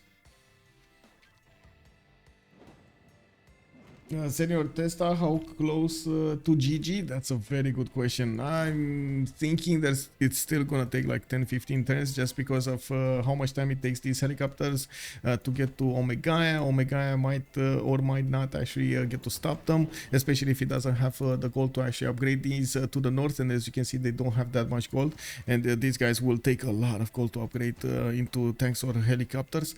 He doesn't even have helicopters yet. He needs next turn he's gonna get synthetic materials. We do need to see if he's gonna have what he needs here. He doesn't get that many pillages. Maybe from the cities, for example, from the city of Rome, when it's gonna fall, he's gonna get a few mine pillages here, and that's gonna give him some gold. They are making per turn 162, 60, 100, and 197. While on the other side, actually, Phyrsos is only on -40 at the moment. He probably did switch around a few cards to actually help his economy a little bit more. We got stock exchanges coming up from Cairo, getting also a commercial here in Medina. Finally, actually, the connection city got a commercial and also settled Tripoli, which will allow him to get coastal trade routes with his ally over here, Cree, and of course, the other way around. We did not talk about that much, but honestly, we didn't see Korea build up a big army to go against his opponent at the moment. I do see he's preparing with a few tanks on the west side. He's getting a few calves here, which of course will turn into helicopters soon. We do have Titiits on 2 turns of plastics, 1 turn of mobilization. He doesn't have a lot of units. I think that's the biggest issue. And if something that we talked about quite a bit is the fact that Omega, unfortunately, or I should say the former GR, unfortunately, will lose a lot of his economy when Rome full dies, or at least the main cities die over here. Rome's capital city is going to be taken over. Antium Kume is going to be next. Also, can you check if they run Wars of Religion? Because JR versus Phyrsos and Astikos, all different religions. Yes, I think one of them at least was Phyrsos here. Let's see, +5 Crusade belief. Oh wait, that's England. That's England. JR versus Phyrsos. JR. He doesn't have Wars of Religion. Ethiopia, I think I saw something Wars of Religion, but I don't know whom. I totally forgot whom. I saw it somewhere. I'm pretty sure I talked about it. The Walls of Religion was activated at some point, but it's not here anymore. They have other targets of opportunity. Also, good evening, sir. How are you doing? Flashy, how are you, man?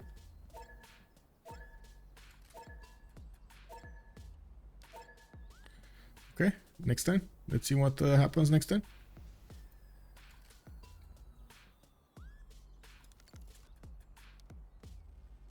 Yeah, oh my god, this thing kick. Oh, thank you. Oh my god, amazing. Sleeping headshot, what does the countdown do? It because when you do like when a player drops and you get back in, or a player desyncs, you have infinite lobby, like an infinite turn, and the players want to synchronize their ending of the turn so they can actually do some last moves or first moves, last moves. So they need somebody to count down just as usual, so they can actually synchronize their ending of the turn.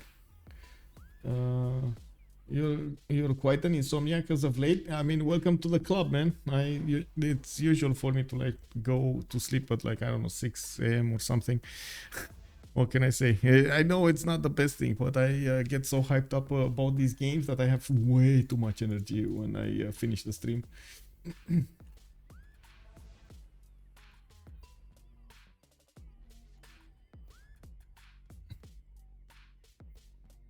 I do hope you're gonna get some sleep though soon. Sleep is good. Sleep is life. Okay, we're getting in the lobby now. Getting in there. Like I go sleep and then wake up early, regardless of waking time. Okay, I mean that's okay. Feels like you need to get some how to say, pressure out of you, man. Talk with somebody. Let it out. Let it out, bro.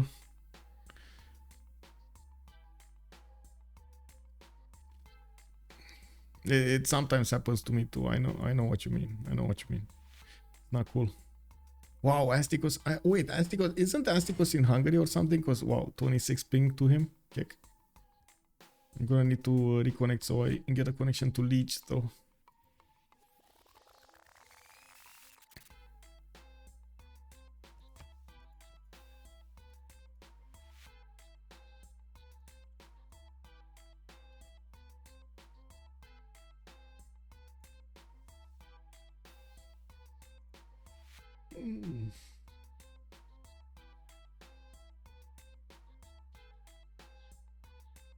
Wait, under the gun. Oh, okay, I have to everybody. Except under the gun. Kick. He connected and I have 0 MS. Oh my god.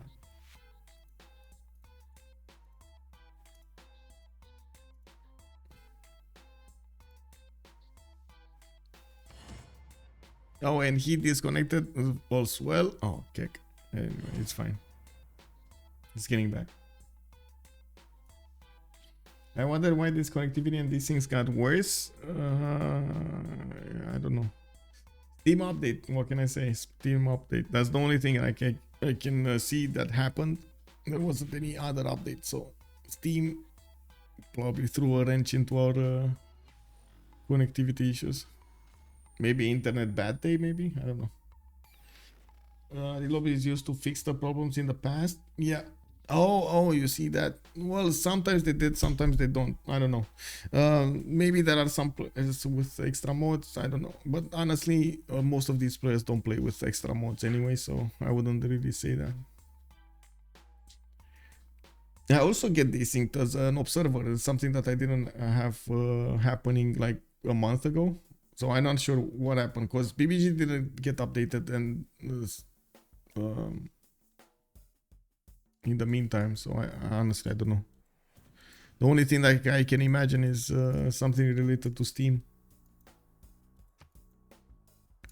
Oh well.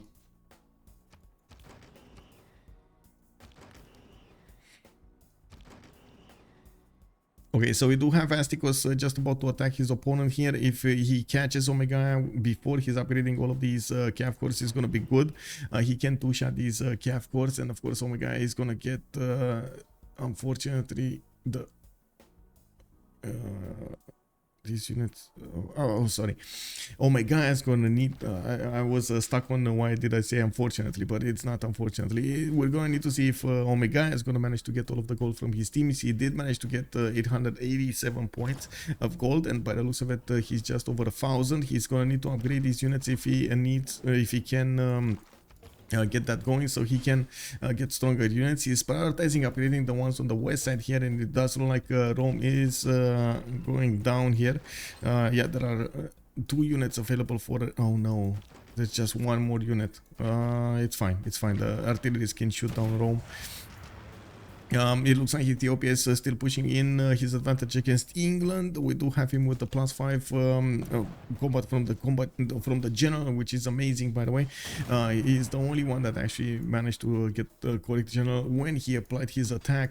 Finally, we do have Arabia with the general as well on his side, and with these tanks do get an extra +5 on them with the Crusade belief. I do have to mention the second Rome is gonna be taken down, Crusade is not going to activate anymore. I think Phyrsos just wants to use it as the last movement there. We do need to see how fast Astikos is moving from the north. He does have a significant amount of helicopters here, but as you can see, Omega is upgrading his own as well, and it's going to take more and more units to actually attack just a single helicopter of England. Looking at the east here, Titube is saying, cringe mode, Titube. He's talking about the 2-2 upgrade, man, Titube. Why are you talking, why are you calling it cringe, bro? It's not the 3-1, oh my god, food, amazing 7 cities before turn 30 something. We got the labs coming out from Arabia. We do have campus coming out from Hattin. By the looks of it, Tripoli coming up with campus over here. So more science on Phyrsos acquired. Unfortunately, it doesn't look like we have that much science on Cree. He did manage to well get 188 and basically stopped at that. I do have to point out he was making the goal for his teammates, and especially Phyrsos over there. He needed to fund as much as possible his ally so he can do the war against his opponents, prioritize everything over that, and by the looks of it, well, it hurt him quite a bit. We do have UnderTheGun getting cuirassier armies over here on the front line, which are not strong enough to go against the calves. Kick W, calf cores. Cuirassier army dies against calf cores. Huh. Wow, okay. Well, how far away is UnderTheGun from fascism? Not far away, actually. We do have combustion coming up in 3 turns, in ideology in 1, so he's gonna get tank armies with fascism bonus against Cree. It does look like Cree is gonna be pressured quite a bit over here if UnderTheGun is left unchecked. So there are still quite a few things that Freritos de la Vega can do. It's just a matter of time until they can actually get that going, and they do need to slow down Phyrsos as much as possible, and of course Astikos as much as possible, so they can actually get those moves going. Let's get the countdown.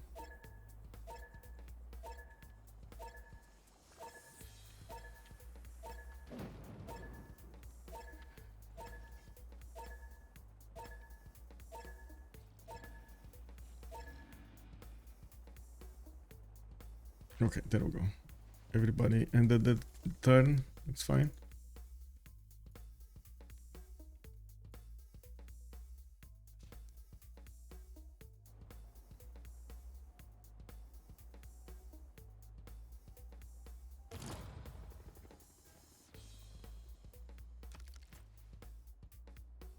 Okay, military engineers coming up from Titiits, still building the infrastructure to the east over here. I think he's actually building those railroads actually for the pathways for the traders to get bigger, especially since he doesn't have coastal trade routes to anybody. He wants to make the most out of the trade routes he has. Let's see the front line here. Antium is getting taken down. Looks like artilleries from Phyrsos are starting to take pot shots at the tanks of England here, trying to do as much damage as possible. Ethiopia pushing in through the north, and and managing to find a line of units from England. Now it does look like on Freritos de la Vega we do have a bit more gold generated, and we do still have 6 turns out of this era until the World Congress, of course, 7. We do have less units available to defend the cities of Rome. The fact that Ethiopia stopped the resupply line and at the same time pushed England from the north did force Omega to direct his attention towards the north and the west to defend himself rather than defend Rome, which is exactly what they were going for. Now there are only 2 helicopters and 1 tank, 1 helicopter and 1 tank in the defense of the city of Rome and Cume. We do see so many units coming up from Arabia to deal the final damage points against the Roman city, while I guess Rome did have a safety settler over here, Setia, that does benefit from steel walls. We're going to need to see if they're going to see it first of all, and second of all if they're going to manage to get there and take it down. There are quite a few farms also for medpacks here available for Arabia to replenish his health on his units, while the city of Rome is very low in HP. But I gotta say that extra +5 he has on from the Crusade, it's extremely valuable right now for him. Okay, what's happening here? Nothing much. Arabia put a city right in the face of Greece, nothing much happening there. Totalitarianism coming up from UnderTheGun in 5 turns, combustion in 2 turns, while Cree, for example, is going for plastics. He's gonna have helicopter course here to defend himself with. He's trying to get his military economies also to work so he can actually get that oil generation going. And let me actually take a quick, there we go. I need to stop this air conditioning. Let's see. Okay.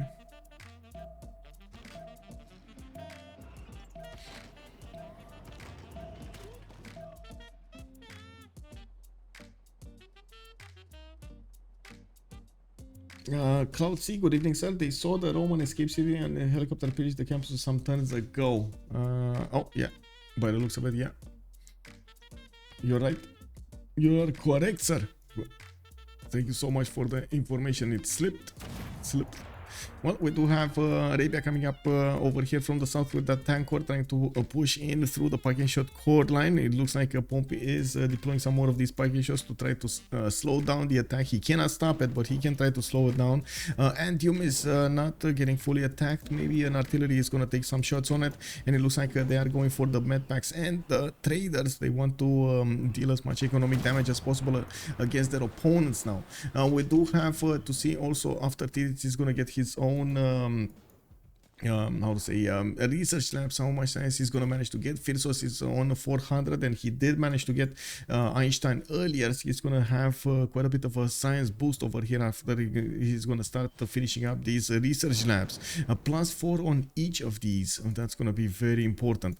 Antium got taken, and it was Astikos that did manage to take it. Looks like Rome is also gonna be taken right now. They do need to secure Rome to not get actually retaken so they can liberate, but I don't think there's any enemy unit other than Rome's units here, so he can take it. Okay, it's fine, I guess. Yeah, we gotta see how the economics numbers will change. You can immediately see that Omega is down to 62, while Pompi does have 128. UnderTheGun is those 200, but that is before he actually upgrades his units into tanks and tank armies, and of course that's gonna put quite a bit of pressure on his side when it comes to his economy. He's also gonna have, or should have actually, less gold when it comes to the golden age. He's not going to be in a golden age next time, next era, and this time he is in a reform the coinage, which does give him a significant amount of gold generation. That's probably the reason. Of course, Korea is trying to make this railroad over here. He does need to finish it to the east side, get more. I am Astikos stream right now. They wait before taking Rome because of the favor debuff. Yeah, there we go. That's another point. They do wait. They actually want to get more favor here. Interesting. So they might actually try to do some diplomatic victory over here. Just sneak it in over there. Cringe Cuernaros, good evening, sir. No, but really cringe. I mean, honestly, so I'm not, don't get me wrong, I'm not a fan of the 2-2. I just want the communities to find out the common ground on them. And the only common ground we found was actually the only 2-2 base. It's only the capital, it's 2-2 base. You get the yields from other stuff over there. It is what it is.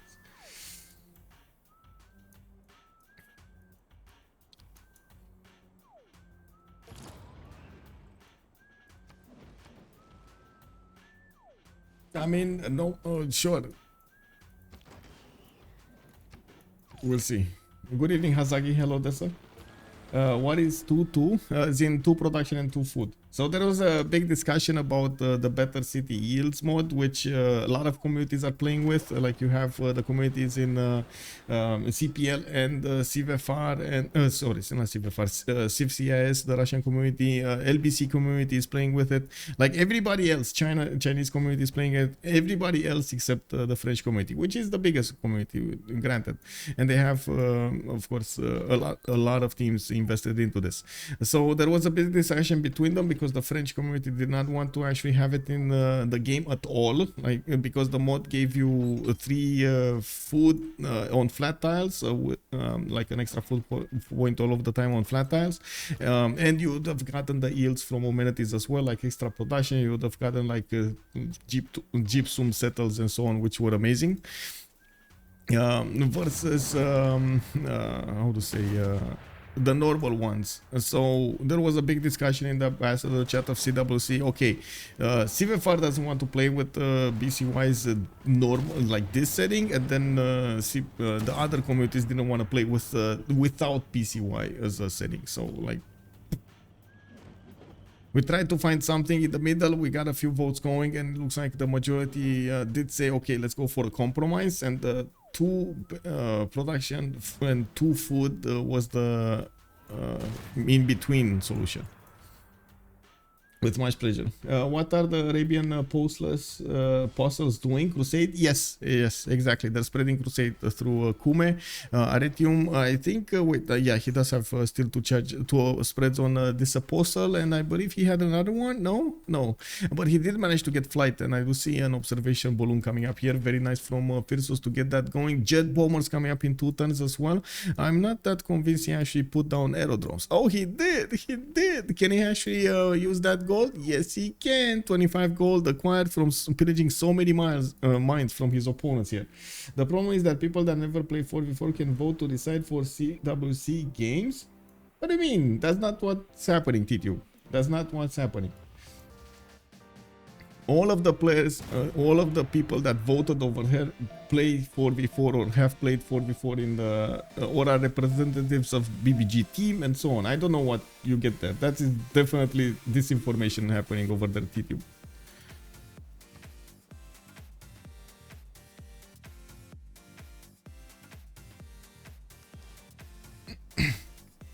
Like the only vote that I saw people voting for or not for BCI and so on, it's actually on the BBG server. That's the only vote that I saw that did allow FFA players to vote on that. And the same thing happened over there as well. There were more people wanting BCY than there were people not wanting BCY. Don't get me wrong, I'm not a fan. I'm not a fan of BCY, don't get me wrong. I'm just saying the results I saw in the communities. Okay, so Arabia coming up here with the pillages. We do have Kume also slowly taken down. Wait, culture is bad everywhere? Yeah, culture victory is not happening, I'm pretty sure. UnderTheGun is gonna get to upgrade those things, those tanks soon. He switched away? He switched away from fascism? Oh no! It is what it is. Well, we do have Kume about to go down. Looks like those artilleries are starting to get the shots in. And by the way, people voted for it, mostly PF and CPL. So yeah, but it's almost coming in teamers. Okay. I mean, all of the players over there that voted in the CWC ambassador chat are from the teams. from the 4v4 teams. They're coming from CPL, so they're coming from CVFR, from Civ6, from everywhere. LBC, the communities, BBG, right? Like the BBG team.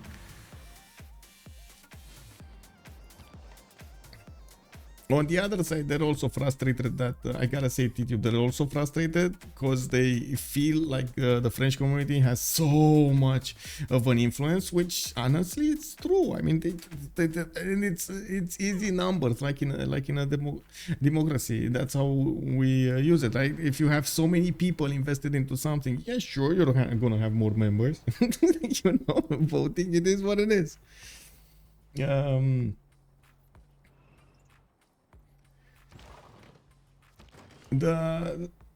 Okay, so anyway, let's come back to the game, because this is gonna, like, this, I know the discussion is it's a bit too splitting in opinions. I'm sorry. Let's go for what's going on here. We do have England with one big continent. Actually, he doesn't have the ability to get those red codes to actually get the +5, and of course he just got 1 for the points here. Looks like Pompi is gonna go chemistry in 3, and whoa, thank you so much, Gavney, for the prime, sir, much appreciated. We do have research labs coming up, Plymouth, Birmingham, Bristol, and of course that's gonna give them quite a bit of a science boost, but unfortunately Pompi is dying over here. He's losing cities, and the next one up on the chopping block will probably be Omega. Titiits is going to need to find a way to actually help out his teammate. He's getting his own helicopter corps over here, and will try to defend against Ethiopia. Ethiopia is going to go for the pillages. We do have modern armors coming up for England, and it looks like Astikos is being stopped a little bit, but then he's just flanking around and trying to get in there. Games are already more than 2 fans because Sim is buff and buff again. People are better day by day, so it's not good. And plus, it is not balanced in all teams because you can't focus on resources on 4 people on the best pawn to snowball. Yeah. I mean, I'm pretty sure Titiits is talking about the actual BCY that is now in being played, as in the 3-1.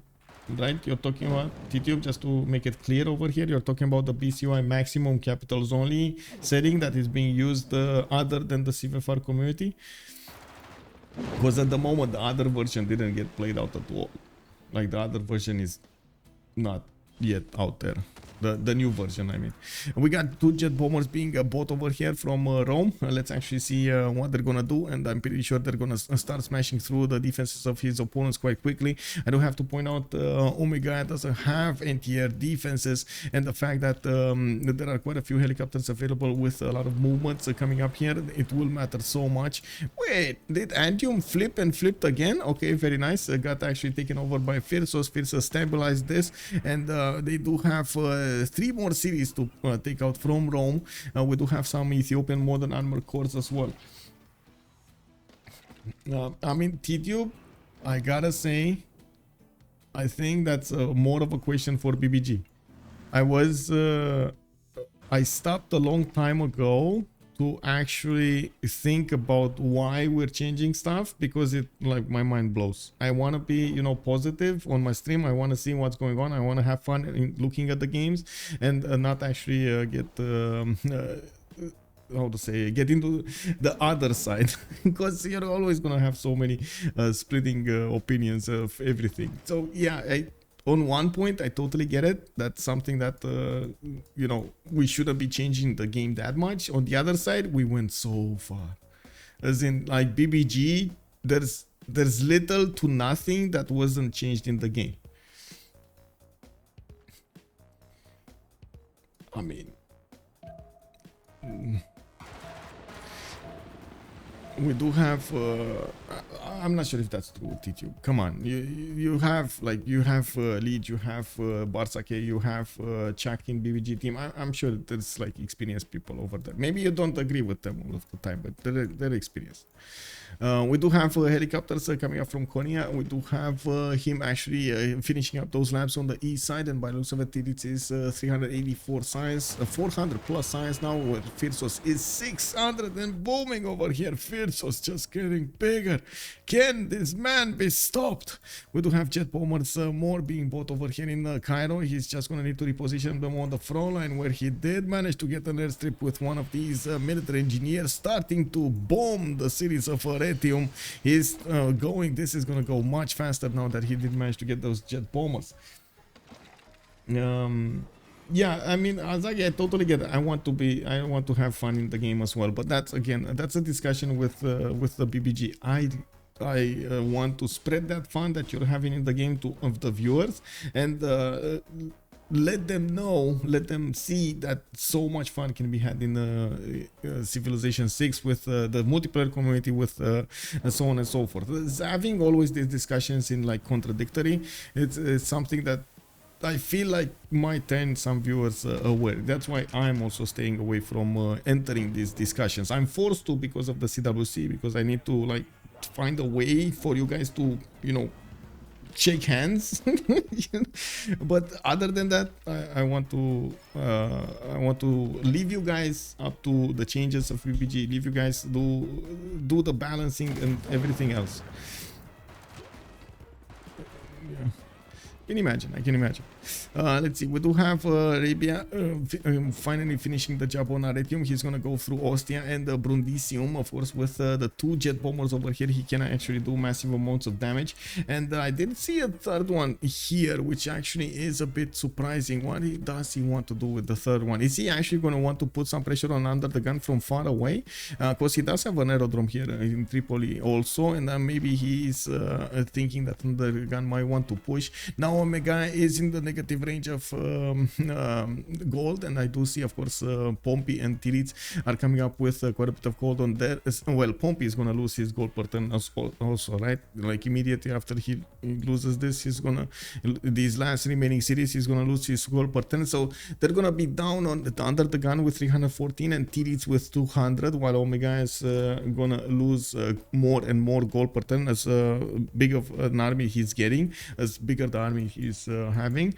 He's getting pillaged quite a bit on the east side, but they did manage to take care of those helicopters. It looks like Astikos could not manage to pass through to actually take Ostia away. Pompi is managing to get a safety settler and is going north towards more of a safety zone over here in the north part of Korea's territory. I'm not sure if that's going to be safe though, because, you know, Ethiopian helicopters can go there as well. They just need to figure out where it is. Looks like Ethiopia has turned into helicopter factory cities. We got so many cities coming up here with the helicopters. All of these cities are making helicopters. Is there a city not making a helicopter? That's the question we gotta find an answer to. Will Rome ever get chemistry? No. Is he gonna make, oh my god, that's a question. Can he get chemistry? I don't know, man. It doesn't look like it. Like he's been trying for quite a few turns now to get chemistry. It doesn't look like anything is going his way here. I'm so sorry, of course, about what's going on, but sometimes, yeah, that's what Arabia does to players over here, to civilizations. Now, what is that Ethiopian city up north? The luxury settle. That's a city for oil. He has 3 oil tiles. 1, 2, 3 oil tiles next to Negele Borana. That's his oil generation. Also, I'm just a comma and implement what I'm asking on a year after its release as a separate mode with massive changes. The rest is a matter of opinions. Yeah, I guess. Yeah. Let's take a look at what's going on over here. Looks like Lege did put some more units over here on the front end of Greece. He's gonna try to split up the attention of Greece. Greece is getting up for war with artillery armies, and I'm pretty sure he's yeah, they're going in fascism. Tank armies are gonna do 116 points of attack damage against these Cree units, but that's only Cav core. I want to see them against helicopter cores. Ooh, Sun-Tzu building up a military here. Finally, Sun-Tzu is waking up, man. He got quite a few of these helicopter corps that might be going directly towards Korea, just gonna not care at all about Greece attacking into him, and he's gonna go against Korea. If he does manage to actually get into the Korean borders and start pillaging and pillaging and pillaging and pooping and pillaging and pillaging and pillaging and pooping and pillaging and pillaging, you can imagine that's gonna be a problem. And he just wants to have his game anyway at the cost of balance. Yeah.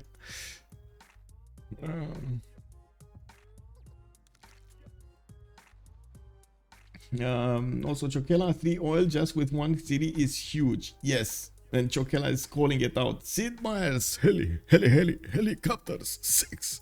Yeah, can you imagine having that entry voice over here? You click on the game and the voice starts popping up, you know. Anyway, Titiits finishing up those the railroads between the cities of Greece and his own to actually beef up the economy between them. They did start to make a 207 gold to 297. This helps out so much to actually have that extra goal going. And let's actually see what's going. Oh, +5 Congress. Kick W, man. Okay, let's go science, because there's no science city state.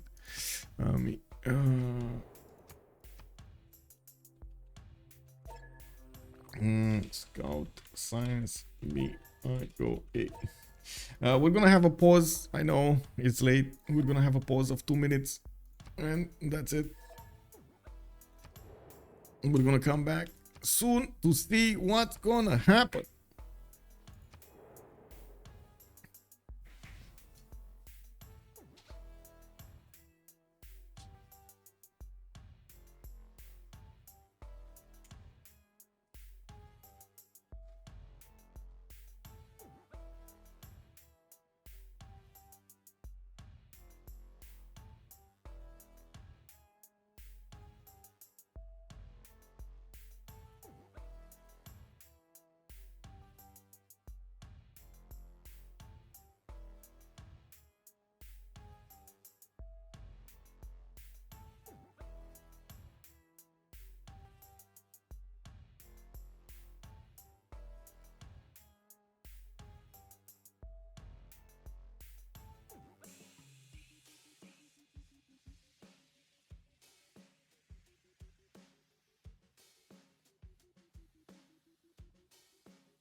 Now I really need to stop putting big water bottles next to me.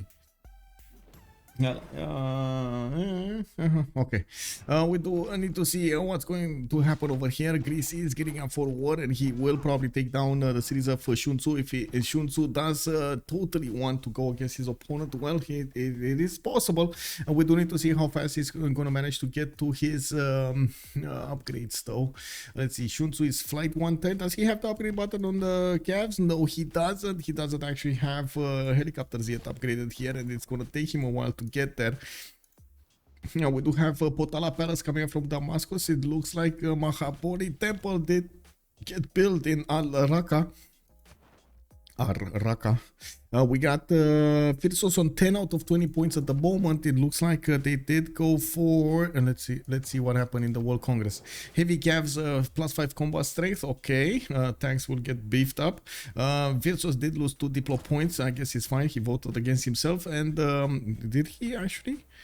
Phyrsos, where is Phyrsos? Phyrsos. Yes, he voted against himself. He was the only one voting against himself. So they had some points back, and then he voted against himself. And they do have the more Diplo favor for the next one. There's still a Statue of Liberty available for him to build. I'm not so convinced he actually did manage to get to civil engineering, even though it did take a long time now. How much culture does he have? 36? Oh my god, no. Yeah, he's on 100 culture a turn. It's gonna take forever, man. Natural history coming up in 4. I don't see anywhere him actually having a harbor. No, he doesn't have a harbor. Oh, I see. Damietta is being prepared over here for a Statue of Liberty. You have so many chops in the city. 1, 2, 3, 4, 5. Even if he takes down the spice, 6, 7, 8. Yeah. And the deer tile over here. He just needs to keep on buying these builders.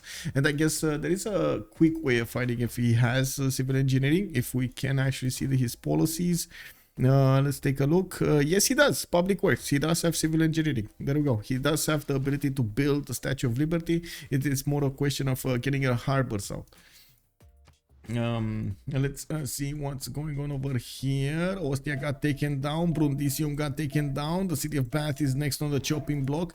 Economy is coming up on 62 on Pompi. We do have UnderTheGun losing quite a bit of his economy because of losing that reform, the coinage. But now he's getting quite a bit of a military and also gets more pressure on that side. We do have Sun-Tzu still going for flight and mobilization. Interesting. He probably wants to plug the chokes with a few planes. Unfortunately, it's a bit too late to get there, and I wouldn't be surprised if he just wants to build more of these calf cores to get more helicopters going against his opponent to upgrade as many as possible. Lege has been just doing his job over here, getting the goal for his teammates. 536 gold per turn coming up from England, trading to the cities of Ethiopia, which Astikos does only have 60, but he cannot keep his army, and that is still a good thing. We're gonna need to see how he's gonna manage to do against the Omega. Now Omega does have his own modern armor cores. It's a matter of liquidity over here on them. They do need to fund UnderTheGun's units, and at the same time Titiits' units, especially if we got the massive amounts of helicopters coming against Korea. They might have a hard time doing everything. We do have War Department coming up in Gwangju. That does mean Korea did manage to get to fascism of his own, getting boosted over here by Greece. While I'm pretty sure we're gonna see the cities of Cree slowly being taken down. I remember he was building a campus, and what happened to the circular road between Kabul and Cree? Circular road, Kabul and Cree. Oh yeah, it was a campus. That's what happened there. Yeah, it is amazing game, by the way. Flashy feeds, yeah, it's everywhere action. And I gotta say, we do have, so let's see, 1 point of Potala Palace coming up on over here, and I'm pretty sure we're gonna have, there we go, more of these builders coming out of the cities of Damietta being bought probably every turn. We do need to see if he's gonna get enough of them to actually chop these out quickly enough, and I'm pretty sure he's waiting for Governor Magnus to establish before he's gonna start chopping, so he gets the 50% into each chop as well. Now we do have him also getting more research labs, more of sewers, nuclear bombs coming up in 8 turns, and it does look like he's gonna need to, oh, Sheffield is almost down. Oh my god, he's gonna start just walking around these modern armors and getting the cities of his opponents. Big Ben, big Ben. Wait, Head, it's also Ulyss always doing nice game, honestly. Yes, and Freritos also, and Freritos, I gotta say. And honestly, like a lot of the games are actually quite explosive when you have like these two big teams like Ulyss and Freritos getting head to head against each other, because they know exactly how to counter each other. And oh my god, this is where the explosion starts, you know. you see those moves coming, you see other moves coming, and the counter moves immediately, and so on and so forth at the correct moments in time. They try to use those advantages against each other as much as they can, the little tiny advantages against each other. Where did you see Big Ben, by the way? Where was it built? Was it built in England? No, I don't see it on England. I see stock exchanges. Oh, I do see it on England. It's here. Okay, they did manage to get. No, I see it. I see it. Sorry, I see it. Big Ben is coming up over here. Oh, first city of England got taken down. That was his what, fourth city or something to the northwest over there. That is a problem. Of course, Omega is attacking back that helicopter, taking it down.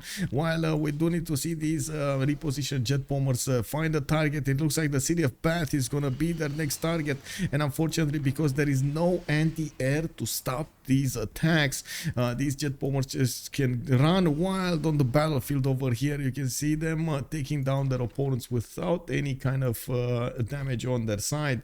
They're just gonna rack up experience points and get more promotions.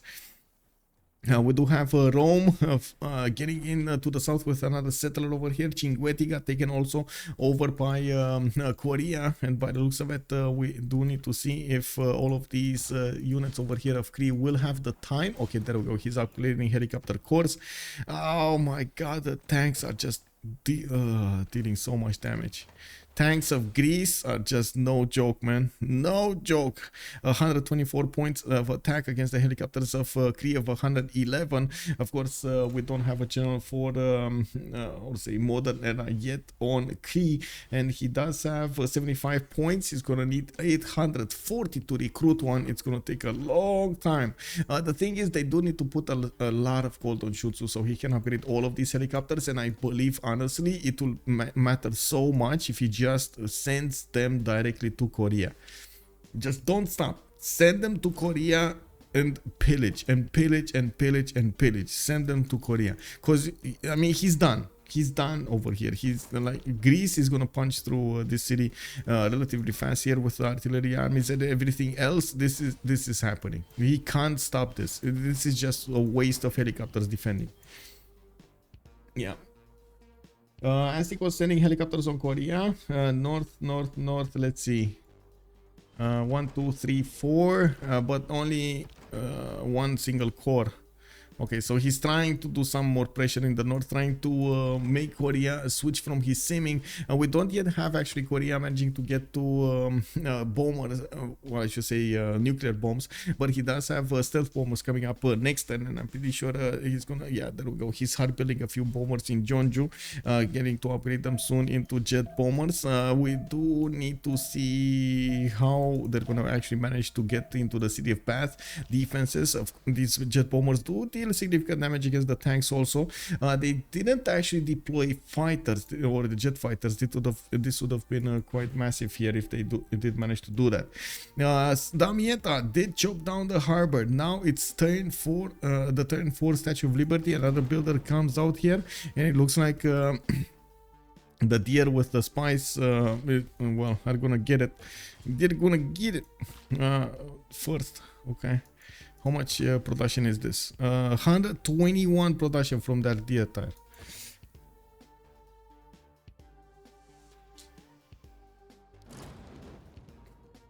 Wait, did they take a city? No. No, still alive. Oh, they took Kabul. That's why I heard something about it. They took Kabul. Okay. Kabul has been defeated. Okay, UnderTheGun still shooting at the cities of Sun-Tzu. Now finally he did get a tank war in. He's disembarking these tank armies on the other side of the coast here, and of course he's trying to go against the units of Cree. There's a massive hurricane also coming up in Mississippi. I don't even want to imagine what have been going on over here. You know what I imagine here? This is basically like Jurassic Park, the first one. You know the first movie of Jurassic Park, when there was like that massive storm that took out the energy. Oh my god, bro. The electrified fences. Are you for real? This is, oh my god, they're gonna let UnderTheGuns how to call them? Oh my god. Dinosaurs let loose on the cities of Cree over here. Well, let's see. We do have, yeah, there we go. He's just passing through. He's passing, he's going honk honk. He's going towards Korea, and it doesn't look like Korea can do much about it. He's putting a few units to try to stop this from happening, but it will take quite a bit of time for these Greek units to actually get into the defense, and I'm pretty sure his cavs are not going to stop it that much.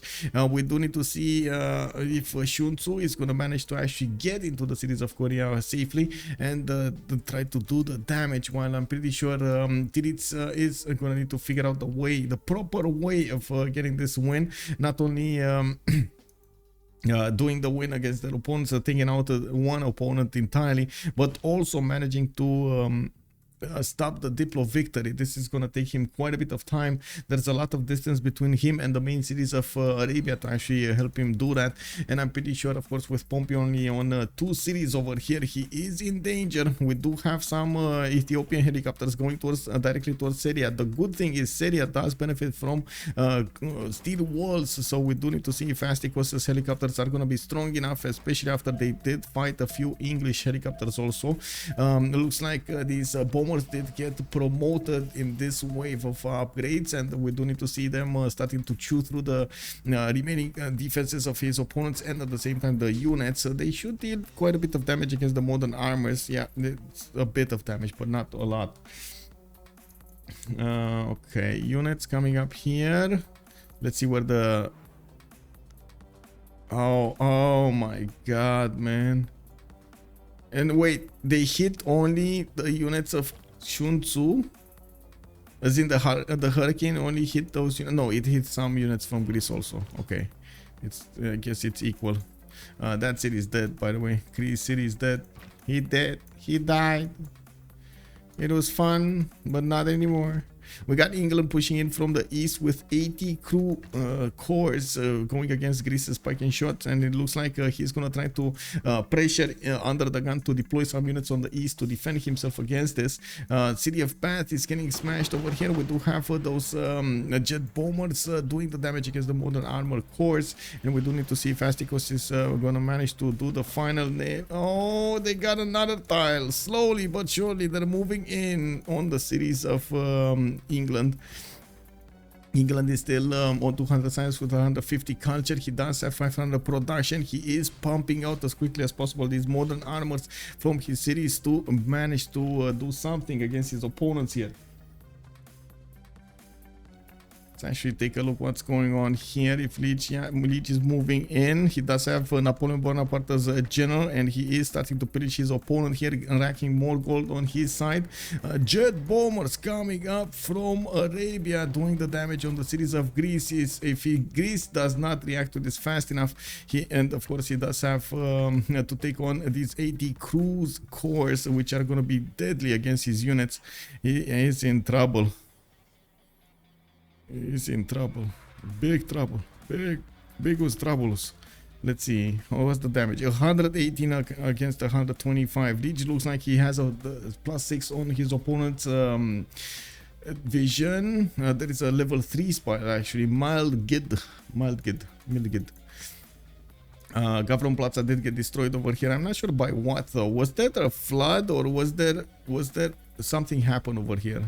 Something definitely happened over there, and I'm not sure if it was floodable terrain, or if it flooded terrain, or if it was a hurricane or something, but something happened.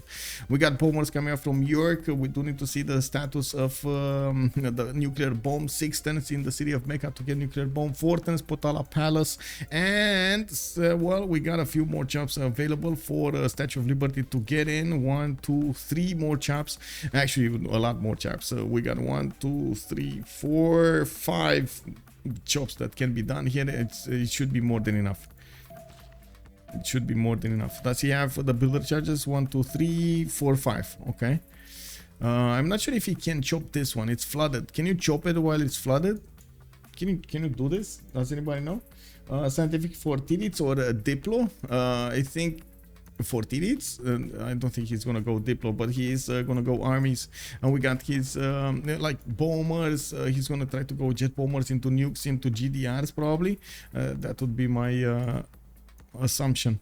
We do have Cree's helicopters starting to get into the Korean defenses, and unfortunately they weren't fast enough. Korea is putting all of these helicopters on the front line, building a line of defense so he can withstand this attack. There is a weakness here. There is a helicopter. There we go. He found it. Sun-Tzu gets in, and he's gonna get in with his other helicopters. He could have passed through the south, but he's just not gonna take care of this. He's gonna want to go into the tiles of Korea, doing as much damage as possible into the Korean territory. He just needs to pass, man. Take the military engineer out. Take everything down, man.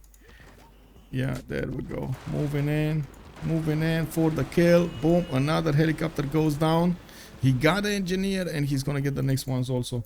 What's happening in Bath? We got the modern armors, the modern armored armies from England taking quite a bit of a beating. They're gonna need to be shot down by those jet bombers, and after taken out by these modern armor corps of Ethiopia to manage to finish the job. The artilleries don't do that much against the modern armors anymore, and you do see that's exactly what's happening over here. Yes, Astikos is using his modern armor corps to do as much damage as he possibly can against England, and now that he does have tile next to the city of Bath, they can bomb that city and take it next turn, totally raising it from existence, as well as they did to the one in the north. I don't think they should actually, and I think Arabia should be the one to take it, but whatever, it's fine. If it doesn't want to do it, it doesn't want to do it. We do have the Ethiopian helicopters getting next to Setia, 78 strength over here. Doesn't look like that city is going to go down to these units. They're going to need to do a lot of shots, and they would have needed to be a lot more to do the final damage on that city center. Helicopter armies more and more coming up from Korea. Done by England. Wait, what?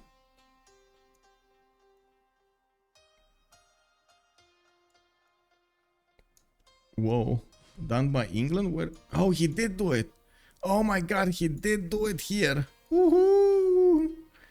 Woohoo! I didn't even see this happen. Oh my god, man, I was so focused on the war, I didn't even see it happening.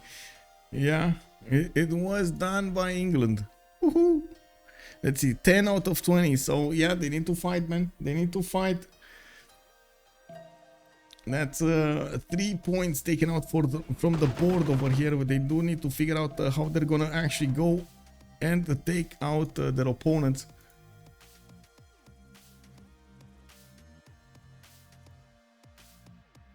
Oh my, oh my. This is a hell of a game, man.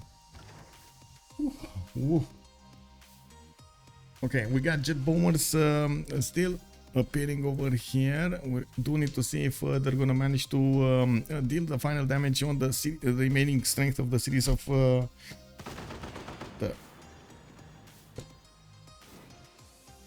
Well, there we go. For England, and at the same time we do need to see what's happening here. It looks like yes, Korea is building more of these, but unfortunately their economy is getting pillaged, and we do need to see if Sun-Tzu is gonna manage to do enough damage with these helicopter corps to pay with them. And we do have 2 biplanes actually being deployed over here to stop Greece from moving in those units through the land, but look at that, tunneling next to it. UnderTheGun found a way. The biplanes were not that successful into stopping these units. They can do quite a bit of damage against these artillery armies, but unless they're fighters, it's not gonna matter much. Titiits is 2 turns away from nuclear fission. We do have Phyrsos satellites, and it looks like Phyrsos might actually try to go space here. We do have Potala coming up in 2 turns, and Manhattan Project finishing up in 4. And they are still 2 major congresses away from getting a victory condition of the Diplo kind if this happens. And unfortunately, well, actually, yeah, I'm not sure if they're gonna get there. There's a lot more Diplo favor being generated on one side than on the other side by the looks of it. We do have UnderTheGun with 96, Omega 42, and Pompi on on 69, but I gotta say they did use all of their deploy in the last era, so maybe that's the reason. Let's see if we're gonna have enough fighters available for Sun-Tzu to fight with. He's 4 turns away from getting advanced flight, and I'm pretty sure he got boosted by his allies there. To it now, it doesn't look like he has enough biplanes to defend even his aerodromes. He should really focus on defending these aerodromes because they can be pillaged. That's gonna be a big problem. Also, JR placed Plaza, and now Omega needs to suffer from his decision. Wait, what? What Plaza? Where did he place his Plaza?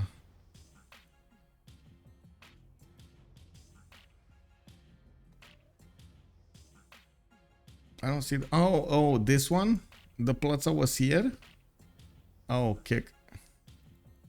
Yeah, that's a bad one. Yeah, it drowned. It got taken. What can I say? It is what it is, man.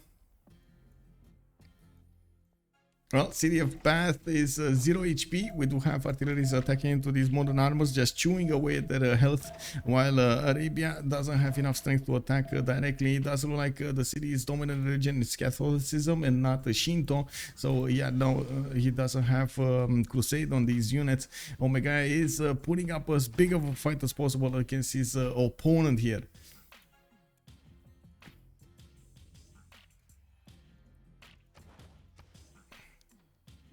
Looks like UnderTheGun is 17 out of 109, but yeah, it's on the culture screen.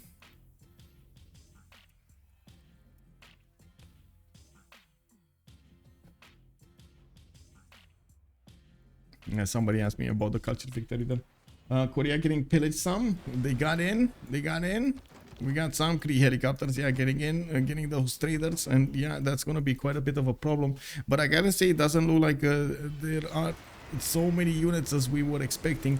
Korea did manage to get 3 jet bombers on the east side, and now he is tearing apart the helicopter armies with the... Oh no! Cree pillaged them! Cree's gonna pillage them! Oh no! Oh my god, man, 1 helicopter army. This is, you know this scene is... What this scene is? Guys, do you remember Transformers, the first movie?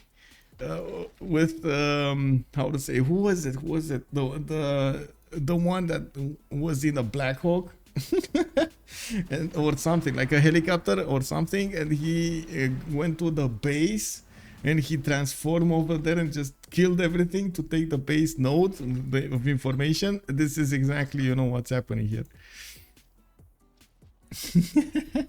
Astikos from the north, let's see what he's doing. Nah, I mean, yeah, I guess in Chingweti got pillaged, but this was pillaged by Korea earlier. It didn't get to repair, and yeah, we do see Astikos is trying to do it, but he's not getting in there. He's not getting further in than these mountains. Tule fans fall asleep. I wake up due to error alert, and they are still playing. Yeah, still playing, bro, still playing. Let's see, we do have Ethiopia moving in with the helicopters, doing some damage on Omega from the north, trying to force him to get this going. Titiits is going to finish his nuclear fission next turn, and by the way, looks of it, well, Phyrsos is on 740 science, turn 632 production. Titiits is 922 production with Rule Valley in the capital city. He did manage to get that capital to 190, getting more of these factories going, getting more research labs, and now that he does have so many jet bombers, he is gonna try to go against his opponent with all his might and power. We do have Cree also needing to deploy some units to the north. Unfortunately, this is gonna be a problem for them if they can't actually defend Cree over here, and Cree's helicopters did not manage to do significant amount of damage against Korea. This is gonna be a major problem even for Arabia. He's gonna need to defend himself while he's gonna try to go to space. He doesn't have that many tiles to go to space though, so let's see. From Cairo, he does have this rice tile, the flat tile. So he needs flat tiles for his 81 production. I don't know about that, bro. Like, doing projects with 81 production is a pain. It's a pain. Mega is how much? Is 92. And he doesn't have flat tiles at all. I don't know, doesn't look like it's happening. Homes got taken down. We do have multiple English tanks just getting out of there. They're gonna need to be bombed in the water though. Bomb them in the water. It's much easier to be taken down, man. Easy peasy. Now look at this. It's just one shot. They're one shot in the water. GDR WinCon, not space. Well, yeah, that might be it as well. But who's gonna go for the GDRs? You think? Let's see. Phyrsos is going computers. Yeah, he's going there. He's going there. Titiits is going rocketry. We do have him also needing to go for GDRs now. Titiits does have more production available. I guess the gold generation between them is gonna be very important from now on. And when it comes to just straight up buying those GDRs if they need be, and of course how many pillages they get, pillage economy, how so on and so forth. Wait, did that one actually get pillaged entirely? No, that's like jet bombers again. 3. Yeah, I don't know. At this point, it does look like Cree is in a heap of trouble, man. I know he has multiple biplanes here. He's gonna need to reposition.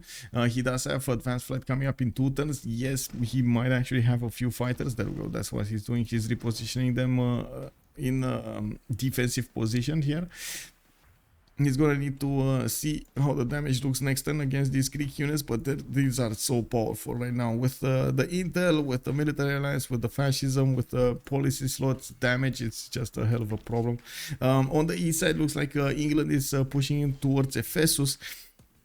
And slowly doing the damage against the city center. Doesn't have actually artilleries to play with, and he is getting some battleships to defend his city of Brighton over here to the east of Ephesus, while we do have battleships coming up from Athens. And I do see these anti-Crew armies are doing quite a bit of damage against the city center of Ephesus. Don't get me wrong. Now we're going to need to see if they're going to be fast enough to take over that city from Greece, from UnderTheGun, and that's just one city. It's going to take quite a bit of time to deploy them to Athens, to Rhodes, and so on. We do need to see tank armies. I see aerodromes coming up in Wolverhampton. Lege is going jet bombers of his own, while Astikos is 1 turn away from advanced bombers, advanced flight. We do have, I gotta say, we got Ethiopia with so much land. Unfortunately, he needed to dedicate everything to the attack over here, and he was building helicopters from every one of his cities, so he could keep up the pressure against Omega, and of course, maybe try to take out the last remaining cities of Rome. I gotta say, this city is quite protected over here by Korea and Greece. It's gonna be very hard to actually get to it and bomb it down. Cultist gameplay and pray a GDR into existence. Yeah.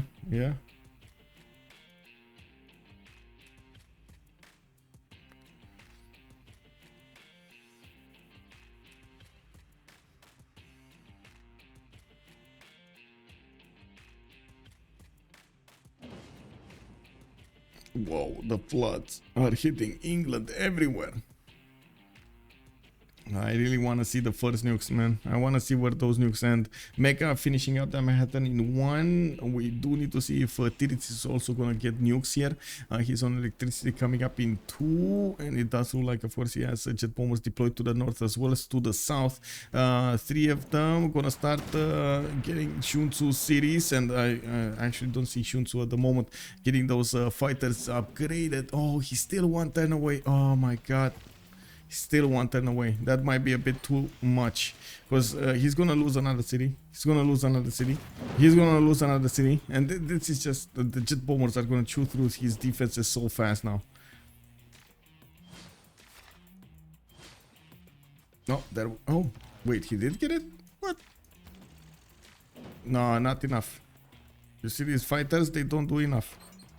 Not enough. It's just not enough. Not even against, like, to defend against the jet bombers, they don't do enough. Does he have anti-air initiative? Can we get a jet bomber to click on it? Yes. Oh, we can't actually attack into this. No. He doesn't have the anti-air initiative. Wait. I don't think that counts, right? He needs an anti-air unit to get the initiative activated. Or it doesn't work on the fighters as well. That's a question. He's getting an anti-air unit here in Civ6. Under the gun is for sure Freritos MVP this game. I mean, he's doing whatever he can, man. Defending Phyrsos, defending in the south. He did slack a little bit, I gotta say, through the mid game. It kind of felt like he slacked a little bit because he needed to get an economy up, which he, of course, usually with Greece is not really happening. So he needed to divert his attention towards that. And yes, he did take a city from Cree, but couldn't push some more there, and this slowed him down considerably. He did push into Lege, almost derailed Lege out of the game. Now it took him quite a bit of time to recover after all of those moves. They did also put all of the resources on Arabia, so that he can actually get this attack going, almost taking out Rome from the game. It's just Rome with 2 cities at the moment, and it does seem like we will see those nuclear bombs soon start popping. Finally, we do have jet fighters coming up from the cities of Arabia. He's gonna need to also get quite a few of these aerodromes with airports in them, so he can generate that aluminium. He's gonna need to deploy them over here on the west side, so he can keep a defense up against his opponent, against Greece. I don't think he's gonna be even close to getting to I would say fascism in a decent amount of time, not until the next Congress. It's 7 turns, guys, from ideology. It's gonna take him, he's gonna get robotics next turn, and yes, he's probably gonna have GDRs here, left and right. And I gotta say, I'm really curious how this GDRs will fare against the units of Greece. Maybe he's gonna save Cree with them, like maybe like 2-3 GDRs over here might do the trick. Okay, let's see. What's this? Jet fighter. Okay, can he deploy them quick, like fast? Close enough? He can deploy them in the water, for example, over here from Tripoli. He can't really deploy them from Medina close enough.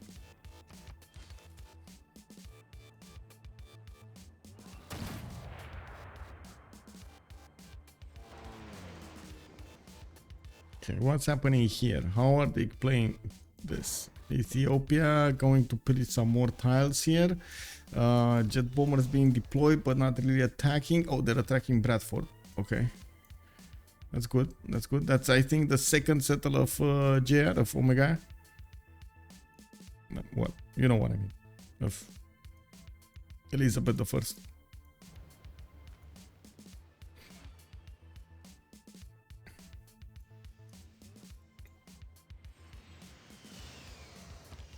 We got Omega getting out of there with a settler. He just wants to stay alive. So many trade routes are passing through this one road, by the way. It's one passageway. And it looks like Astikos is preparing one of his helicopter armies to go against Bradford over here. The city of Bradford is taken down here. And Astikos doesn't have enough movement to take it. Actually, well, Omega doesn't have enough movement to take that helicopter army either. We gotta see if there's gonna be another one popping out over there, and you can see that Omega is preparing to retake the city. Try to retake the city if he can, if it's not getting burned down. Spastic, so it's late game Empire terrain, just mine spam wherever possible. It's not really late game tactics. I mean, that's usually what you do in the middle game, like spamming as many mines as possible, as in getting the chops, spamming the mines, improvements, and whatever you can do to actually get enough food and production in your cities. And your cities will get to, you will need to work as many mines as possible. And late game, basically, it's actually the counter. You get everybody to try to pillage everybody else's mines, because you get so many yields out of those mines of gold. You get gold, and with the gold you just help your armies upgrade, or you buy out armies and so on and so forth, and then you go against your opponents. That's how they bought the jet bombers, for example. They pillaged so much of the land over here of Rome. Okay, first nuclear device coming up in 6 turns. Next one up is in 7 from Cairo. Looks like the jet bombers are slowly being moved to the west side. 2 of these GDRs are appearing on the screen, and they can one-shot attacks of Greece. It's a problem of getting there. They do need 4 turns to get there. Yeah.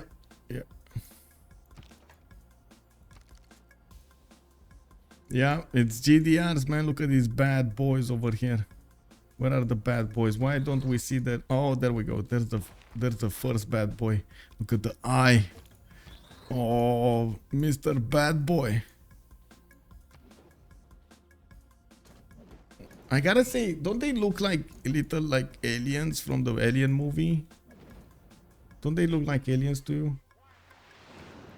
No? Right? They kind of look like aliens. They're just missing a tail. Can they make a tail for them? You know, for balancing. It's for balancing purposes. Oh, we got Korea getting 2 cities at once here. Picto Hahana, Piwin, and Ginosin Sakahikan. And it looks like Greece is pushing in towards the capital city of Sun-Tzu. Now we do need to see if Arabia is going to get the job done with the GDRs on the west side. The deployment of his jet fighters is going to need to be fast here. Hey, Hadi the Spider, thank you so much for the tier 1 sub. Yes, aliens? Yes, exactly, right? Yeah, they look like aliens, man. Yeah. Oh my god, this reminds me of the series. Maybe I should go watch it. Again, I don't know how many times I watched the Alien series, by the way, until it got out of my system. And even now, oh my god, it's so well made, it still gives me shivers. It's unbelievable. Like, I know every scene, it still gives me shivers. Oh man. GDRs will bully those tank armies. Yes, yes. They're one. Oh, well, 2-shotting them actually, not all of them, but some of them they're 1-shotting. Wait, this one, yeah. Well, but this one was low HP. That's why, lower in HP.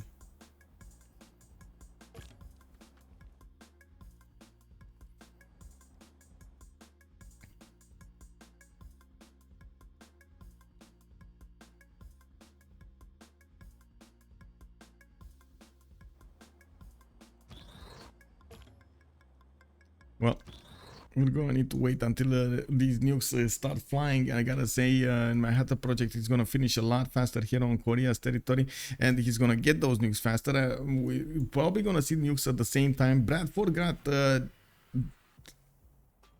got saved.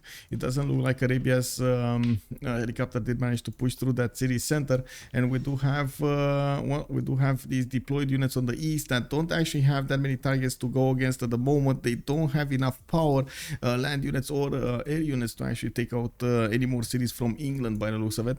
It's gonna take GDRs, and it's gonna take a lot more military being deployed to the west side. Looking at the score screen here in the gold tab, it does look like UnderTheGun with Omega are benefiting from quite a bit more gold than their opponents. And looking at the yields tab here, their economy is not bad. Lege is making a lot of gold here. Lege is basically making more gold than the enemy team combined. And then we do have Astikos with a little bit, and Sun-Tzu with 200. Sun-Tzu though is kind of ending up on the wrong side of Greece and Korea at the same time. He tried to put out a lot of helicopters against Korea, but unfortunately they were a bit too late to upgrade. And I gotta say, he did choose to go towards I would say towards flight instead of just upgrading what he had at the moment, at that moment in time.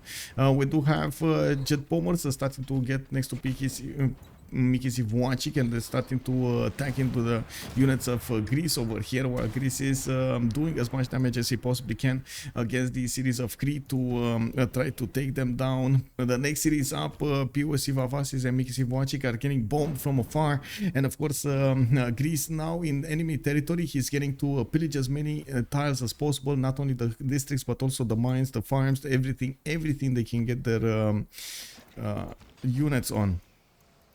I guess the big question is, will they get enough gold for another GDR, or can he hard build more GDRs? I'm pretty sure it's not a problem with uranium. They should have more than enough uranium on their side. Like, with so much territory, especially on Arabia, he should have uranium. I don't know where it is, but he should have it.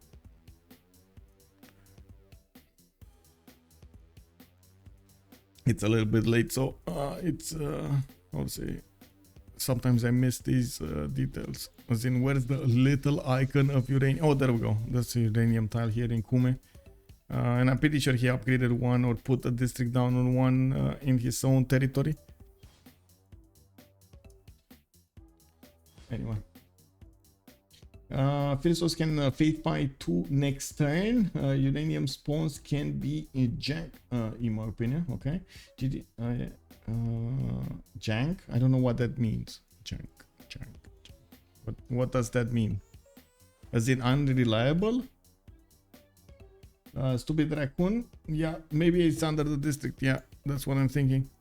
We do have 8 more turns until the next one Congress, and let's actually see what's going on over here. Under the gun, looks like he's gonna lose a city. He might actually lose a city. I'm not sure if he will. There is a battleship over there. We do have tank armies trying to take back the city if necessary, and by the looks of it, artilleries with battleships will do the damage if the city of Ephesus is gonna be kept. I'm pretty sure Lege is gonna try to raise it. Oh, trash. Oh, I see. Trash, that's one. Oh, okay. I mean, I know what junk means, but I don't know what jank, as in with an A instead of U. Is that something different? Or is it's just a different way of saying trash? Janky, adjective, informal, North American, extremely poor. The software is... Oh, unreliable quality. Oh, I see. Unreliable. Yeah, unreliable. Yeah. Okay. Got it.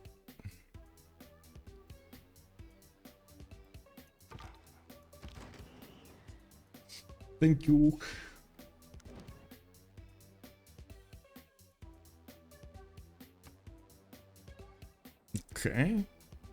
Okay, capital city got taken down here. Looking at the score screen, there's a significant difference when it comes to this diplo favor on one side. These GDRs don't look like they're doing the damage over here, and it looks like they are using... there we go, they just took down 1 unit. They need to be using their attacks against Greece more and more, and it looks like there are way too many units for just 2 of them. We do have Arabia coming up here with some counter jet bombing, and he just... oh my god, they're gonna liberate the city of Civ6. Watching, easy peasy. Very nice. Another 100 diplo favor being generated.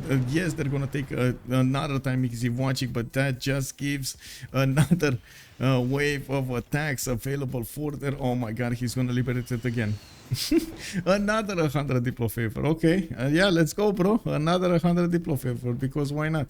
We do have Phyrsos with 3700 faith in the bank right now, and by the looks of it, he does have they do have quite a bit of gold on their side. It looks like England did manage to get Ephesus, and wait, he's keeping Ephesus? He's going towards the next cities, and by the looks of it, these artilleries don't do that much against the city's defenses.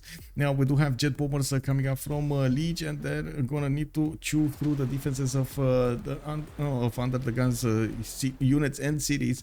By the looks of it, of course, UnderTheGun deploy most of it to the south, and he's still trying to go through the cities of Cree so he can get to Arabia.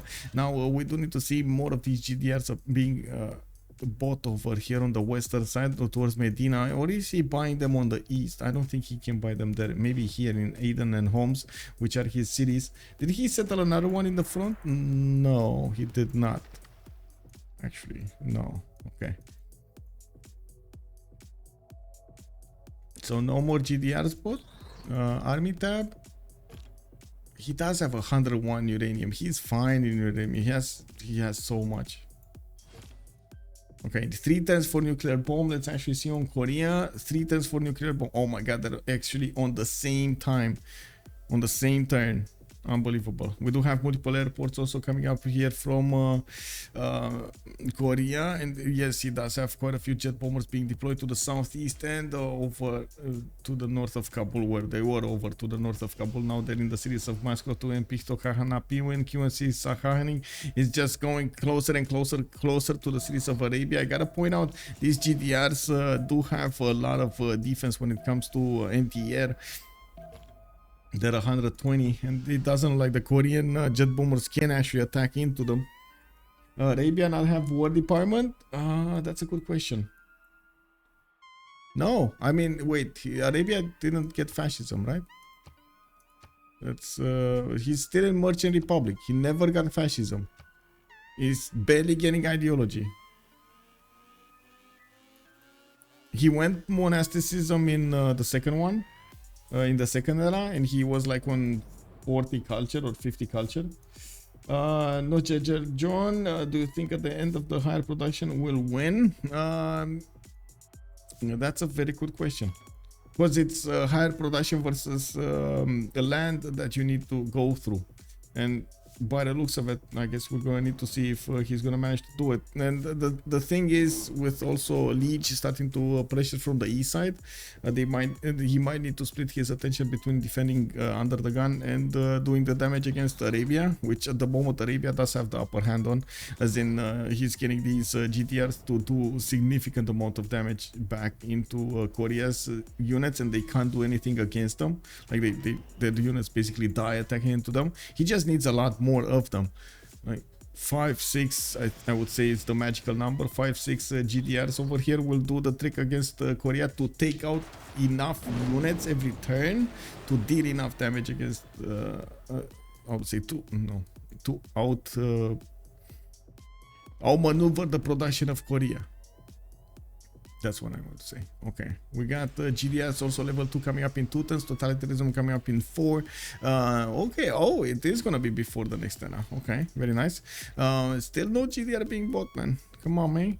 Come on, man. Also, the first nuke, when it's gonna fly, I'm pretty sure it's gonna be on Under the Gun's military. I mean, all of this military over here is gonna disappear at the first nuke.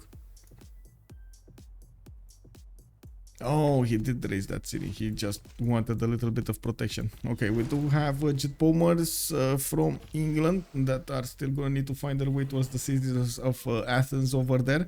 Lege is going to need to hard build a lot more units. He does have aerodromes, he does have helicopters, armies in production, jet bombers over there from the north. It takes him a decent amount of time to actually get these attack armies being built and deployed to the west side.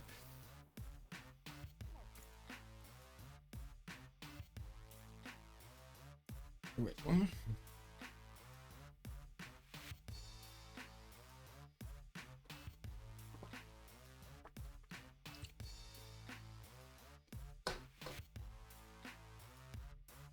Nuclear launch detected. Whoa. Whoa, you scared me, man. Indeed, nuclear launch detected. Just checking out the details of what's been happening over here.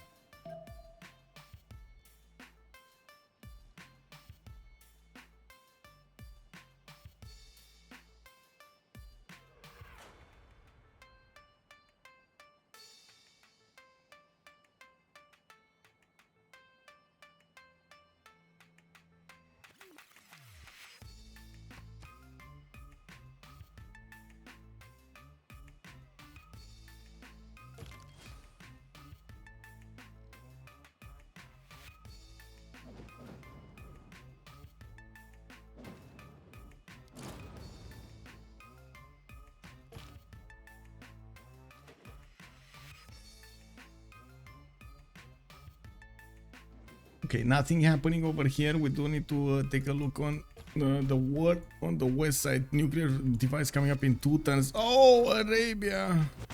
Arabia! Another one of these GDRs is coming in. We do have him protecting his airstrips, and I do see one of his GDRs is getting attacked there. Almost. Oh, he got taken down.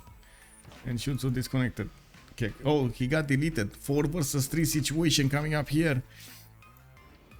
Wait, how did they manage to push through the GDRs? Oh, he got jet bombed to death. Oh, that's a problem. And honestly, it looks like Phyrsos' series, well, what can I say? He's gonna have an issue. All of this big ball of iron army is coming against him, and his nuclear device is finishing in 2 turns.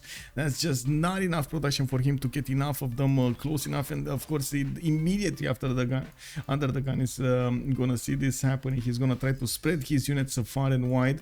I do have to say there aren't that many units left, though, as in there are only like a few of these artillery armies, 1 single tank. We got 2 tanks. 2 helicopters, 2 tanks, 3 tanks. Oh, wait, no, 1, 2, 3, 4 tanks. 4 tanks and 4 artilleries. And then we still have more of these jet bombers that can do the damage against their opponents here. Against under the guns units.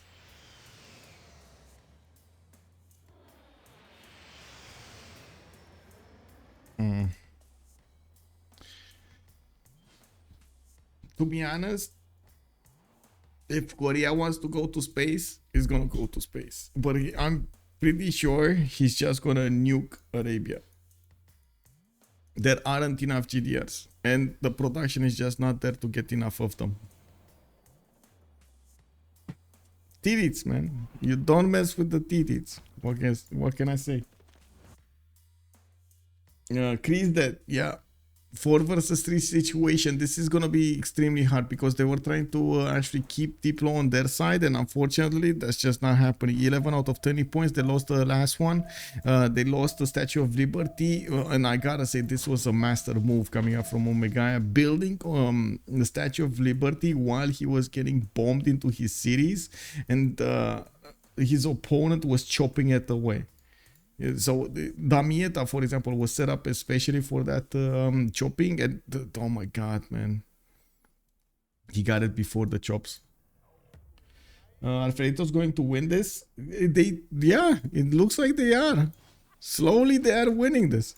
Phyrsos is getting the level 1 GDRs. He did get another one over here, and let's see actually if he's gonna have enough. Oh, bomb. First bomb in Hatton. Oh, that hurts. Oh my god, is he gonna take out the GDR? Oh my god, is he gonna take out the GDR with a helicopter? No, it moved. Okay, Phyrsos moved it out. I was thinking, see, actually, are you gonna lose a GDR in an encampment? Are you for real? Let's see, who lost military? Good question. We got military alliance here, so both of them do have it. Let's actually see. No one wait. Over here. Can I see this? Yeah. So military. What? Lege lost it? Lege lost it. Yeah, Lege doesn't have a military anymore. Wah. And now UnderTheGun is repositioning his army over here on the east side, getting some biplanes for the upcoming fighters, and we do need to see if he's gonna have enough production to go against his opponent. Lege is getting as many of these jet bombers as possible and hard building not only fighters, helicopters, and tank armies also. We do need to see if he's gonna take on UnderTheGun with all of his might. And of course, well, will the first nuke of Arabia go through? Medina's about to go down as well. We do have GDR getting into that encampment, and by the looks of it, he's trying to protect himself over there. We do need to see if he's gonna manage to do so.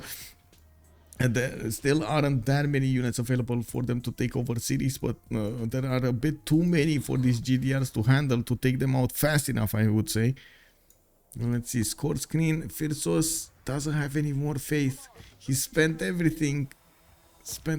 Man.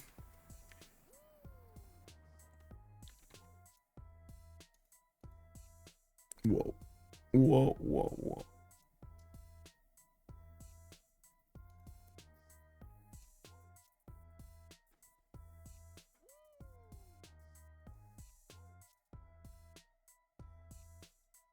Oh, somebody is trying to join CPL. There we go. Welcome back, monsieur. The Sleepy Hedgehog, I thought it was over for Freritos for quite some time, but clearly isn't. Big props to them. Yeah, they man, Elizabeth holding on to dear life over here. I gotta say, oh my god, did a good job. Also, they kept alive Pompi, so he can keep on voting in the Congress, 4 turns away from seeing that. And we gotta give it also to Titiits. He knew that he's gonna need to go for later on timing. He did a little bit of a few units to actually protect his allies as much as he could, and now that he did manage to get the attacks going, he helped out UnderTheGun, split the empire, carved the empire of Cree in half, and even doing the damage against Arabia. He needs to keep on pushing this. Medina 147 strength. We do have Phyrsos defending it with a GDR, and the first nuke of Phyrsos is coming in on the units of Under the Gun, taking down one tank army and two of these artillery corps with one of the helicopters of his opponent. Also, Samori Ture. Oh, wait, no, that actually moved. He moved. Oh, wait, that was one time out. Never mind. Never mind, never mind. I thought he's gonna die, but he didn't. It's fine. Korea got this. Well, I don't know, man. These units kind of died here. We're going to need to see how fast. Oh, his first was getting smart, but man, I'm getting attacked by big things, insects over here. No. Need to stop them. Get the grip. He'll have a thermonuke soon. Yeah, with the thermonuke, it's gonna be amazing. With the 3 10s for the thermonukes will get to damage the GDR significantly. Take them down. They need to. They need to. Can he get new ones? He's not getting. Oh my god, 9 10s for Operation Ivy. That's a bit too much.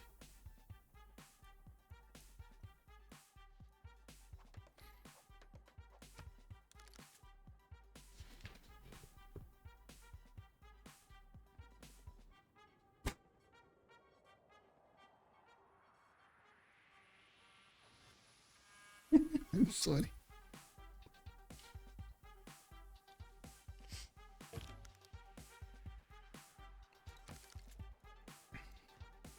No, airport's coming up in Argos. Let's actually take a look over here in the north. Hangar. Jet fighters getting upgraded in Corinth. Let's see if Lege is gonna manage to put enough units on the front line there. Titiits getting robotics in 2 tons, and I gotta say he has so much production in his cities. He can definitely output a lot of those GDRs if he wants to. Let's see his uranium. He's 50. Okay, he's full of uranium as well. We do have him with 1100 production. That's double the amount of almost double the amount of production that Lege and Phyrsos is making. We do have Under the Gun with also 535, and Omega still retains 500 production per turn. Not bad, not bad. We gotta also take a look at what's going on over here. Nothing's moving on the eastern side. Omega is actually moving a few units across the borders to maybe try to go and get some pillages for his teammates. We do have them with a decent amount of gold in the bank, while you do see that Ulyss, yes, are making. Oh my god, only Lege is making gold. Phyrsos not making gold anymore. They lost Cree entirely. He was generating some gold over there for them. It doesn't look like it's happening anymore. Well, all of the Cree units are gonna die at the moment. We do have level 2 GDRs getting ready, okay, to play, and it looks like they're, well, what can I say, man? That helicopter died. They're defending Medina with all of their might and power.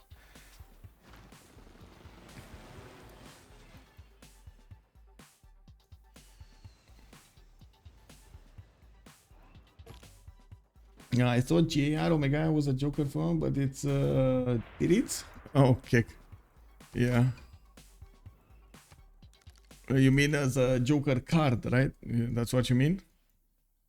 We do have Operation Ivy coming up in 7 here in Mecca, but it will be built so fast over here in Gwangju. 2 turns away, and I'm pretty sure we're gonna see the first big boy nuke soon. The thermonuclear device activated. Phyrsos is gonna be golden. Yeah, another golden coming up here. It looks like we do have Under the Gun going for heroic gauge in the next one, and Titiits is also gonna be golden. We do have one more turn to finish this era, while there isn't that much time. Oh, even if Astikos, no, Astikos is normal age. We do need to see how Astikos is gonna try to get this going. He still is trying to pressure Korea from the west side, forcing Titiits to dedicate some units over here on its defense, but I'm pretty sure with one well-placed thermonuke, he just can take out all of the Ethiopian units. Helicopters coming up everywhere. I'm pretty sure Astikos has been trying for quite a bit of time to get into the borders of Titiits without any success. And it looks like, well, even if they did find the Setia cities and of course the middle city of Achillea, they can't get there to take it down. 5 turns for the first GDR to come out from Seoul. We do have multiple nuclear devices getting built over here in Gwangju, Yangsan, and Jeonju, while we do have jet fighters also being put up on the defense. Is Blue England doing something? Yeah, he took a city away from Greece and he's doing the gold. 645 gold. He has a 511 science. He's making a big military. He's trying to defend himself against the upcoming attack. Well, he first tried to attack, but now he's trying to defend himself. He's trying, man. He's trying, but it's yeah, getting nukes coming up in 4 from Norwich.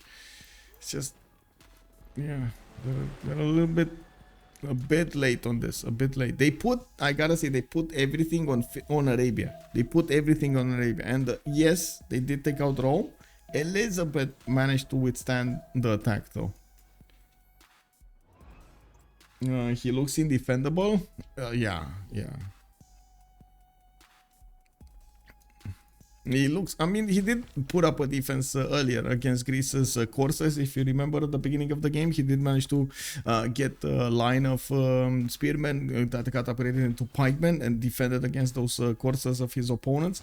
Now, I do have to point out he couldn't actually push, and his science numbers weren't looking that great. He couldn't make the goal properly at the beginning of the game, and it took him so long to actually get everything going. Now that he does, he's getting pushed again, and this is the economy of Ulyss basically taken down here.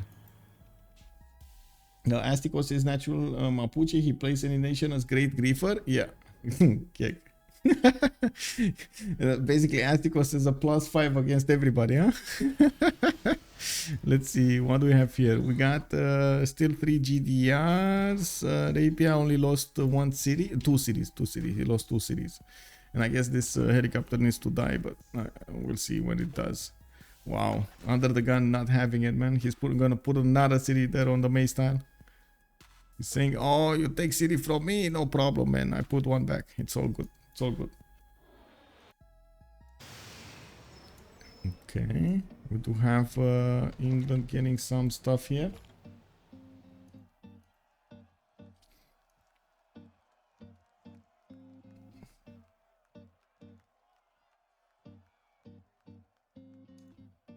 Check.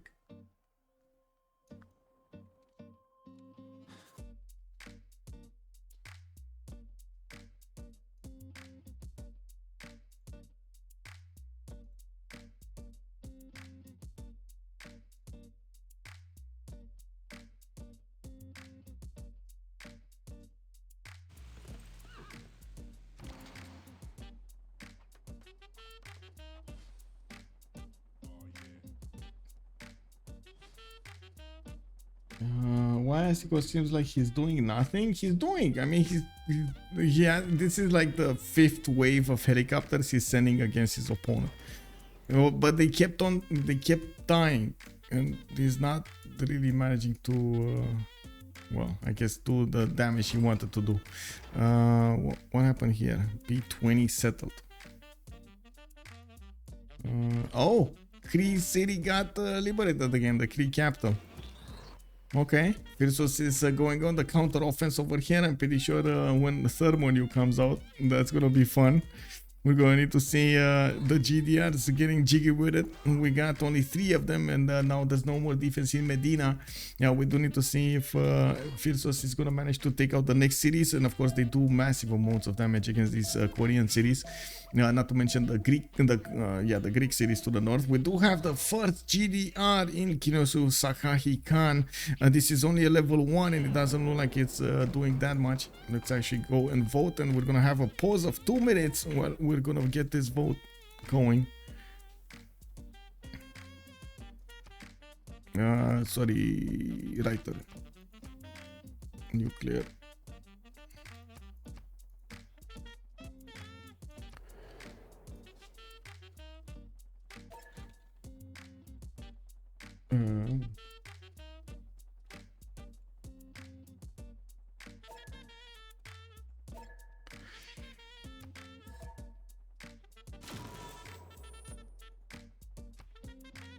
Oh no. Okay, 2 minutes, guys.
I'm stuck in this screen. I can't see what's going on.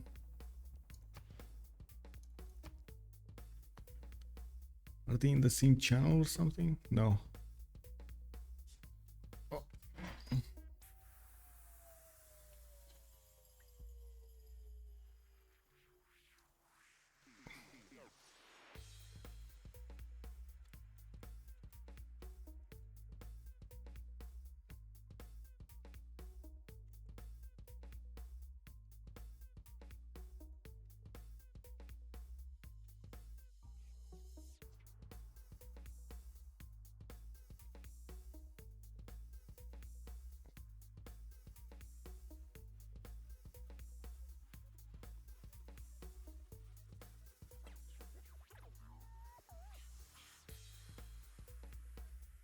I guess we're gonna need to wait for Astikos to join back.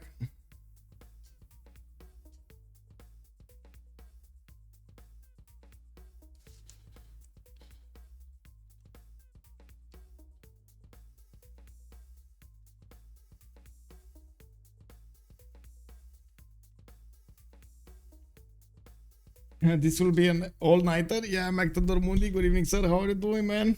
Long time no see.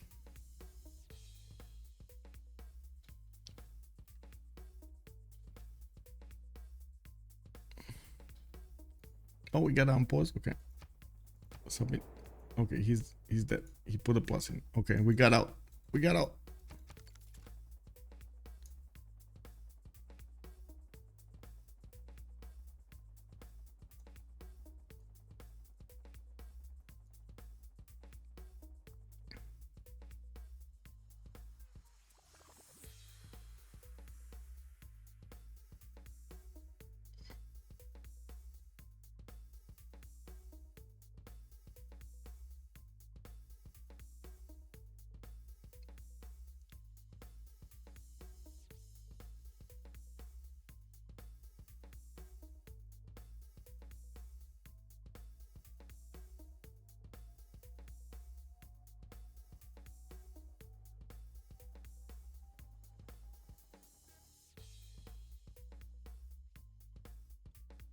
No, 1 second.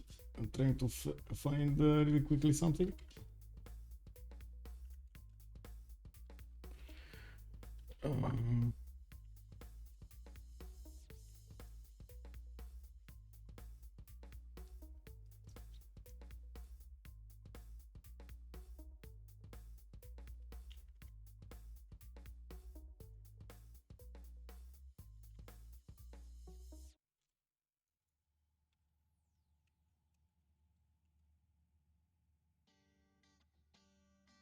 Oh, that's what. There we go. Want to take a look at something really quickly?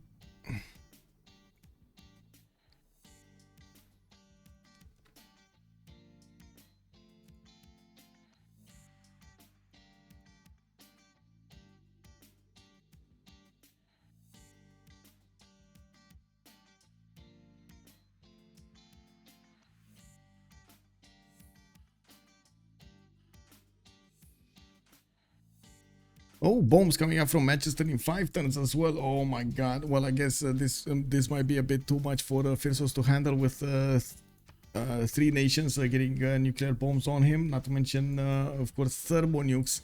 We do need to see where and how those thermonukes will get deployed against him. And that is going to make quite a bit of a difference over here.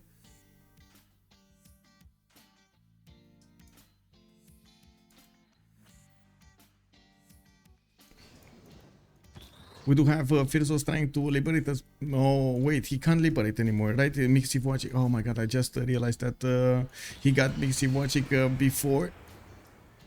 After his ally died. Let's see, double points in musicians, 50% discount on nuclear power plants, and Phyrsos loses 2 Diplo points again. So yeah, Diplo is out the window now. He's on back on 10 out of 20. He did manage to get 1 more with Potalapelas, but that's it. And we do see a bomb being deployed here. It is going to Medina. There we go. Taking it down. What are the rules? 250 score victory, because I can't see science, culture, Diplo victory. Oh, they're gonna go for domination. Domination is actually possible over here. It's gonna be a hard one, but it's possible. We got 115. I mean, honestly, we've seen games going longer than this, so it is what it is. We do have Lege defending himself with the missile cruisers, but these thermonukes will actually pass through those like butter. We do need to see if Phyrsos is going to manage to take enough cities over here from the south with the GDRs. He only has 3 of them, and I'm pretty sure they're going to get thermonuked. That's the issue here. 5 turns for Operation Ivy coming up in Mecca, while I think we just had to finish in Gwangju. We got 3 turns for thermonuke coming up from Gwangju. More nuclear devices are getting finished over here. Titiits still has 3 nukes available available, and he does have multiple jet bombers available over here in the south. 5 of them, actually 6 of them. Unfortunately, some of them are quite damaged, and he's gonna need to be careful with them. We do have him also with GDRs getting deployed in the southeast. Unfortunately, they're only 0 in the yeah, there we go. He's just taking back the cities from Phyrsos immediately. We do need to see if Phyrsos is going to get to react to this fast enough. Looking at the tech side here, Astikos is going for computers. Phyrsos is on off-world over there. It looks like Titiits is getting advanced. Liberating to Gorgo, man. Liberating to Gorgo. Easy peasy favor. Let's see. Titiits is gonna get that advanced robotics in 3 turns, or cybernetics, whatever this is called. When we do need to see if we're gonna have nukes coming up from under the gun. Looks like he's more focused into getting his helicopters going, and yeah, and they're not gonna be armies hard built here. It takes him a bit too long to get those armies built. He did deploy a few fighters, and by the looks of it, well, they can't actually deal with the missile cruiser defense. It does get 110 defense strength. Astikos is getting desynced, unfortunately, and that's going to put quite a bit of pressure on them. Oh, wait. Oh, city got taken down. One city of Arabia, another city. That's the 3rd city of Arabia taken down. And I gotta say, this was one of his initial ones. If the capital goes over, that's the next one. That's going to be a problem. Jet bombers, I think they're a bit too far away from hitting Cairo. Yeah. Looks like they're a bit too far away from hitting Cairo. We do have GDR managing to stay alive against the attack of Arabia there. And let's actually see what's going on here. We got 2 GDRs defending Moscow, while Arabia still has 3 of them, but one of them is very low HP. The other one, and even if it is level 2, it still doesn't do enough damage against the Korean ones. Hooligan and Raccoon already calling it out. GG, well played. Well, we're going to need to see how this goes, man. If it is, when they're gonna GG, I'm pretty sure when thermonukes start flying, that's gonna be a problem. And him getting the thermonuke well before Phyrsos magic to finish the project, that's gonna be massive.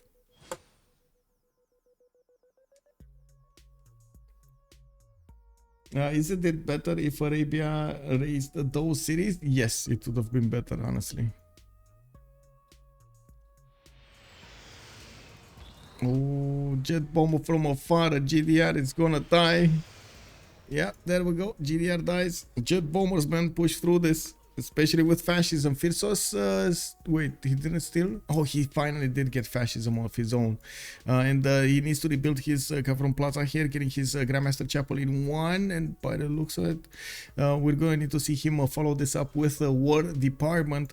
So he gets some heals back whenever he kills a unit with those GDRs. You do see that there are no units coming out from his opponents to give him free kills over here.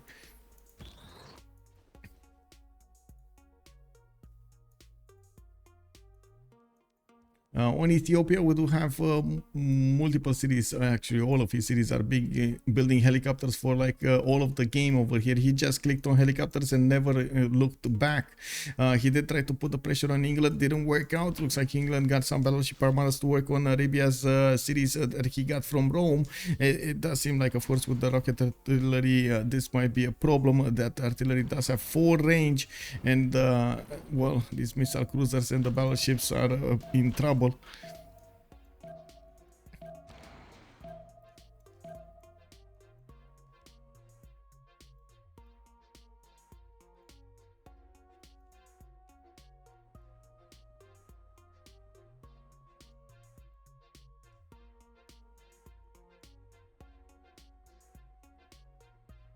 When thermonuke, actually, it's not only the thermonuke. He needs to get some form of an airstrip over here, like an airstrip maybe here, to move. Last move maybe redeploy one of the jet bombers that's full health on the east side, and then first move nuke Cairo. Or in between. If he manages to hit this holy site over here, he's gonna take out Mecca and Cairo at the same time.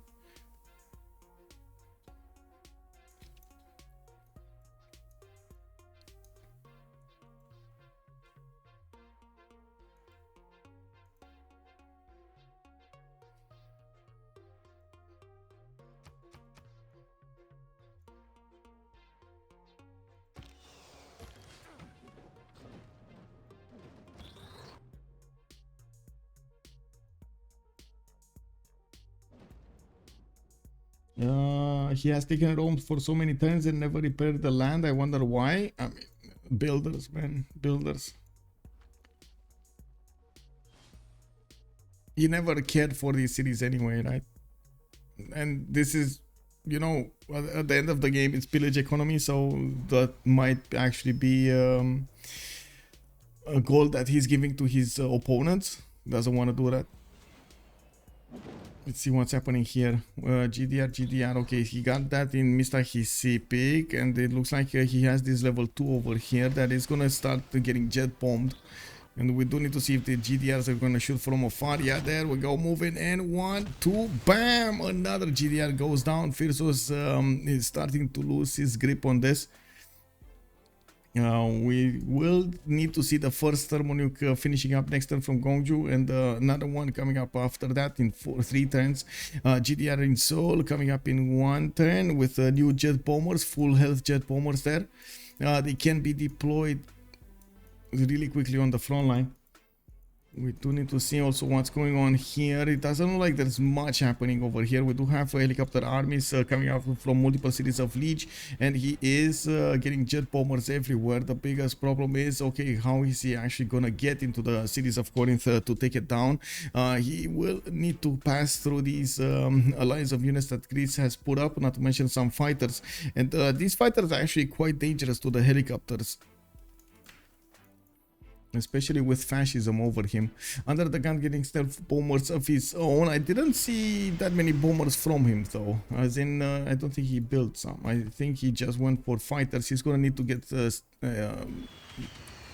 jet fighters though. Okay, and looks like Astikos' helicopters are just fodder over here. Experience points for their opponents, honestly.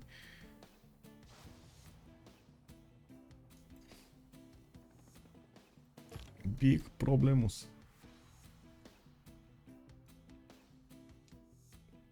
Maximus. Okay, helicopter core just bought here. Well, that's not gonna help, is it?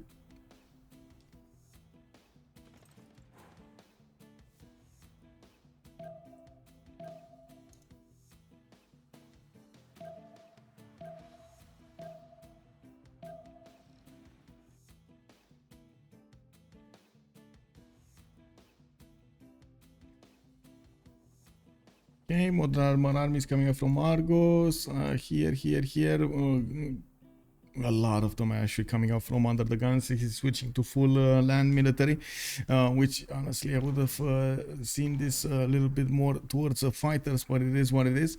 Astikos is bringing some of his helicopters to deal with the problems, but I guess we're going to need to see if it's going to be enough units being pumped out from English territory. Lege is also finishing up robotics, so he's going to have the opportunity to start building up those GDRs. We do have telecommunications coming up from Astikos, and I guess well, its science numbers are not that great. Let's actually take a look at Bradford War Department. He was finishing up Manhattan, and I think we got the first thermo. No deployment capability though. There's one jet bomber here, which I'm not. Wait. Okay, there we go. He got that one. I'm not sure if it's full health or not. That's what I want to know. I don't know if it's full health or not. He needs to get one, and it's too far away anyway. Yeah, it's too far away. They need to get, like, he has another engineer here that can get an airstrip here, and from there he can actually apply the power against his opponent. Just needs to move these jet bombers on the front line.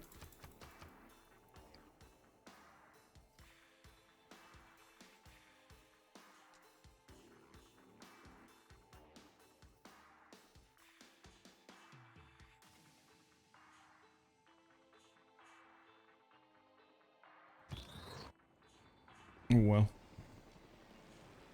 by the way, Greece is making these so quickly. The modern armor armies. How many production points does he has? 130. Phyrsos 99. Oh, and he probably got the card for them. Okay, that's big. That's big. It is what it is.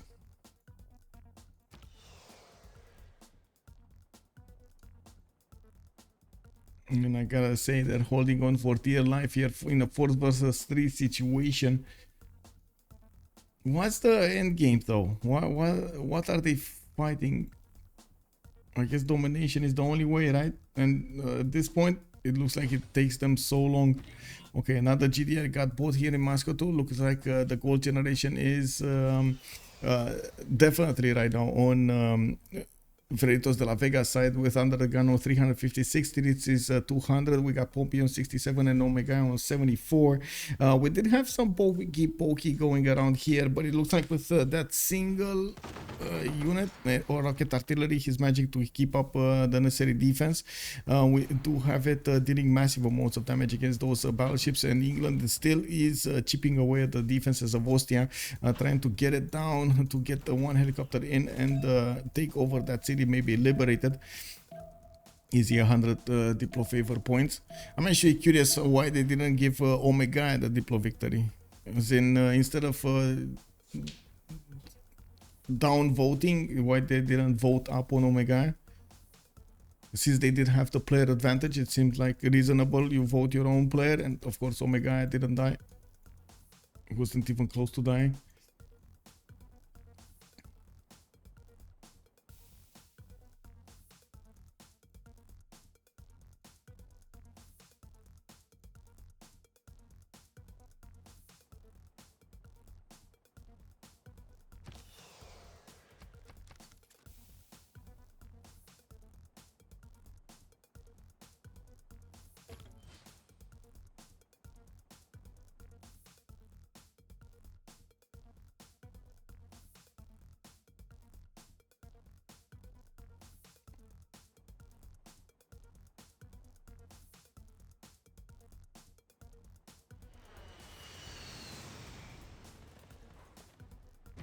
Well, Phyrsos with one single GDR remaining, he's gonna have a tough time dealing with all of those jet bombers and of course the nukes coming against him.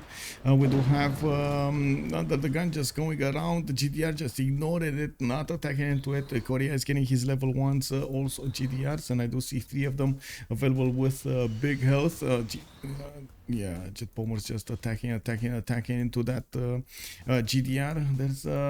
They're very low HP though. They can't actually shoot nukes with, and it doesn't look like a. Oh, I see. Is this gonna be the airstrip? It looks like this is gonna be the airstrip. He doesn't want to put it right in the zone with a lot of rare roads and so on and so forth, and he's gonna move it here. Why is he building a railroad though? Anyway, it is what it is. I guess it's just practice. Linda, no way Ulyss wins Diplo. Yeah, no, that's out the table.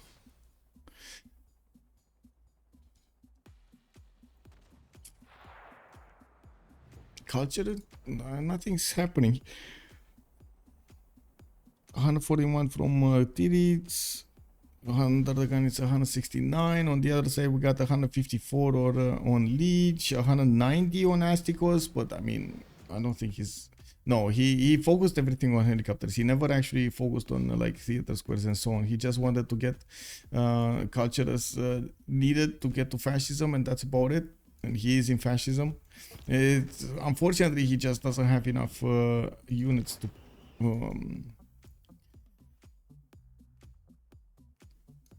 I would say take out his opponent quickly enough. What is this gonna be like nuke fiesta, thermo nuke fiesta? We got Titiits on 5 nukes over here and 1 thermo nuke.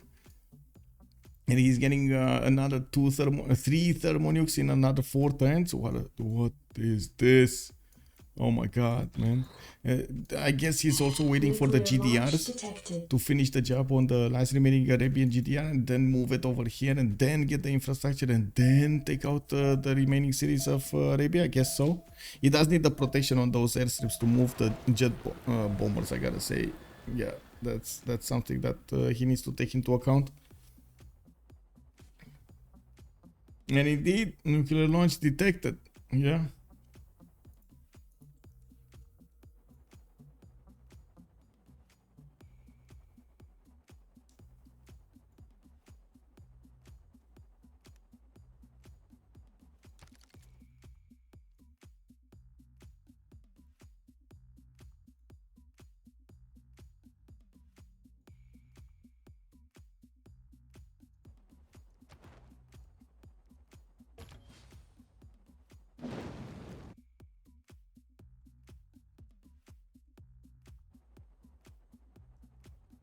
Nothing happening on the science victory screen. Okay, there we go. Titiits did manage to get this city, and I believe he did get a new jet bomber in this Moscow airstrip, and he's trying to heal the other ones back. The biggest question is, can he do that in time? Let's see, he did move the military engineer here. Is this gonna be a last move airstrip, reposition jet bomber kind of thing here? He did get a new jet bomber, I'm pretty sure, from Changchun or Busan, one of these two cities to the southeast. He's getting a new one in 2 turns as well, so he could apply multiple nukes if he needs be. But there is an Arabian helicopter corps available to actually move there. Maybe he does need to actually reposition one of his GDRs here quickly.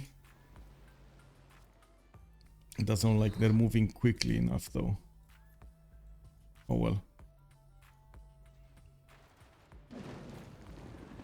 Oh, another city of Greece got taken down. Man, Lege is not taking any prisoners over here. He's trying to do as much damage to UnderTheGun as possible. Working on Corinth, got that city to the east side of Athens also.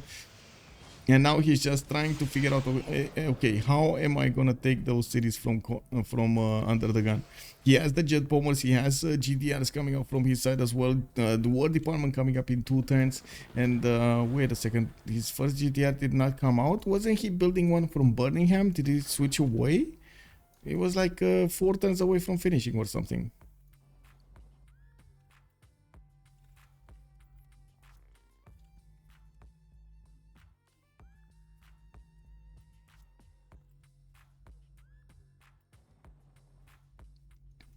Let's see, flood barriers, Ostia is about to be taken. We do have some units available over there to retake it if necessary. Omega will need to actually get a fast unit to take that city quickly enough. And I guess he does have helicopters in the north, but they're still deployed to defend against the Ethiopian aggression, which just keeps on coming over here from the north. And the same can be said about Korea. This is just an ongoing chaotic mess that's happening on his western borders. Good evening, Bex. Bom dia. How are you doing? Streaming so far? Yeah, it's a little late indeed. It's like what, 4 AM or something? It is what it is, man. Well, I guess we won. I don't know of a game from tomorrow, so tomorrow we might actually have a break, and then let's see in the weekend. I know HOH needs to play against Tranquility at some point. We need to see also the games between Civ Australia and Last Day Company. We'll see how that goes. Maybe I'm how to say, I need to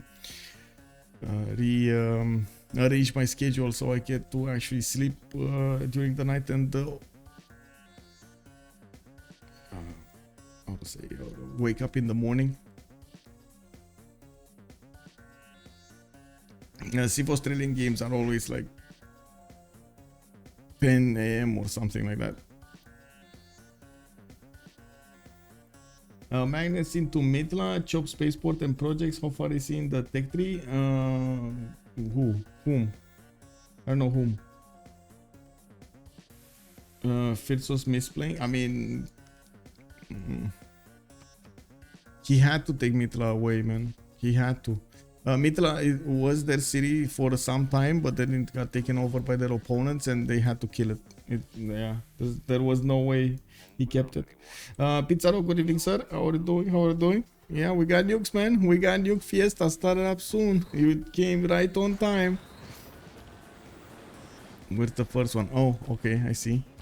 Greece is trying to figure out exactly what happens over here. Looks like Phyrsos is taking the bait and moving that helicopter to the north, while Titiits at the moment does have this military engineer here. Let's see if he's actually gonna get that airstrip down. I don't see it moving, nor do I know if he's actually benefiting from...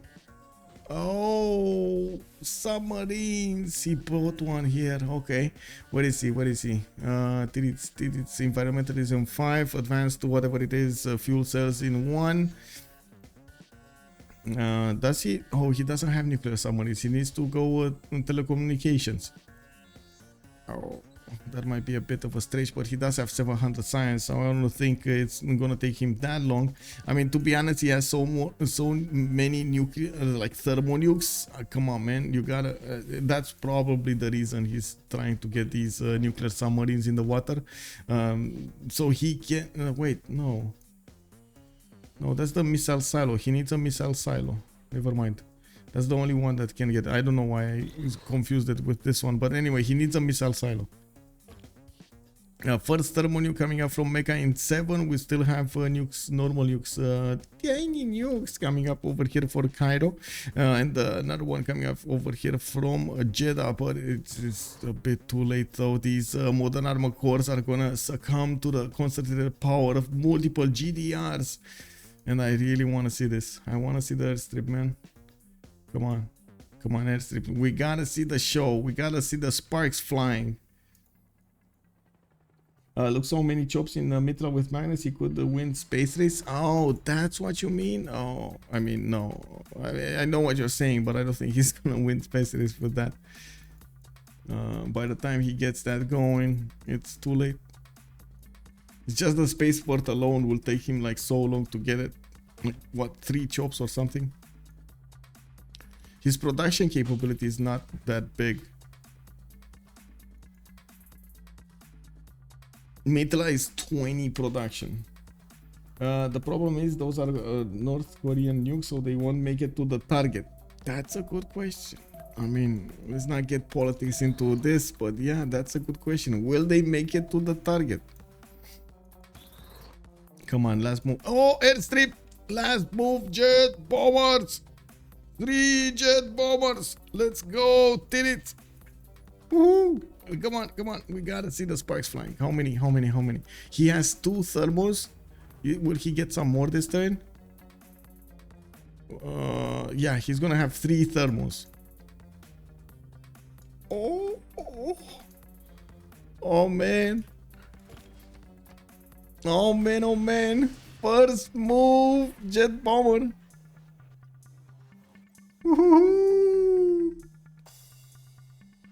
Bam! Baghdad and Jeddah got taken down.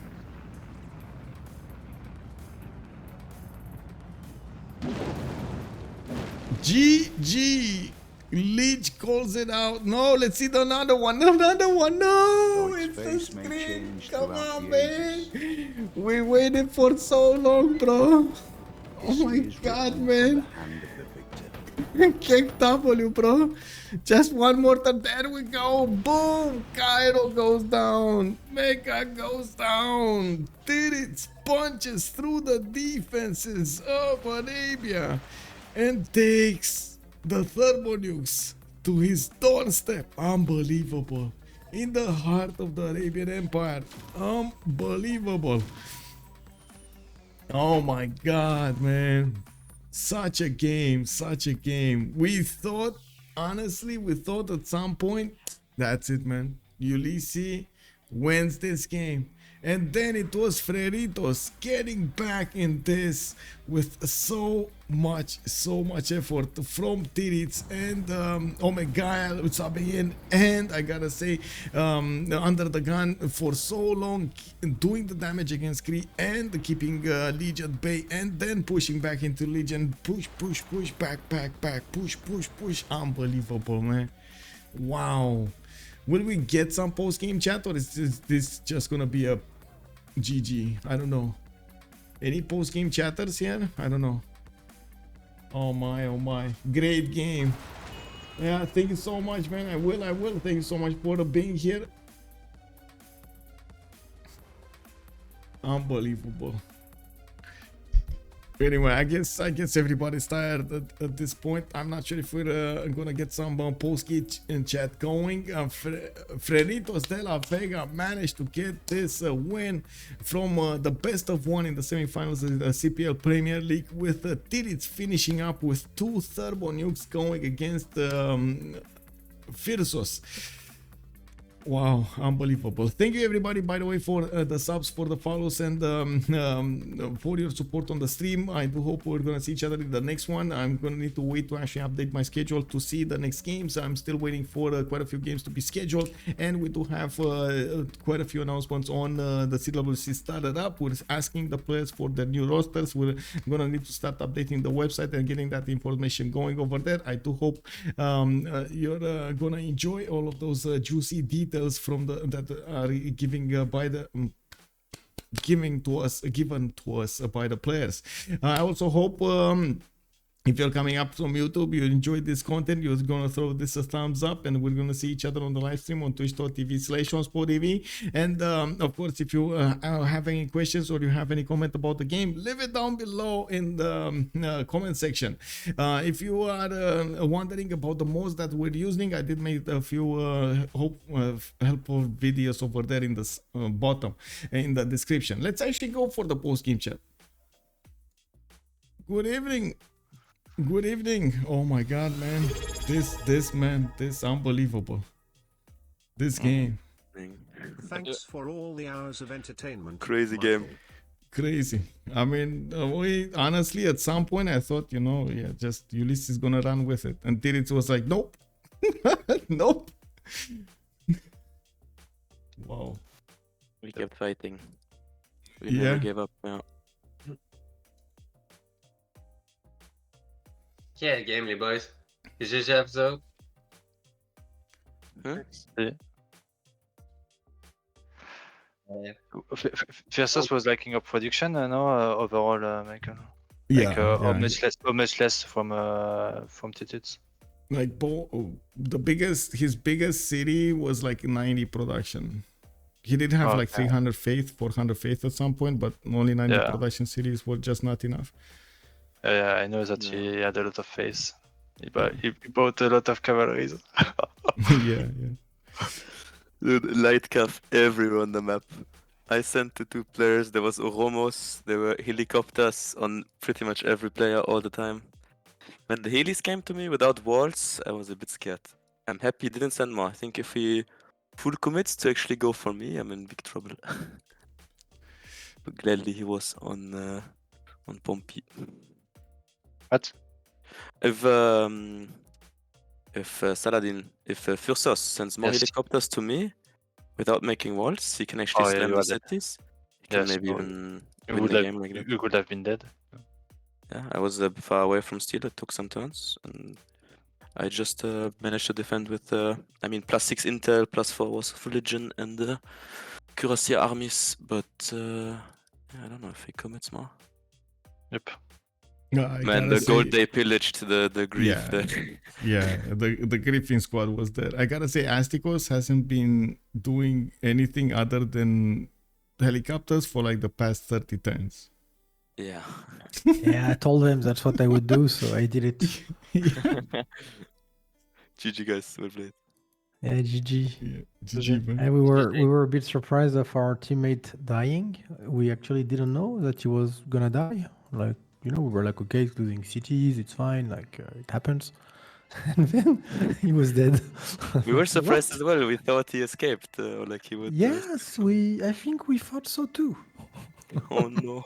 Oh, a bit of a miscommunication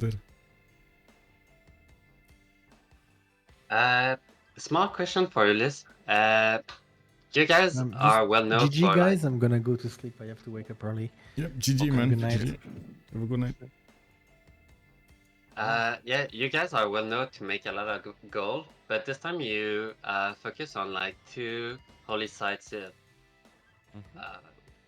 The chat want to know like why this change of strategy.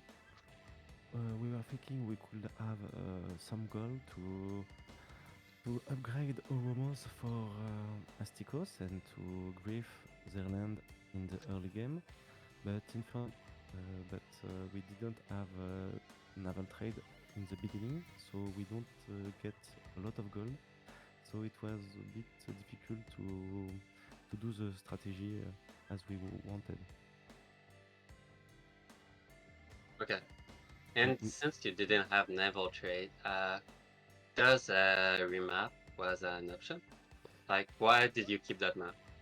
Because we were thinking Arabia was very well positioning with a very good spawn, and it's one of our carry in this game. We have to let Arabia do his magic, and we have to support him with some timer, with some strategic timer at some moment of the game. And it feels like Ethiopia was very well placed to put Oromos on the map. I don't know. I mean, at this moment, because I mean, he's alone versus 3 in his east and south. Yeah, baby, but to be honest with you, Astikos was more upset with the positioning of his Civ than the opposite. He was feeling he was a bit not close, the opposite, a bit far. I mean, okay. C'est okay. I mean, silent, so it feels like you always fire. Yeah. And we didn't set them towards him, so. And what the fucking tempo under the gun? What the fuck? What? Fertility rights with the wine. Yeah, my spawn was pretty good. Yes, you had 66 pop in your capital. I was only 3. I was like, Yeah. It was insane. I made some big mistakes. I think I settled wrong, so I blocked my city on the lake, and I had to send my settler back because your warrior was there, so my expand was a bit weird. But the spawn was very strong with the PCY and 3 food wine. Yeah. I went fast irrigation. We bought the builder. I made some builders, fertility, improve everything. Yeah, it was very good. I was feeling I was running behind you all the game. Yeah, and I was trying to grief you with Corsair, right? Because you're the big gold maker. I'm not sure it was a correct play because I also urailed myself a bit, but I put pressure. Yeah, you put pressure. I think it was okay. I think it's fair trade. Yeah, I sent some to Sun-Tzu as well. Right? Yeah, I took one Sun-Tzu. city. Yeah, it was better on Sun-Tzu. I think at the total it was good play at the end. Yeah, it cost us some gold. But yeah, GG. Yeah, GG. GG. GG everyone. I will go Yeah. to sleep. Bonne soirée. Bonne soirée. Bye Bye, bye. Michael. Thanks for the cast. It was an awesome game, man. Awesome game. GG, well played. Yeah, thank you. And I hope Freritos gonna win the last game. Let's go. Yeah, Try. so. Thanks. Yeah. Have good luck and have fun. Have a good evening. Bye bye. Bisous. Bye. Bisous. Bye bye, guys. So there we have it. We heard from both teams. Lege explained us why he didn't remap. Why they didn't remap the first one. A few little details over there about what happened with game. I don't want to go to sleep. And again, I do thank everybody for the support of the stream over here. Thank you so much. It does help me out so much. Let's see each other in the next one. I do hope we're gonna see each other on Discord. !_ Discord to join it. And of course, if you're coming up from YouTube, you can actually take a look in the description of the video down below, and you're gonna have the invite link. Have a good evening, everybody, and bye. See you next time.